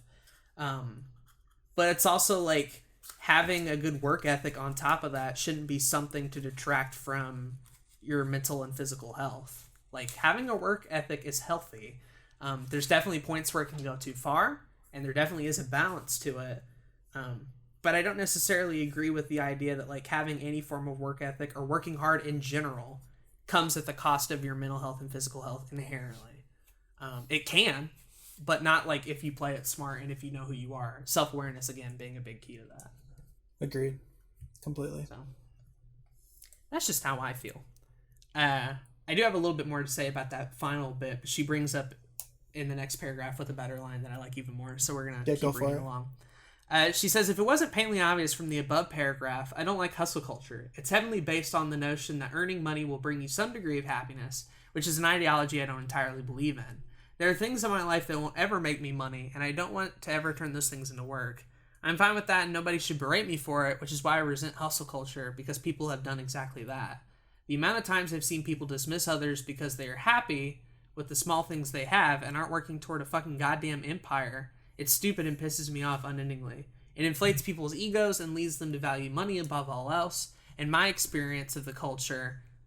Yeah, that's it. Okay, I also don't like those motivational content creators who tell me that I'm living my life wrong. It's condescending, infuriating, and makes me resent them. I do not like being talked down to, and do not like people telling me that I'm living my life wrong because I don't have a penultimate goal. Hustle culture is especially dangerous for me because of how fragile and unstable my mental health is. If I attempted to follow some of the aspects of hustle culture, I'd break, and there are a lot of people out there who follow the same ideology who would look down on me for that and see themselves as better. It makes it very hard for me to subscribe to such a mindset when a lot of the people who do this would look down on me for struggling to maintain it. So, again, lot to unpack there, but I think the best line in this entire thing is the line right here. The amount of times I've seen people dismiss other people because they're happy with the small things they have and aren't working toward a goddamn empire. What I really love about this line in particular is one, everybody's happy with different things, and what makes you happy and what makes you successful is, again, totally personal and up to different people. And it's totally fine to have hobbies. It's totally fine to do things for fun. It's totally fine to not turn everything into content. I also think that there is a point that Patient is bringing up here in the fact that so many people are being led to believe that every passion and every hobby they have must be turned into something monetizable in order to matter or to fit into a culture, a popularity that at what cost does that bring to people when it turns out that they didn't need the empire to begin with, right? And that chase for that empire, in fact, ended up hurting them in the long run. I don't think everybody needs a production company. I don't think everybody needs a network. I don't think everybody needs to monetize what they're doing. And I think hustle culture can be a little bit scary in the fact that, like, it can lead people to thinking like they need more than what they have sometimes.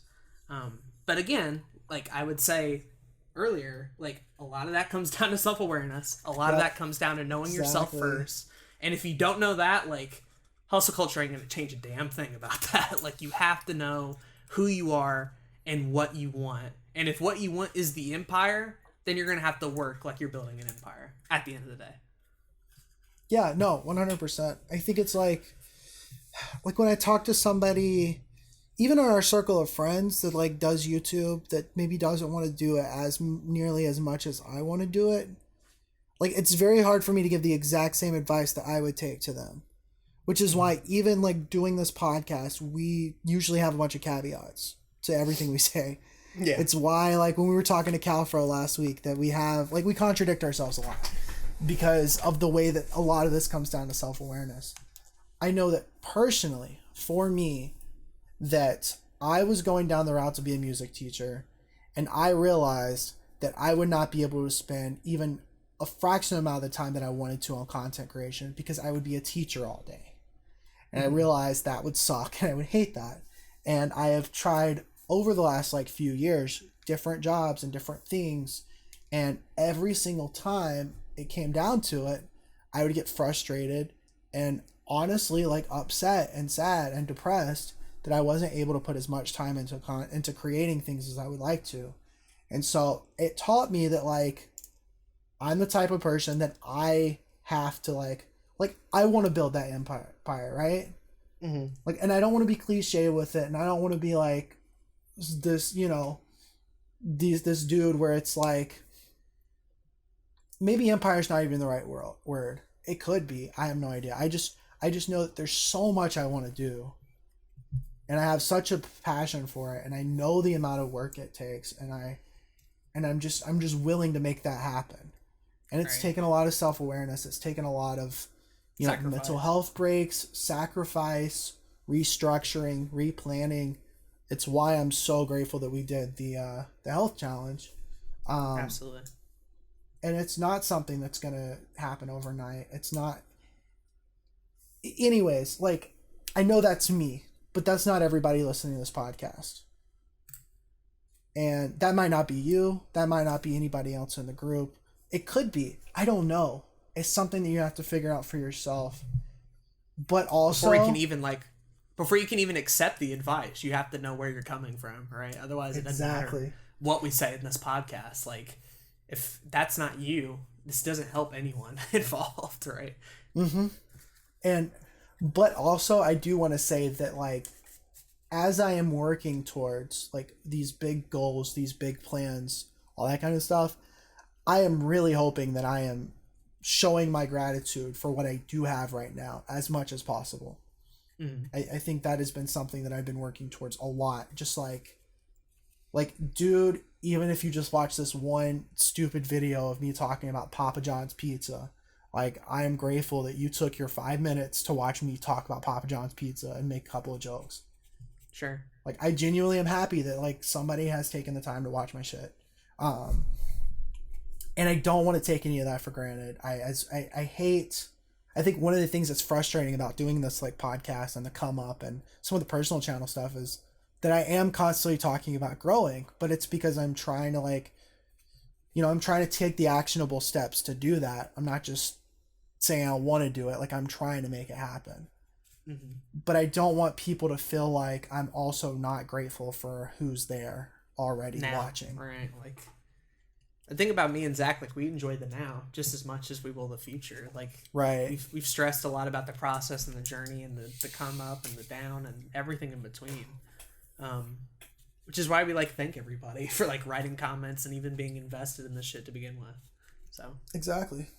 I guess for me in particular, like, the reason I do content creation and the reason I've even, like, discussed in this episode, like, why I'd want to monetize it and grow that is because, like, at the end of the day, that's what I'm good at, right? Right. That's at a very young age, my talents were entertaining and public speaking, right? At a very young age, I had a flip camera that I filmed me and my brother. At a very young age, I used to entertain kids in my class. As I got older, YouTube was something I gravitated toward almost immediately. It was the personalities, the people involved, and realizing how anybody could do it sort of gave me the motivation to want to try it myself. I think the thing is, if like content creation was just a fun thing for me that I did on the side, but like I had another career in mind, then absolutely, I don't need to build it into an empire. I think for me, like, this is the closest I can ever get to that, right? I can't do that in math. I can't do that in science. I can't do that in other skills that I have. This is the closest I'm ever going to get. And it also happens to be a plus that I happen to enjoy it a lot too. Exactly. Even with the monetization, even with the struggles, even with all the shit that we've talked about in this episode, the ups and the downs, I still enjoy that. But it also happens to be like, I know my skill set, I know who I am, and going in on what I'm good at, in this case being content creation, it makes sense for me to build that up and turn that into a sustainable business. Not even necessarily an empire, but like, I like to pay my bills with it. And I don't think that's such a very out there goal to have. I think that's a very reasonable goal for most people. I agree.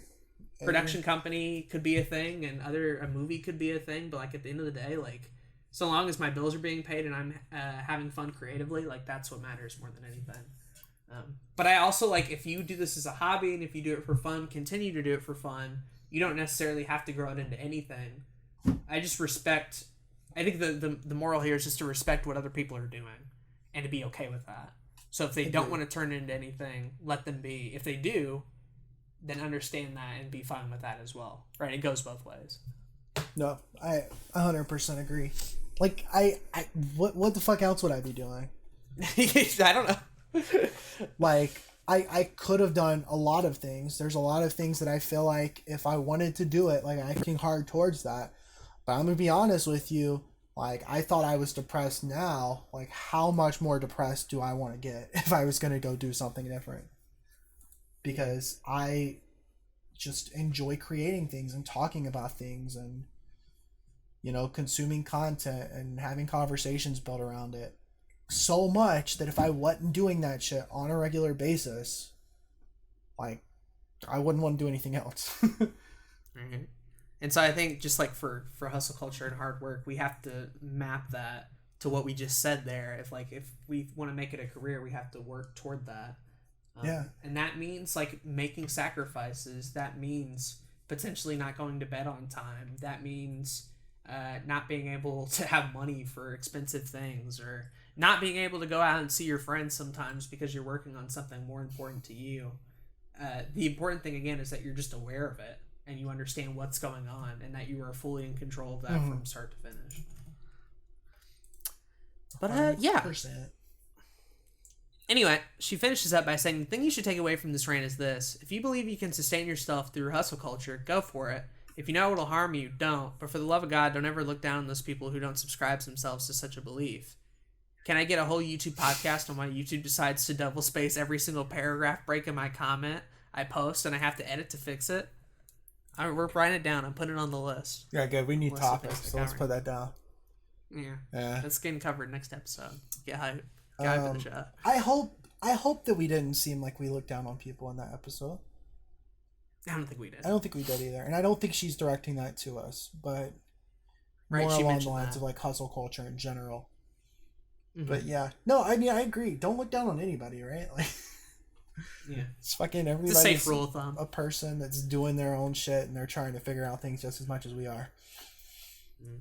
And ultimately, like, what work means for people and how they go about it is a conversation that's going to continue to evolve to the point where, like, in a couple years, hustle culture might not be the answer, right? Mm-hmm. It could be something completely different. Different philosophies and mindsets and ideologies are going to pop up about work. And whichever one you choose to believe or choose to subscribe to, that's totally up to you. I think hustle culture was just interesting for us because, like, it's definitely one of the most popular right now. Mm-hmm. And, two, I actually do see some benefits in it, but there also, again, are substantial cons that we talked about in the episode. So this is true. Yeah. But those are my thoughts. Thank you for the comment, Patient. I appreciate it. Me too. Ladies and gentlemen, we have broken the record, I believe. We are 4 hours, unless the Capra episode is longer than this, which I don't think it is. It's not. This is the longest episode of another YouTube podcast. Holy shit. So, let me double check that. Let me make sure we're not completely talking out of our ass. But there's not an episode that's 4 hours long, so if you find one, go ahead. No, top 50 YouTubers was 3 hours and 58 minutes. Yeah. The Calfro episode, I can tell you, is 3 hours and 7 minutes. Yep. And the 50 YouTubers was the longest at the time. Second longest being the community episode. So this one outdoes both of those. Yeah, not by a lot, granted. We've only gone like 10 minutes over. This is true. It's not too awful. It's a little awful, but it's not too awful. It was a good episode. I hope it was good. I agree. I hope you guys enjoyed it. I enjoyed it. We appreciate you, as always, for leaving them comments. Patient. Oh. Fucking hell. I was going to make a little joke about Patient, because you know what my favorite thing about her on Twitter is? What? About once every 2 weeks, I get to see her favorite 4 video games over again. Have you noticed that? Yeah, it's been a trend recently. Because she'll post like, and it's always like it's a hot take too. Mm-hmm. It's always like, here's my favorite games: Hollow Knight, Smash Bros, Tales of Berseria, and Doom. And this was on October 1st, and she says, "Have at me." I don't like having a limit, only 4 though. And then if I go backwards, I will see these same 4 games. Not too far back. I think it's like September 18th or something like that. It's the same thing. I just noticed it. I just thought it was funny. I see them pretty often. Definitely a pattern for sure. Yeah. I'm confused. So. Yeah. I'm glad she knows what her top 4 games are. I'm glad I know what her top 4 games are. I'm glad I personally know. Yeah. They're good games. So I mean. I agree. Real quick, thank you to our sponsor, Awesome Creator Academy and Anchor. I know I talked about them literally 4 hours ago, but in case you somehow forgot, I don't know how you would.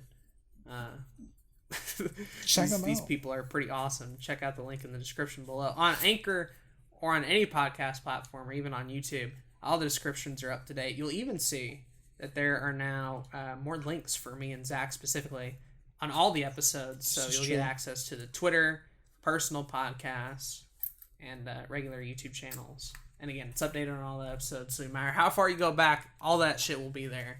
Heck yeah. If you want to click on it, you can. Also, thanks for listening to this very personal episode of the show. Yeah.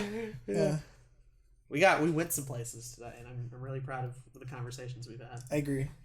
100%. Great episode. I concur. It's only 2:00 and I'm tired as fuck still. It's 1:03 and I'm already tired, so I don't blame you. Yeah, we started the episode tired, and then I got a little energy halfway through, and now I'm tired again. I'm tired again. That's all left. Yeah. So that's all I'm doing for today. I'm just kidding. I got shit to do. But yeah. Oh boy. Thank you everybody again. Check out the sponsors, and I've been Zach. And I've been Aden. And we want to thank you for listening to this week's episode of another YouTube podcast. Oh boy. Peace. How are them feet though? Okay. We out here.